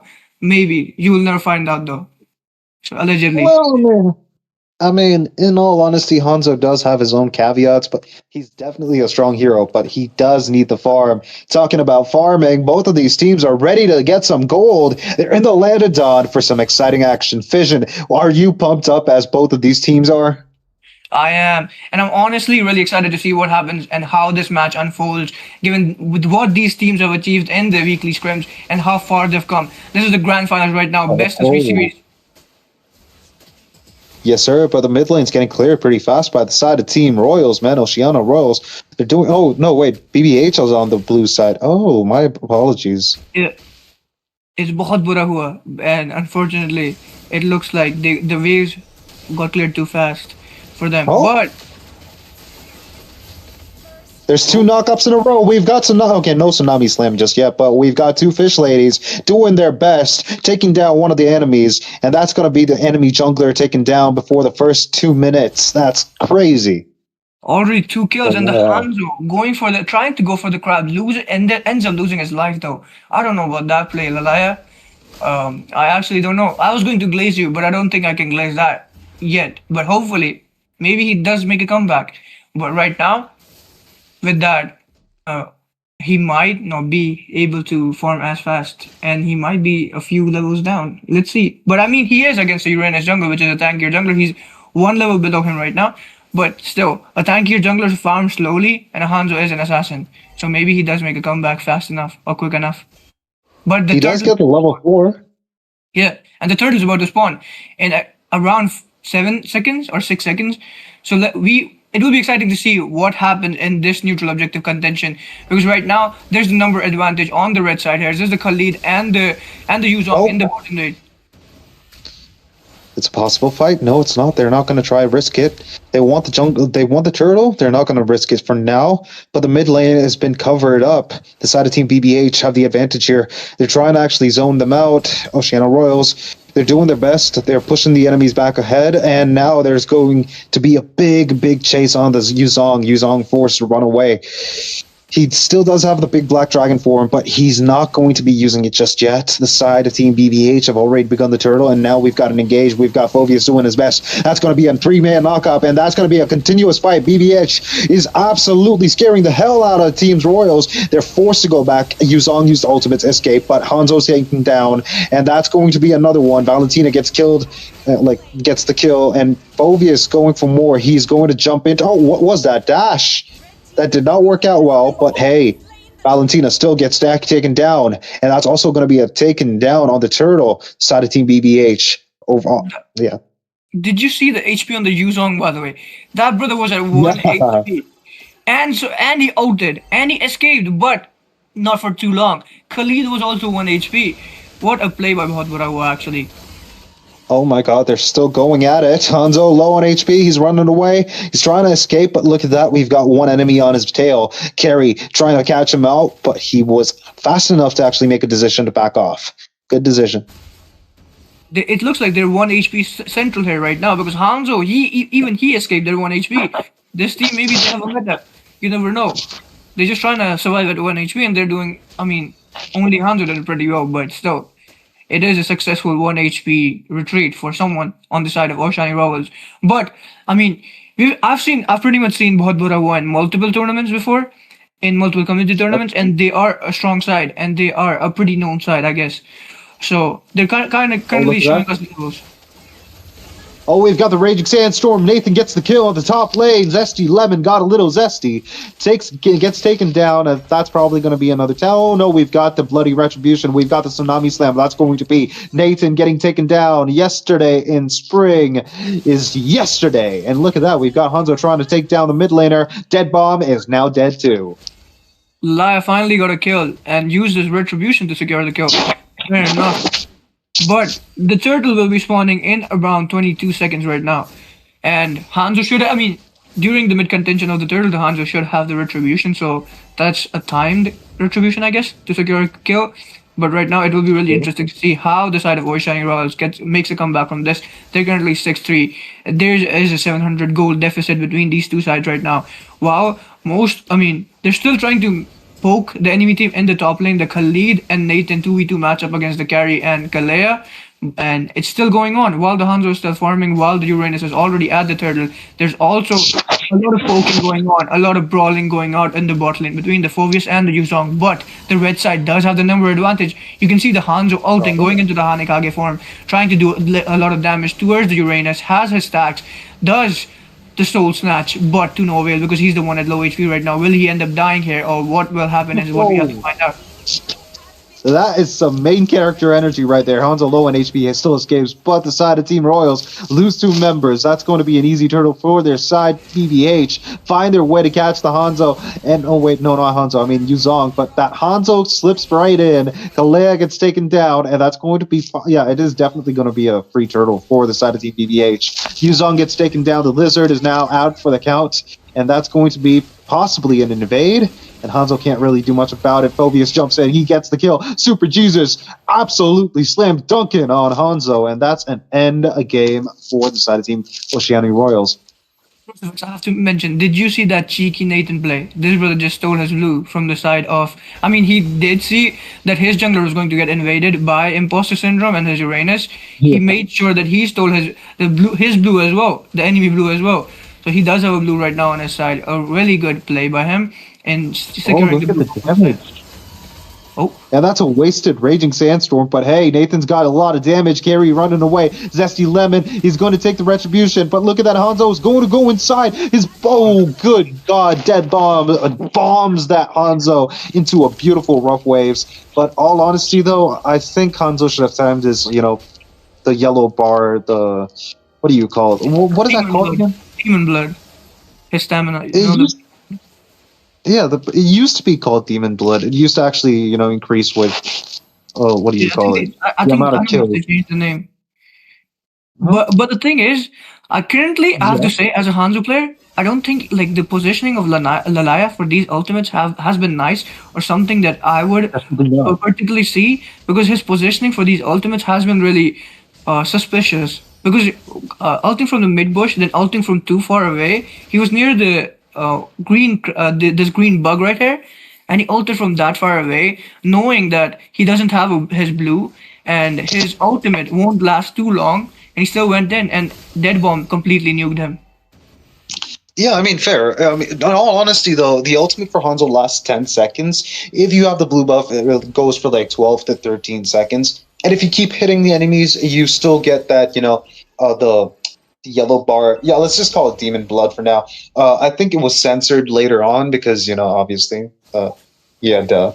But like you said, Demon Blood, if you keep hitting enemies, you actually keep regaining a lot of Demon Blood, 15 actually. So I think overall Hanzo is capable of fighting, but he needs to either hit his second skill or keep hitting his basic attacks to get that ability. But look at that, we've got a lot of damage coming in from Zesty Lemon. He's able to damage that Khalid into oblivion. He's going to make sure that true damage is going to strike true in Khalid's Sandstorm. Nathan perfectly predicts the invasion coming in from the side of Bohut Huwa as he goes back, retreats. Wood is willing to let his tower go, but looks like the side of Bohut Huwa has already retreated and won't commit to an offensive against the Nathan yet, because they will be switching their focus onto the neutral objective, the Lord, which is up right now. And will they be able to secure it? Or will Hanzo or someone from the side of Oishani Royals try to make a play here and try to snatch this Lord from their side? But looks like Hanzo is too far away and he might not be trying to contest this Lord at all. He will be instead going for the enemy blue right now. I mean, that's not a good trade, but, well, whatever floats your boat, Hanzo. Look, if he used his ultimate from that position, obviously he would have been spotted. What is happening? What is happening? What are you doing? Kadita, you're in sticky situation. You're in rough waters right now. You can't really make that play. Lord's marching in on the top lane. They've got a lot of pressure. Oishani Royals are definitely going to feel a sting from this one.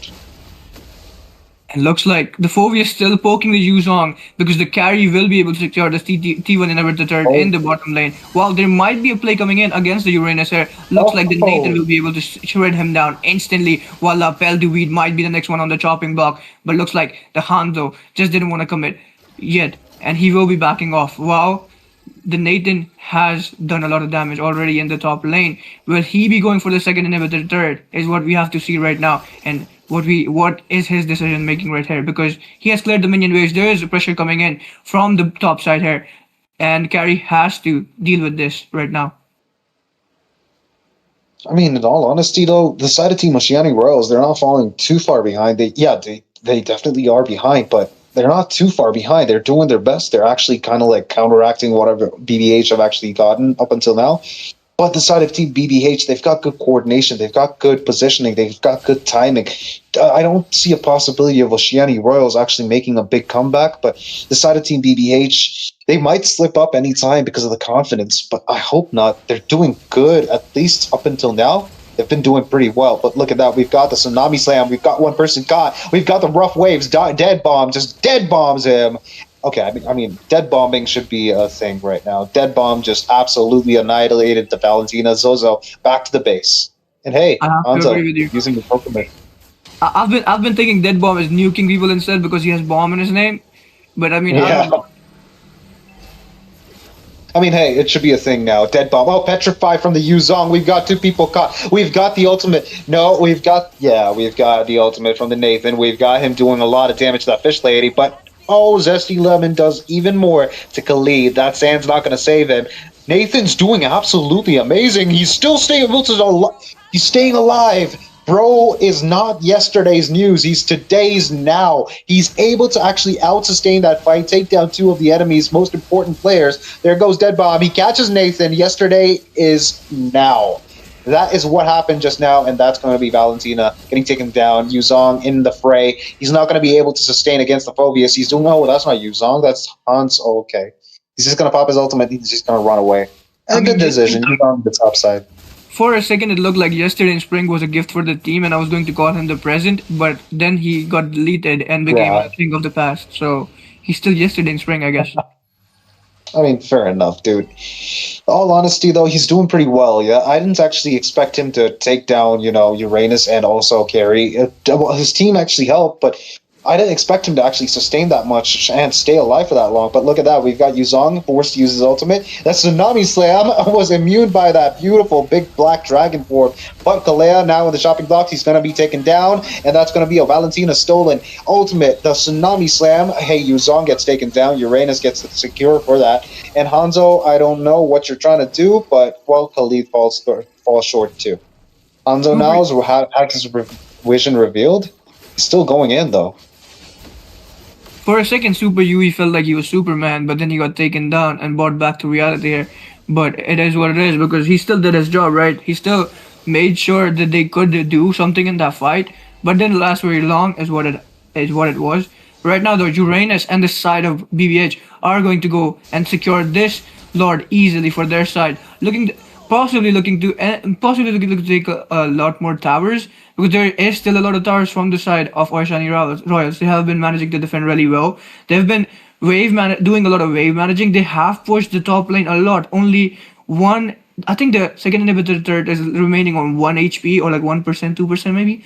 While the other side, they aren't as deep compared to the side of Oishani Royals right now.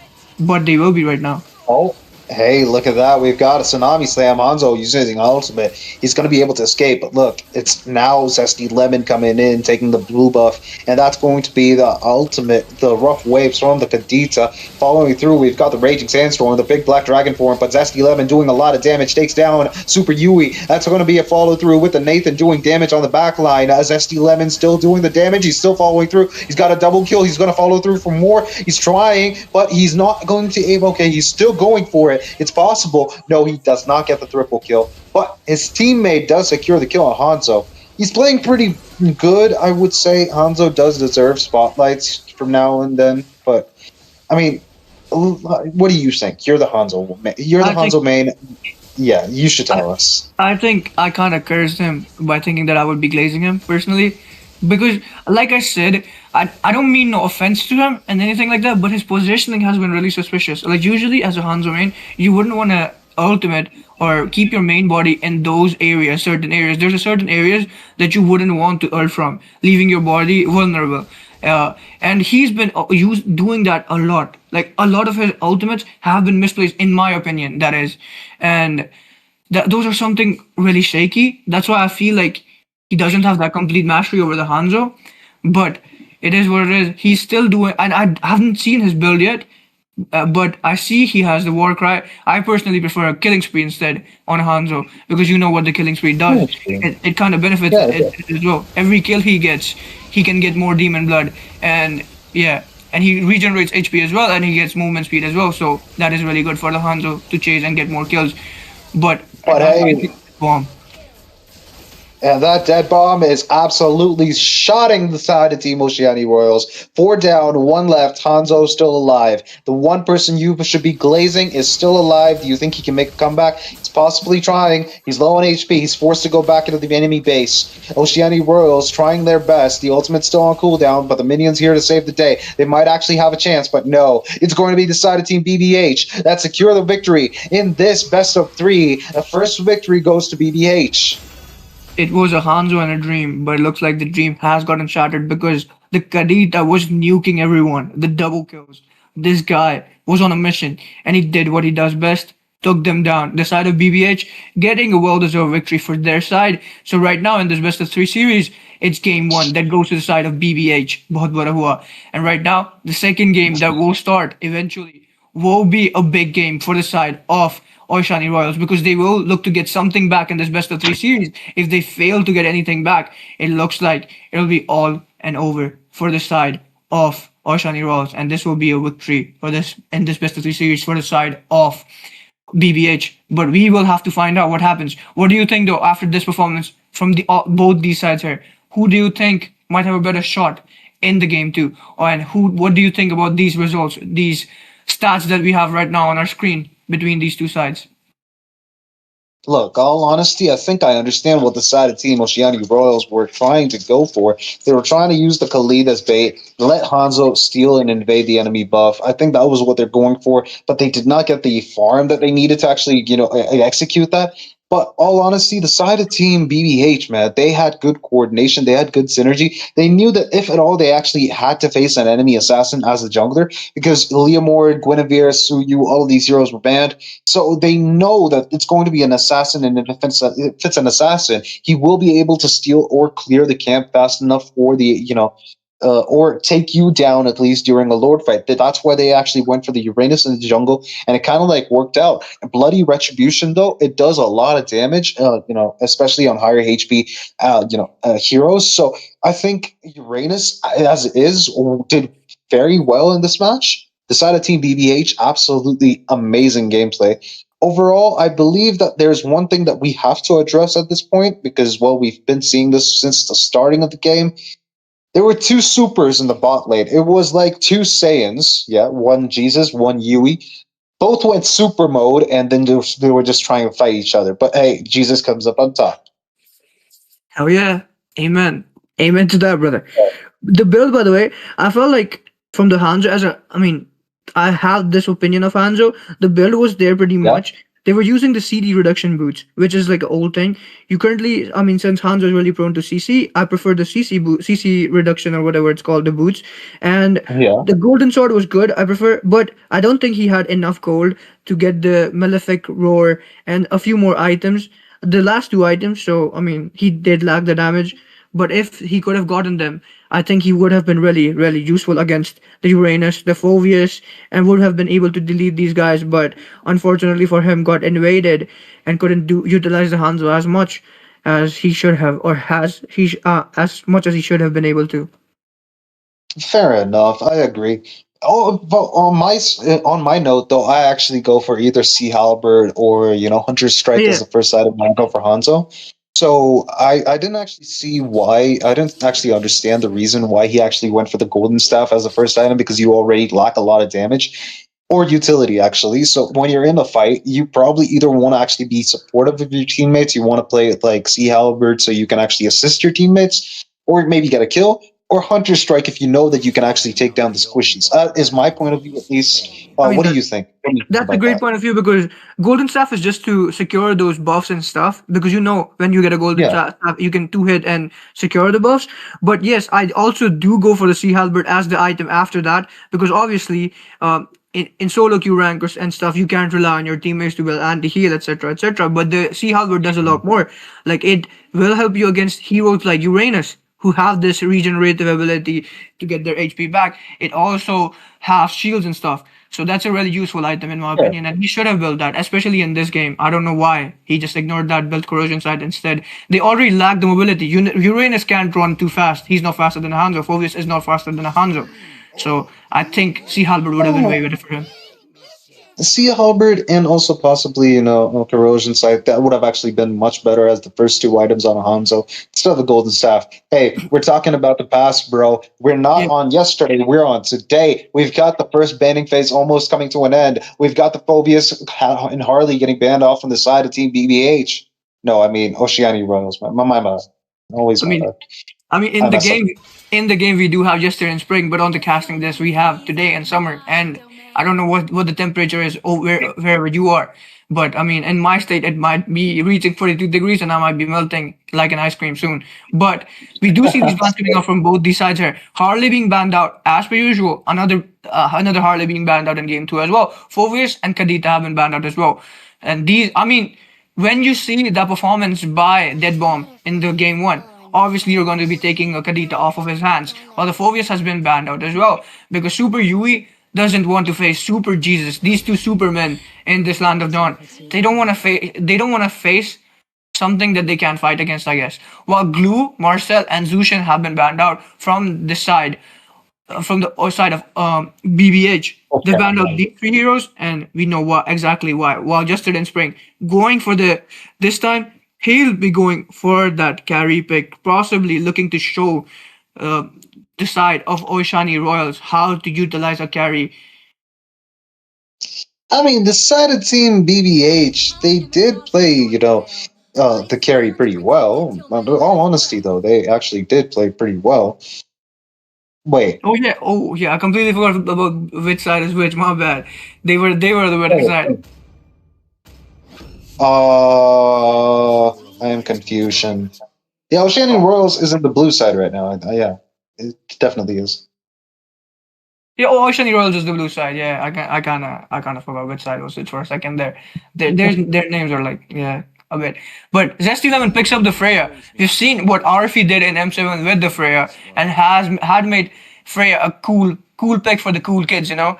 So a Freya will be being used up, but against the carry, I don't know about this. I mean, he can do a lot of damage, but late game, we all know what late game a carry can do to these sustained heroes, shred them down easily. While Lapel Duvid will be going for the counter pick. Lalaya this time on his trusted Suyo. He was on the Hanzo earlier, but this time he said, I can't take any risks any longer. Let me go for the comfort pick or something that I can play really well to its full extent. He will be picking up the Suyo right now. And Zozo going for his pick, the Valentina. While Dead Bomb, he does not have a Kadita that he can rely on, but maybe we get to see a Zeshian. Maybe we get to see some other meta pick. Maybe an Eve possibly. There's still a few good mages that he can utilize, and let's see what he has to pick, because right now he's taking his time. Maybe he ends up swapping Super Jesus or Imposter Syndrome, but looks like only time will tell as the clock is ticking down. But he's still not hovered over any hero just yet. Dude, all honesty though, I think that for the side of Team, BBH, they do need magic damage. And hey, talking about magic damage, we've already got the Guinevere getting picked onto the side of Team BBH. They've got one hero that can control the enemy until oblivion occurs to their faces. That hero, Guinevere, is such a pain to deal with, especially on the jungle. Semi-tank build, it's going to be a chaotic match. We've got the first ban from the second banning phase going through. We've got a Kalea getting banned from the side of Team BBH. The previous game they had it. They don't want to give it away to the enemies, obviously. So I think that's a very understandable ban. They've got the Kaja. They don't want the enemies to actually have a one single target pickoff hero, especially not with Valentina being there. Could always copy the Divine Judgment, take the enemies away. That's going to be a big problem. And if they have the Kalea too, that's going to be hell if at all it actually happens. Justin still taking his well-deserved time or something, because he's currently still thinking about who to ban. He still doesn't know, but he'll be taking a sweet time right now. While the side of BBH had banned out the Kalea, he will be banning out the Eve instead. He doesn't want the Eve to get into the hands of the side of BBH. While Super Yui going to be taking his ban for the side of Oishani Royals. Meanwhile, the side of BBH already banned out the Grok. They didn't have to think much. They were like, okay, the Grok is still open. We do not want any tectonic charges to our face. We will be banning him out. Well, right now, Oishani Royals will be banning out the other EXE pick from game 1. It looks like the big black dragon has been banned out as well. Dead Bomb going to be taking a pick to nuke his competition right here in the mid lane. Let's see who he will be picking up. But who do you think he'll be picking up, Crucifix? It's going to be important, yeah. I mean, obviously, there's two heroes that actually have immunity almost, technically, to physical damage. So Freya and, Guinevere might actually not have a difficult time. Freya will definitely have a hard time against the carry and also the Suyu, the Transcendent Immortal. That passive allows him to reduce 20%, 25% incoming damage from any physical sources. So obviously, when he's actually, bulky looking, Freya can't really do the full extent of the damage that she can actually deal. So a very strong damage dealer in the mid lane is very much required. And hey, talking about that, Freya gets picked. No, Farsa gets picked too on the side of Team BBH. This is going to be vital because Gary is definitely going to buy herself the Wind of Nature, and that's going to immune Freya's damage, but not Guinevere and Farsa. The drafting here from the side of Team BBH, very, very interesting. They've got a lot of magic damage. They've got physical damage in terms of Freya, a hero that can actually dive the backline, do a lot of damage. That's also in the gold lane, by the way. I would recommend Freya running the Vengeance, at least against this enemies. You might actually just benefit better from sustaining and staying alive more than, it being able to escape or engage in any situation.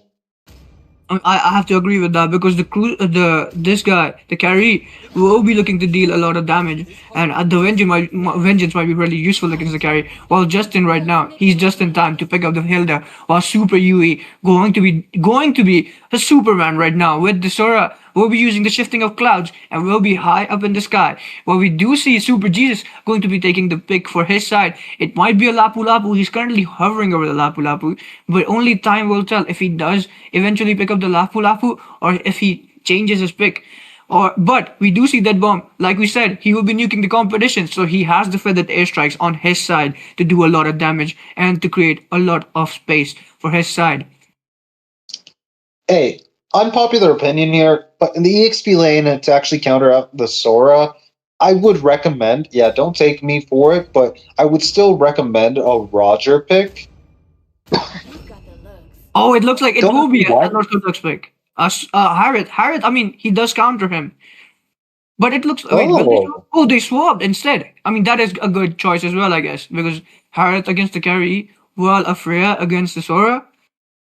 Really smart. That's a lot of magic damage. Oh yeah, true.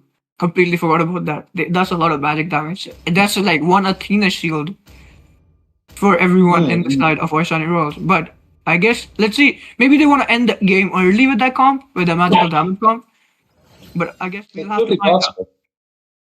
Absolutely, brother. I feel like, it could be possible that they could end the game early, but all honesty, though, that's a lot of investment in the magic damage, and the only other person that can actually deal damage in terms of physical damage is the Freya, obviously. So, well, even if the Guinevere and the Farsa was the thing that I was actually excited about seeing on the side of Team BBH, counter the carry and also, the Suyu, I would not have actually expected the gold lane to be a magic damage hero like Harius.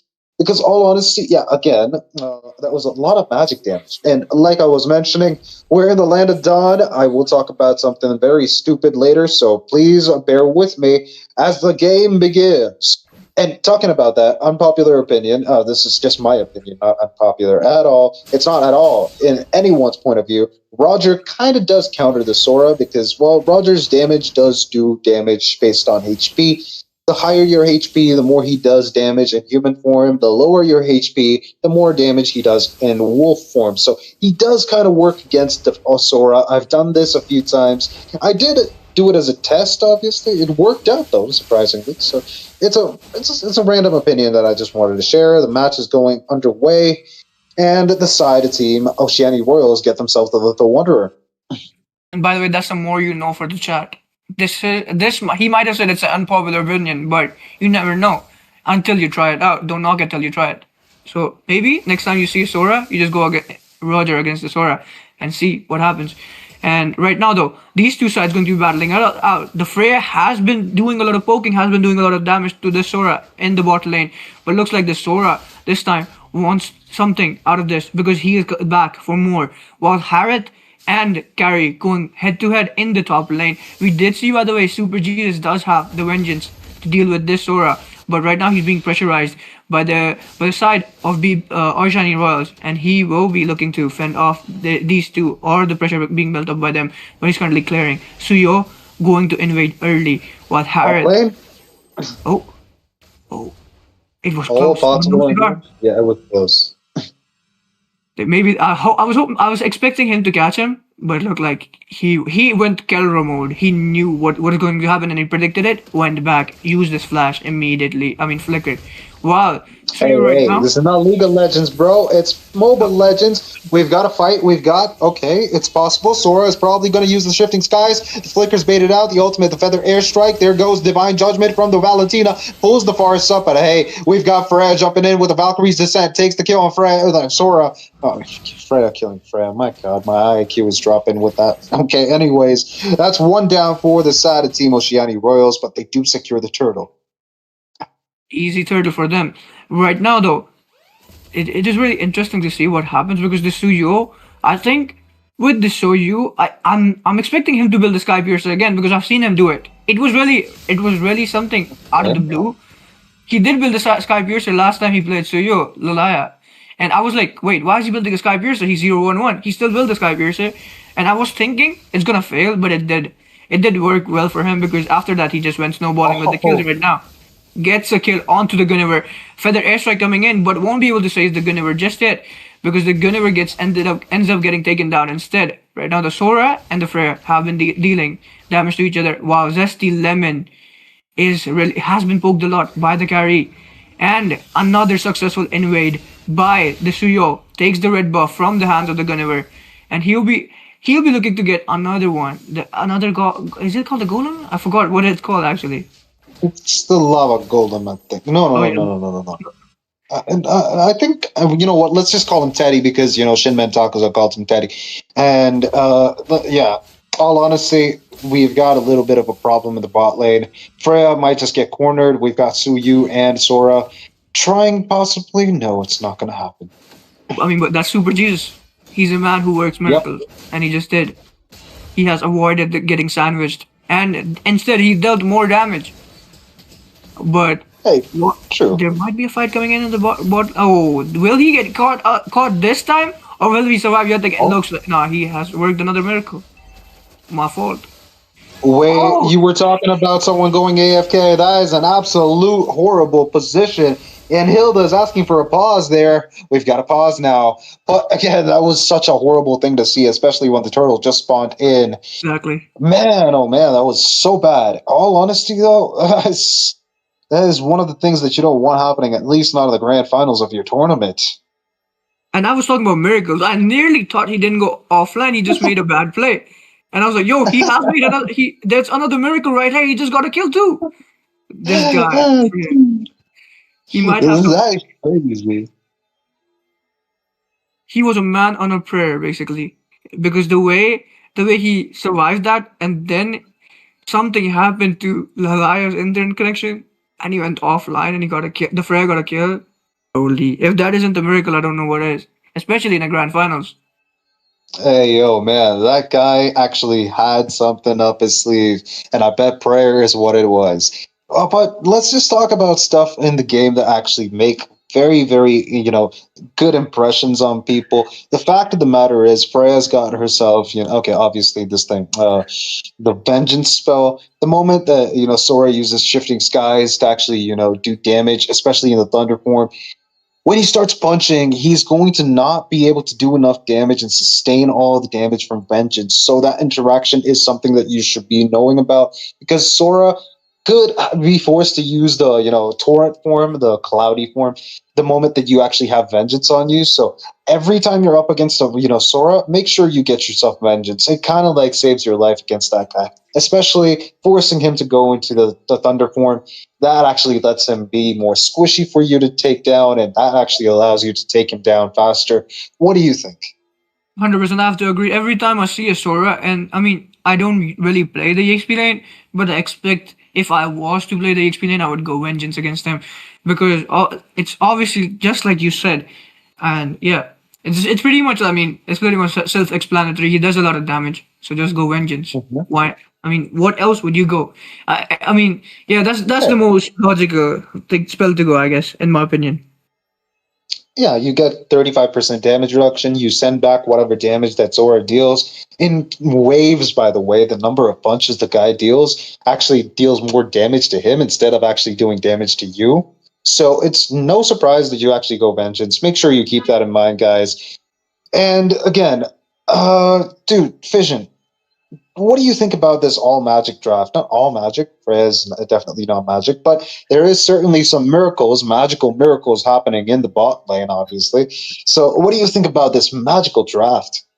I mean, talking about magical, didn't he just go offline? There's more than just what's it called? Is it called good magic? But there's more than just good magic here.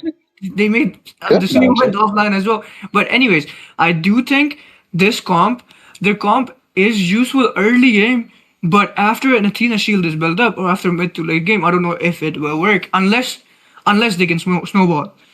But I think it is an early game draft. Then they should be looking to end this game really early.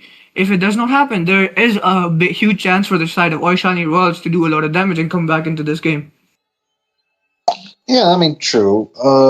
the moment that Carrie actually gets the farm, she's able to actually melt down whatever, heroes that BBH have for them. Kaja is not going to be a problem. Guinevere is not going to be a problem. Farsa definitely not going to be a problem.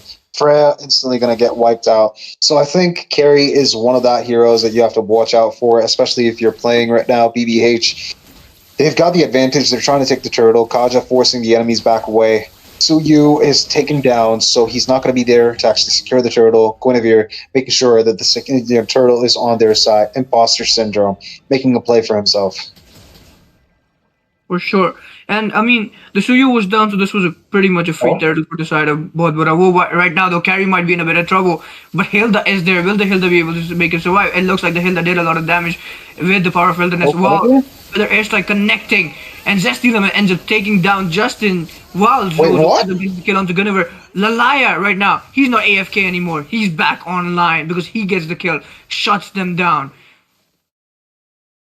That's crazy, bro. The moment I saw the feather airstrike, I thought it was the side of Team BBH doing it. But no, it's Valentina saying, I am better than you. It's not I am you anymore. It's saying, I am better than you. And then using the feathered airstrike against the side of Team BBH to take down the Guinevere and also lead to a kill on the Farsa. Absolutely crazy. Dead Bomb did not expect that. And hey, another feather airstrike. Well, nobody dies, though. What a play. Yeah, I mean, for a second, even I was confused. I was like, wait, what? What's going on? And then, I mean, he did trick us. He bamboozled us. Maybe the real imposter was Zozo all along. Fair enough. Imposter syndrome. He's got to work his way back up to the title of imposter, but he's just syndrome right now. Yeah, for real, because the real imposter is Zozo after all. Hey. Wait, is Syndrome the villain from Incredibles? But hey, look at that bot lane. Freya absolutely stomping. We've got the ultimate, but he's low on HP. Forces his way back to the base, but he's still getting taken down. The carry's flicker has been burnt out. But Freya getting taken down is going to be a little bit of a problem. Hey, that does not matter. Suyu's taken down. Hey, we've got another kill on the top lane. Sora gets taken down too. Harriet and Kaja doing their work. And in the mid lane, we've got Guinevere forcing his way back into the turtle area, making sure that he's able to actually secure the turtle once again. This will be a free turtle yet again for the side of Bura because Suyu got taken down. Super Yui is not there. Super Yui, by the way, not having the best of games. Is having a game to forget, but Justin ends up taking down Dead Bomb. And right now Justin ends up getting taken down by Lapil the Weed as well. Zozo is in deep waters right now because he's getting sandwiched between the side of Bohut and he ends up getting taken down. Imposter Syndrome might be the villain, but he's the real villain right now. Hey yo, yeah, I just realized it is definitely his name is definitely Syndrome. I kind of miss my childhood now. Oh my god.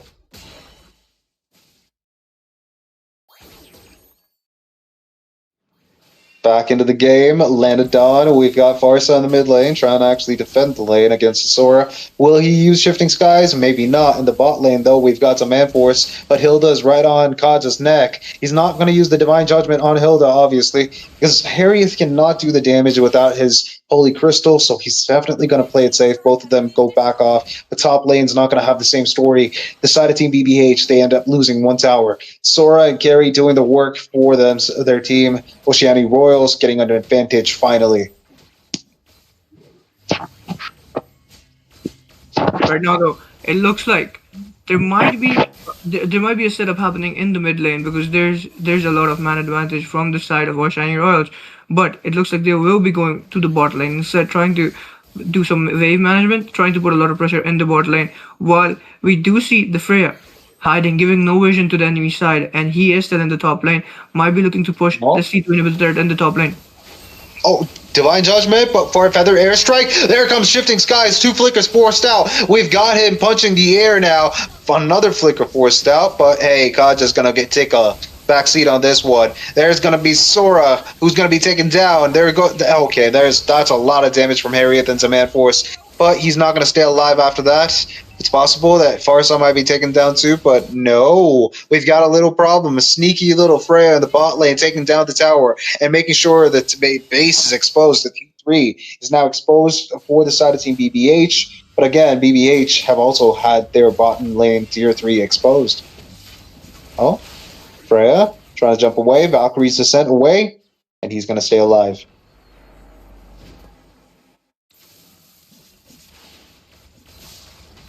And as we call that, Oishani Royals try to take the Lord. We've got Guinevere jumping in. He's going to use the spatial migration. Does not, reach in time. The Lord gets taken down by the side of team. Oishani Royals double kill for Carrie, who takes down both Guinevere and also Kaja, and that's possibly another kill. Okay, we've got Suyu getting taken down. Harriet secures it, and I think that's about a wrap for that team fight. Mid lane is also going to be forced down. 3 versus 4. So the side of Team BBH don't really want to risk it. They've got a Lord to deal with, and the Lord might just be, repelled pretty easily.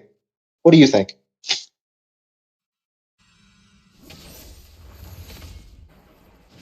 Well, Kaja, he's trying to fly away. He did have the Divine Judgment. He just decided not to use it on the, Valentina. So for now, I think everything is going as per the side of Team Oishani Royals' plan. They might just lose the bot lane and the top lane tier 2, but hey, Feathered Airstrike might just save the day. Not a chance. The Lord's been taken care of. I think the side of Team BBH, they haven't lost much. The gold lead, though, it's for now still 3,000 to the side of Team Oishani Royals. First match might have gone to the side of Team BBH, but Oishani Royals really, really are stepping up the pace. They are here to make sure that the enemies know, BBH know, that the side of Team Oishani Royals didn't reach here with luck, but with pure skill. And both of these teams did get a clean sweep on both of their matches. So for now, the side of Team BBH, they're playing the defensive game. They're trying to play it safe. They're not going to make any risky moves. But the side of Team Oishani Royals looking to pick off someone. I think Sora is definitely looking up to pick up someone, at least the enemy marksman, not marksman, mage, but still, it's technically a gold laner. Vision, are you there? Yeah, I'm there. I'm really sorry. I just my mic got disconnected for a second. But anyway, it looks like. Welcome back, my friend. Yeah, thanks for the welcome back. Right now, though, Bura who are currently on the back foot here because they have lost a lot of individual turrets, as we can see clearly, and the Holy Guard is about to go off as well. But it looks like the side of Oishani Royals currently this time on the front foot, know what they have to do, and are back into the fight. They need this game, by the way. They need this. They want this. And they need to take this best of 3 series to the third and final game, and to have a chance in this best of 3 series as well. But it looks like the side of Bohut Huwa trying to play tactical, trying to make something out of nothing, because they still the game is not over till the base crystal is gone. So, and the base crystal is still up for the side of Bura. So there is something that can still be done. Maybe they can claw out a win. Or maybe the side of Oishani Royals completely smothers them with that pressure. But we will find out as the game goes on right now. But 5 seconds and the Lord is going to be up. And let's see who will be taking it. Because both the sides currently are trying to get a man advantage. But Freya trying to do some wave management for the side of Bohut who are trying to create a lot of pressure in the bot lane, possibly trying to get the attention of someone from the side of Oishani Royals so that they can easily get this Lord as well. It's possible. The side of Team Oishani Royals have the highest possibility of taking it, but hey, we've got, Guinevere has been spotted. Sora is just going to be playing it safe. The side of Team BBH too, they're just all huddled up together. But it's not a good idea to actually stay together against Sora, because the moment he actually uses Shifting Skies into the Torrent form, you are absolutely stoked. You can't really do much. Harriet might be, but hey, there goes Vengeance. I think Freya is low on HP. There it goes. We've got another team fight. We've got Shifting Skies with the Sora. Carrie's going to be able to take down the Guinevere, and now Kaja gets taken down too. So Man Force is not anywhere close to Harriet, so Hilda is forcing his way to the enemies, but hey, Carrie is now here. He's going to flicker in, take down Harriet, and that's going to be a triple kill for the side of Team Oishani Royals. But hey, now Freya is taking the fight with Suyu, but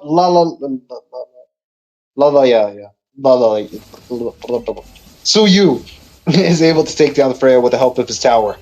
And it looks like I said, Oishani Royals this time, they had all to play for, and they will be getting this victory. Oh, wait, will they? Possibly. I think they will. They still will. Yeah. And yeah, I mean, the moment the moment you saw Sora actually use the Thunder form and then start basing attacking and carry there too, I think you should have actually known that the side of Team Oceanic Rails would have or going completely on the offensive to defend destroy the inhibitor, the Nexus. 100%. And right now, though, interesting game between these two sides because we will be going on to game three as well. It's currently 1-1. And the third game, all to play for both the sides here. They will be going head to head, trying to clinch a victory from each other right now. Well, these are the stats and these are the builds that we saw being used up in this game. Super Jesus working miracles right now in the EXP lane. We do see his build, and he was 4-2-3 also, and he gets the rightfully deserves to MVP as well. While Imposter Syndrome, probably an imposter in this game, 152, well, didn't quite live up to his standards that he set in game one. While Lalaya, like I said, Suyo built Sky Piercer yet again, and that's it. I mean, at this point that's gotta be his like signature in tournaments because you rarely see people build Sky Piercer in tournaments, but Yeah. they still have been utilizing it. While Super Yui was 0-3-0 in the middle of the game, but did make a comeback to get 0-4-6. Unless, I mean, if they still stayed 0-3-0, they would have gotten a chocolate. And I mean, a lot of us do love some chocolate, but not in the land of dawn. And yeah, so these are the stats. What do you think about it, Crucifix? Like you said, no, not many junglers actually get themselves the Sky Piercer, but they do definitely get the Sky Piercer if they're in the mid lane or possibly, maybe Anixia. Heroes like that, they definitely do get the Sky Piercer. Zushin, Lunux, all these heroes are known to build Sky Piercer. So these heroes, they definitely do. But in this match, at least, Carry yesterday in spring absolutely melted down all the towers. Super Jesus did his work too, but I think all in all, I think Carry actually outshone Freya.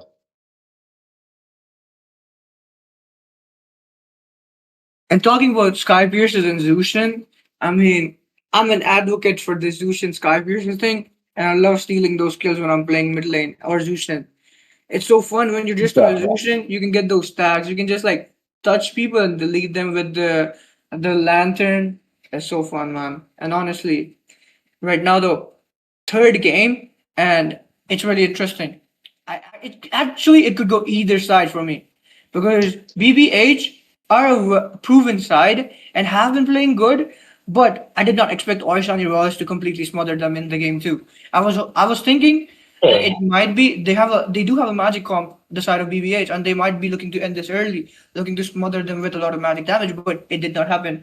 And we clearly saw in game two, Oishani Royals took over. They were on the front foot. They were on the offensive. While right now currently in the drafting phase, Crucifix, and the bans will be coming out. Who are you expecting to see? The same bans, or do you think they'll be banning some new heroes? Akaja, I mean, see, look, if you're on the blue side, you don't ban the Zushin, okay? The red side always has to ban the Zushin. It's a mandatory ban, but if you're on the blue side, don't ban it because the enemies definitely have to. Otherwise, you can get the pick on the Zushin. You probably would have been better off banning out the carry or something like that, but that's up to you, man. Freya, carry, all these heroes do perform pretty well. Banning them would have actually been a better option, but hey, Zushin gets banned out from the side of team BBH. We've got Phoveus getting banned out from the side of team Oceania Royals. They don't want Super Jesus playing the Phoveus like he did in the first game. Slam dunking heads on the ground, bro. That was absolutely perfect. Now we've got a little question. What will the side of team, BBH actually pick as their first pick? Because this all depends on the drafting that they're doing right now. Kaja is still not going to get banned. The previous game they did pick up the Kaja. It did not work for them, but they do ban up the Sora. Looks like they don't want to face this Cloudy, man. Cloudy, but with a chance of punches instead of meatballs here. Well, we do see Lalaya, Wobi taking the ban for his side, and I mean there is a lot of picks. I'm hoping, I'm thinking they might ban out the Kadida once again, but looks like it will be a carry instead. They've seen the carry 2 games in a row now, and they don't want to face a carry or see a carry in game 3 in this best of 3 series. While Lapel Duweed will be taking a ban for his side, and I mean he could go for the studio ban just out of respect for Lalaya. Or, I mean, we already know there's still a lot of good heroes left. They could go for something that's obvious, an obvious ban, maybe a Kalea, maybe something like a Freya. They could want to ban a lot of heroes. There's still a lot of heroes left to ban. So well, only time will tell, or only Lapel Duvid will tell. Because right now, it's 10 seconds on the clock. And does he need a lifeline or something? A phone, a friend maybe? Because he's taking his sweet time right now. 2 seconds on the clock, and Valentina has been banned out. Looks like Dead Bomb doesn't want someone to copy his ultimates yet again. So it will be a Valentina ban for Zozo. So no Valentina for Zozo this time. While yesterday in spring, going to be taking his ban. Who do you think he should ban? Or he will oh, it looks like he has his say already. He banned out Marcel. I mean, that's a no-brainer, dude. You don't want to deal with a Marcel. It's such an annoying hero. All honesty, props to the side of team, Oishani Royals for branding that Marcel. But they did leave up the Harley. The Harley gets picked onto the side of Team BBH. That's an amazing pick. That's going to help them in a lot of ways. Because especially after the buff onto the movement speed, on his second skill, movement speed By the the way, moment you actually Marcel. return back to your hat. So that up, huh? Oh, sorry. I was just saying. Sorry to cut you off. I was just saying. Marcel is like that one dude that you ban out because like he's always being a creep. This guy has a camera, bro, and he has a speed up speed. He can like go in and out of fights, and he just takes your pictures. Nah, we don't want that. He I can understand, bro. That is definitely not a good thing. Don't do that, guys. You will get into trouble. Just like, Fission just said, make sure you don't take pictures of random people without permission. But hey, we've got Glue getting picked onto the side team, Oishani Royals, and joining him is going to be Khalid. This is going to be a heavy invade composition. And we do love a Khalid. Justin on the Khalid as well. While Super Yui will be picking up the glue dead bomb right now. He does have his Kadita that he could pick up, but looks like he will be swapping out Super Jesus instead. This time on the Super Alice. Will he be making some miracle plays yet again like he did on the Freya? Or will he fall short this time? While Lapel Duvid trying to troll us by showing us a Terizla in the roam lane. But we know Lapel Duvid, we know you have some tricks up your sleeve, and we know you will not be picking up the Terizla. I mean, if you do fair play, we always love to see something out of the blue, and the enemy does have a glue out of the blue. I had to run there, but looks like Dead Bomb will be going on the Kadita instead again, just to nuke some more people, just to nuke some and get some more kills for himself, because he has the bomb and he does have the rough waves on his side. While the side of Oishani Royal is going to be taking their pick, but it's yesterday in spring. But will he be taking his pick presently, or will he be swapping up someone, maybe Lalaya or Zozo, to take their picks instead? Well, I mean, it could be possible. The side of team, they do go for the Fretrin. Well, they don't want to get bursted down, so the whole composition is heavily reliant on being tanky. The carry's been banned, so they have no hesitation whatsoever to go tanky all throughout this game. So I'm not surprised here, but do you think the Harley might actually stand a chance here? That's a big tanky lineup. I mean, I'm thinking the side of Oishani Royals are going for a protect Mr. President comp, but we will only have to find out when yesterday in spring picks up something like a Nathan yet again.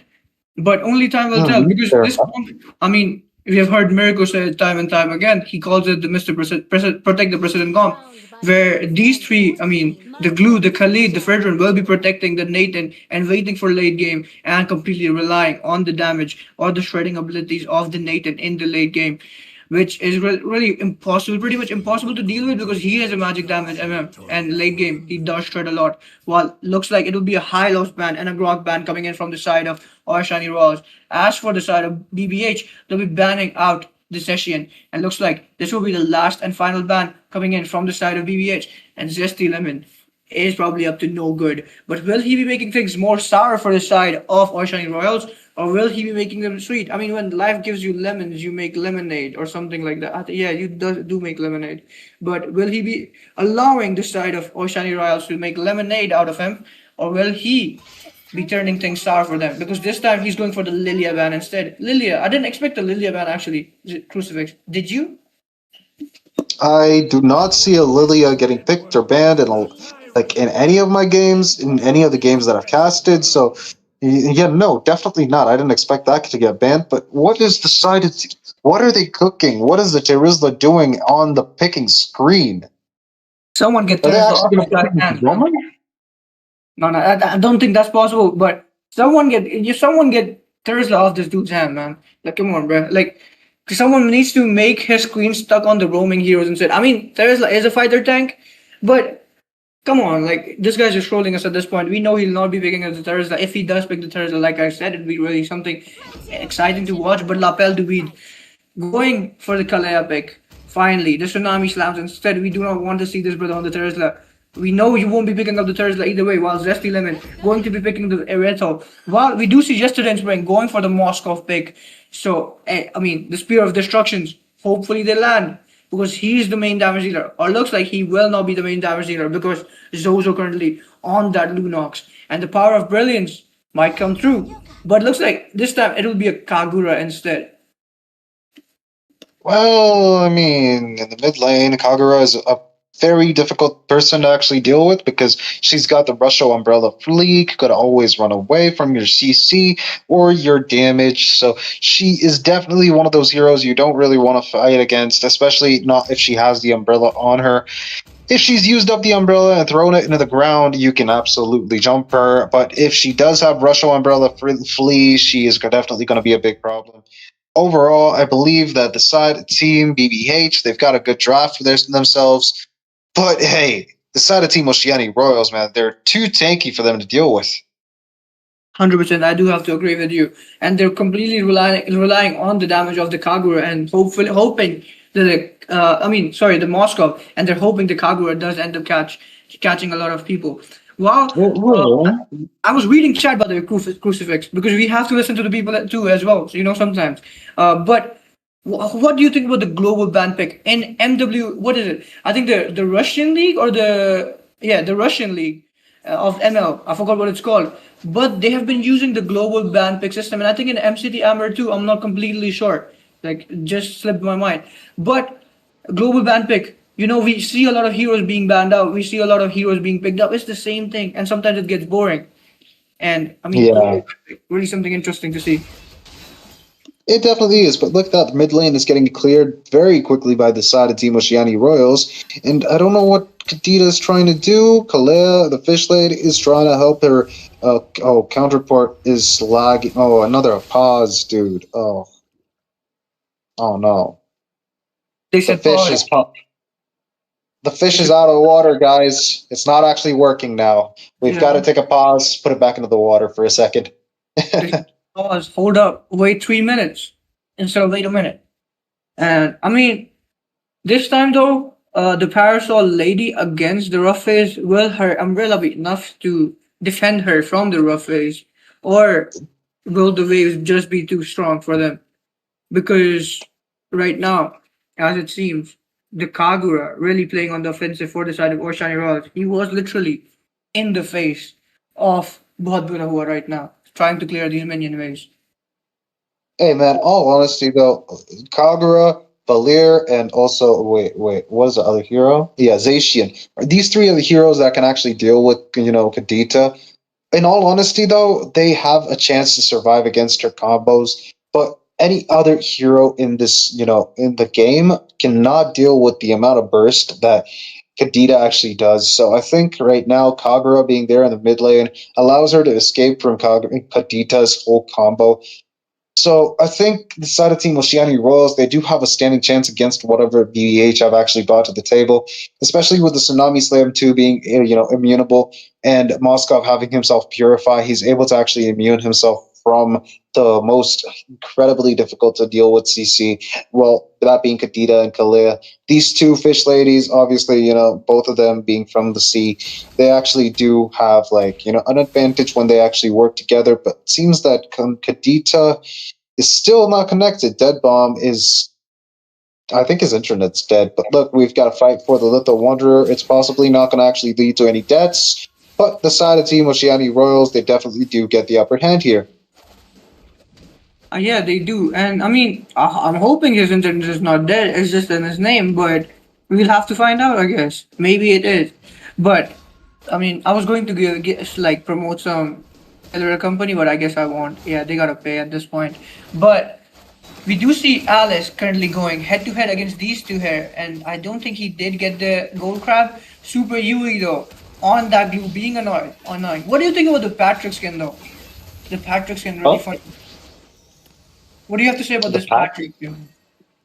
Yeah, all honesty though, it looks weird when he's like, on top of the enemy. When he looks like the Hulk Patrick type of, it just looks weird. But hey, look at that, it's possible. Engage. Kadita doing some damage, but he's following through on an escape route. He knows that he can't really fight that right now, so he just decides on backing off. The side of Team Oishani Royals, they are low on HP, so they know that they can't actually engage on the turtle without thinking twice. But look at that, Brethren taunts the enemy, and that's going to lead to them following through on a pursuit. But he's going to stay alive for now. Glue, he's taking the front line for his team.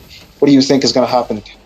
I think this could go either way, not gonna lie, because the number advantage is on the side of what BBH, but the glue is being a menace. Looks like BBH will still manage to secure. The Alice gets the turtle, dead bomb, nuking the Fredrin though out of his way because the Fredrin ends up getting taken down. Alice trying to get the kill onto the Kagura, but Kagura ends up trying to kill onto Zesty Lemon instead.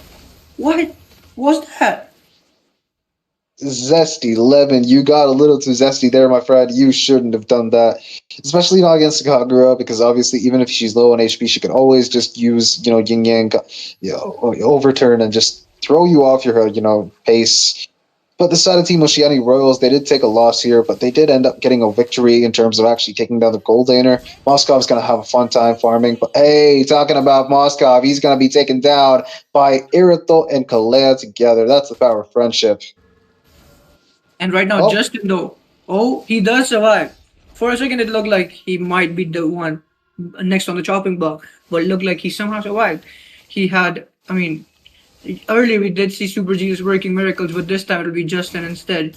While Zozo is there giving important vision for his side, but will he end up getting taken down because Dead Bomb currently doing a lot of damage to, trying to poke him, dishing some damage to him. While we do see the side of Oishani Royals might be planning to poach or to get a kill on towards the Rito here. It's possible, but the top lane is where Bohut, Bura, Huwa, they want to actually have some control over. And Oishani Royals, they've all put themselves into the top lane. They're trying to catch the Irito off guard. They know that if they actually have to have any advantage in the late game, they need to make sure Moscow is farmed up. But Irito is playing it safe. They can't actually get to her. Oishani Royals, they get the vision on the enemy roamer. Kalea is trying to play it safe. I don't think it's actually going to be into it. Oh, we've got a beautiful flicker ultimate. Rough waves into Kagura's face. That's absolutely beautiful. The Kadita has been making the Kagura look like the Kagura is in a bounce. What's it called? The trampoline. Again and again. Oh. I think it's been like 3 times. It just looks like the Kagura has been on a trampoline. Wow. We do see the side of Bohut Bura Huwa currently trying to contest this turtle, but will it be falling into the hands of Bohut Bura Huwa, or will it be falling into Flicker. A raging sandstorm coming in? Glue catches, gets a catch, gets a kill onto Harley right now. While Super G is trying to make a miracle play, ends up taking down Zozo for his side as well. Justin though, will he be just in time to escape, or looks like he will be healing instead? He does have a skill, and he does get a lot of big chunk of HP back, and now they're back into it. They're going head to head. Possible? ST Limit gets a kill onto Lalaya. Super Jesus securing the turtle yet again. Does this guy have a retribution or something? No, he does not. And look at that. Justin gets taken down. But Jesus has secured. By the way, this is the second turtle he secured. Yeah. And he doesn't. Wait, does he have retribution? No, man. He might be hiding something. He has something under his sleeve. I swear. I just can't prove it. He does have something.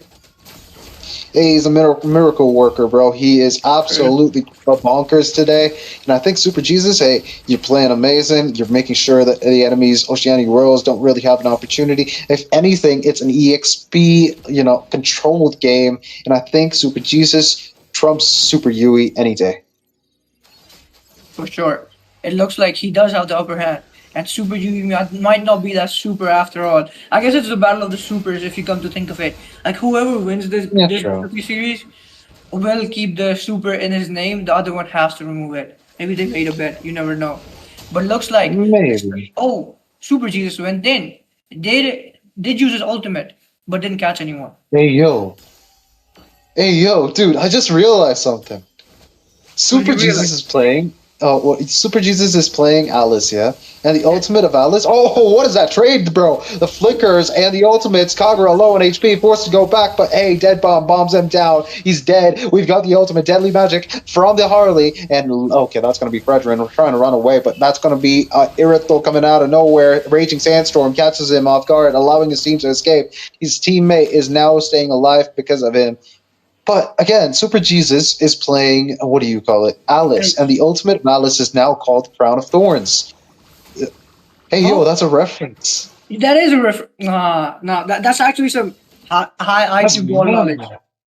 That is. Hey, yo, that's mad, bro. Nah. You actually like put some really good thought into it. Oh, but Lalaya does not put any thought into killing the Kadita right here because he ends up taking him down. But looks like Super Yui trying to poke this lapel dude a bit, but looks like this turtle will be still going out in the hands of Bohut Huwa because the Harley managed to secure it, but he will not be able to secure a retreat or a defense for himself because he ends up getting taken down. Super Jesus, the only one there right now for the side of Bohut Huwa, while Kalea is there giving vision in the mid lane.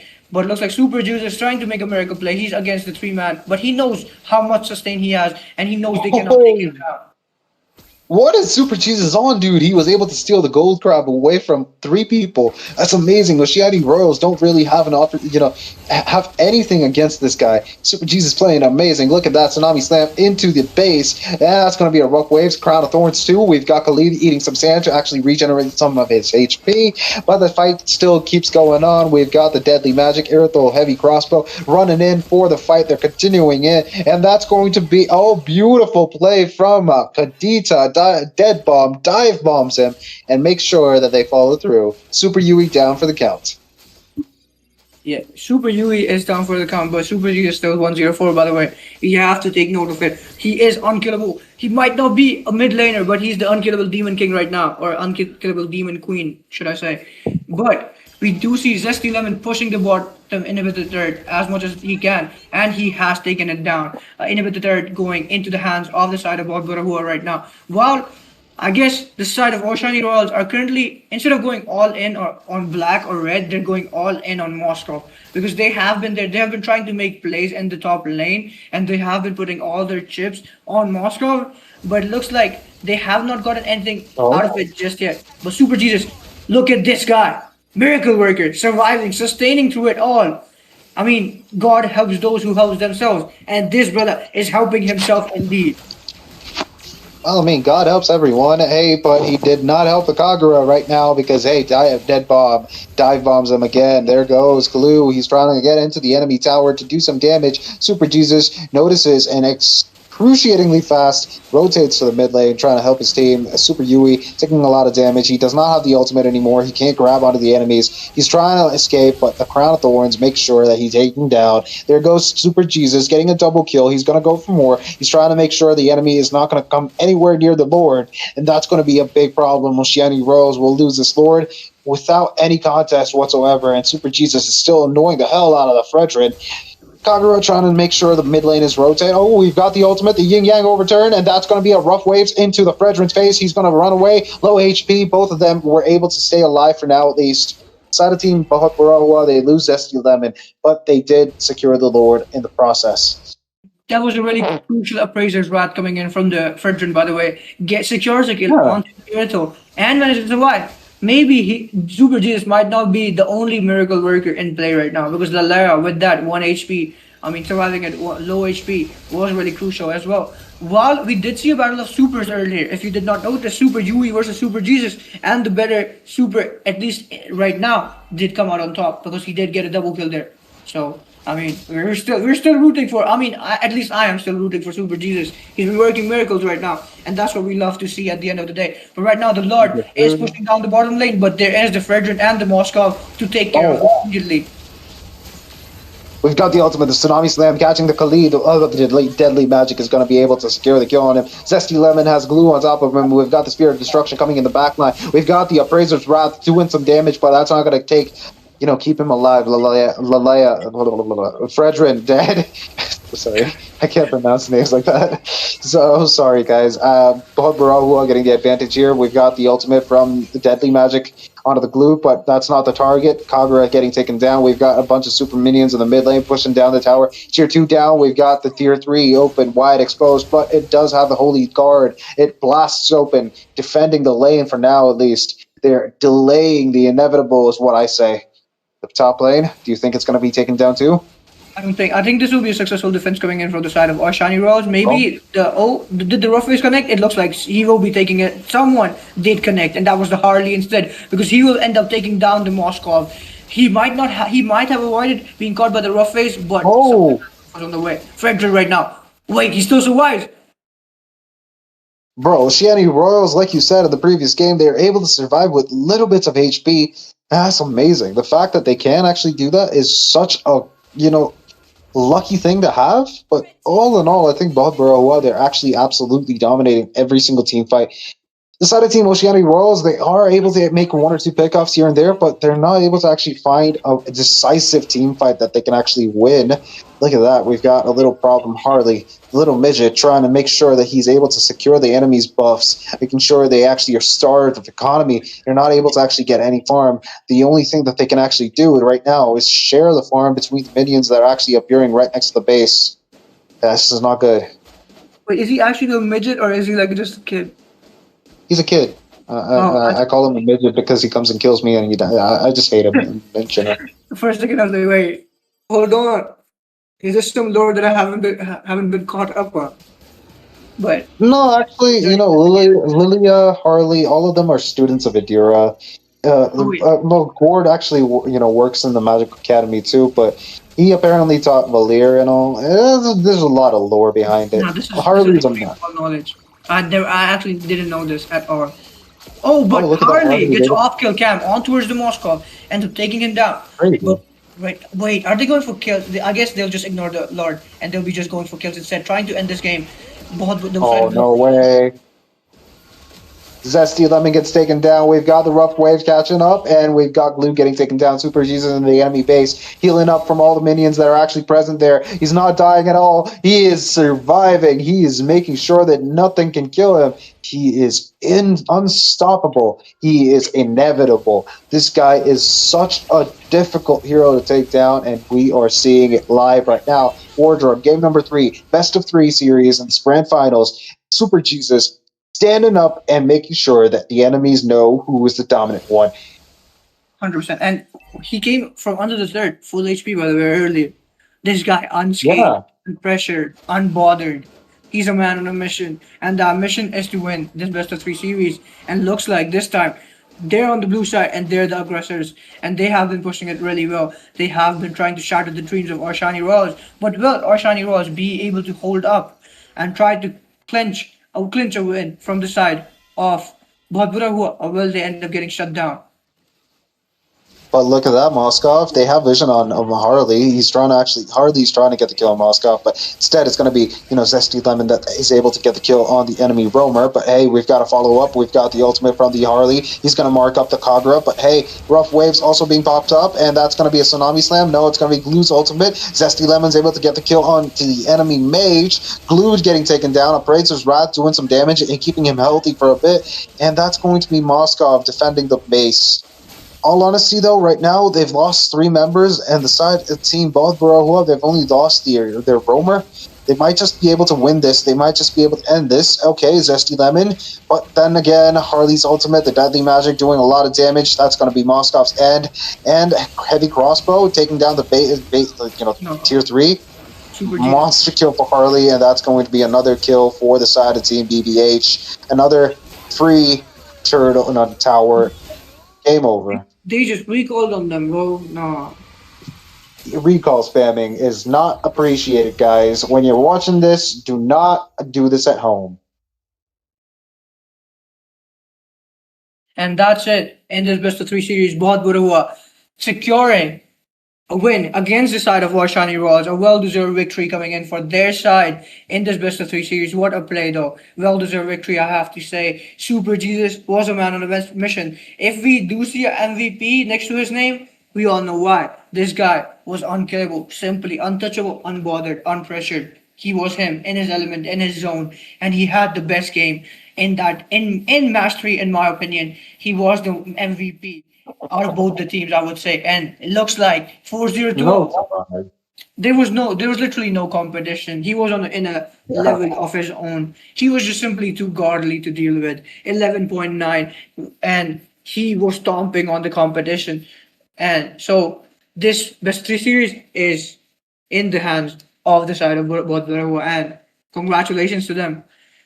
What do you think? What do you have to say for this best of 3 series, Crucifix? It went well. It went kind of like both ways, but hey, all honesty, the first match and the third match, I think Super Jesus actually made a very big impact in what BBH actually did. So EXP, that is an absolute EXP domination match. The second match could be either way. I mean, to be fair, Super Yui had himself, Sora, and it was against a Freya, so it could have gone either way. But well, Super Jesus, man of the match, man of the hour. This week, we've got an amazing, amazing match, and that was just absolutely crazy.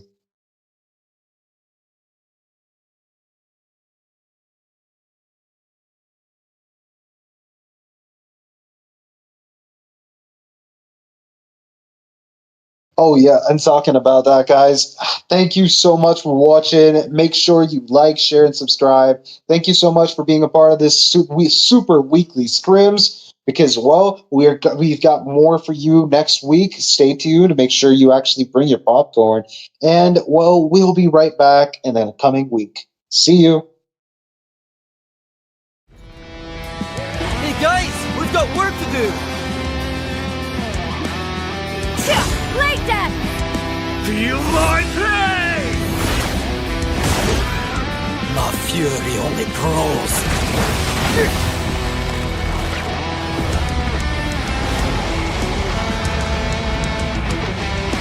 Let's get cracking!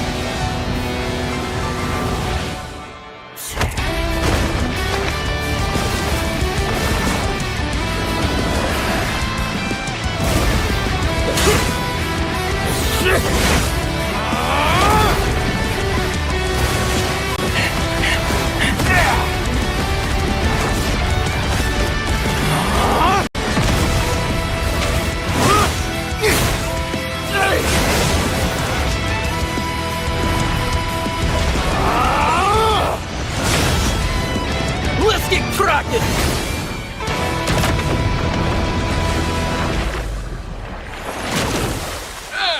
Let's get cracking! Hey guys, we've got work to do. Like that! Feel my pain! My fury only grows.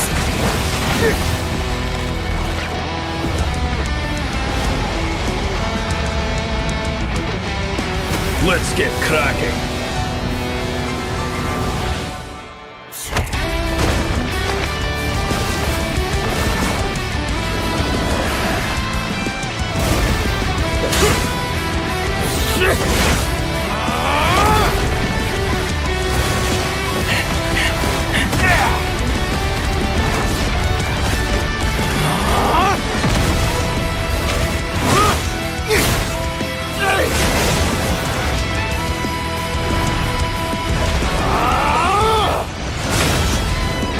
Let's get cracking!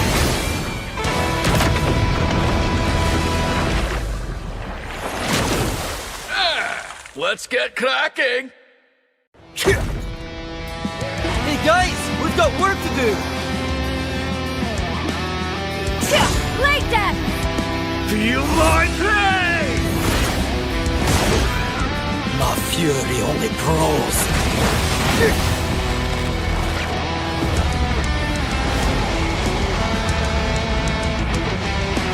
Let's get cracking!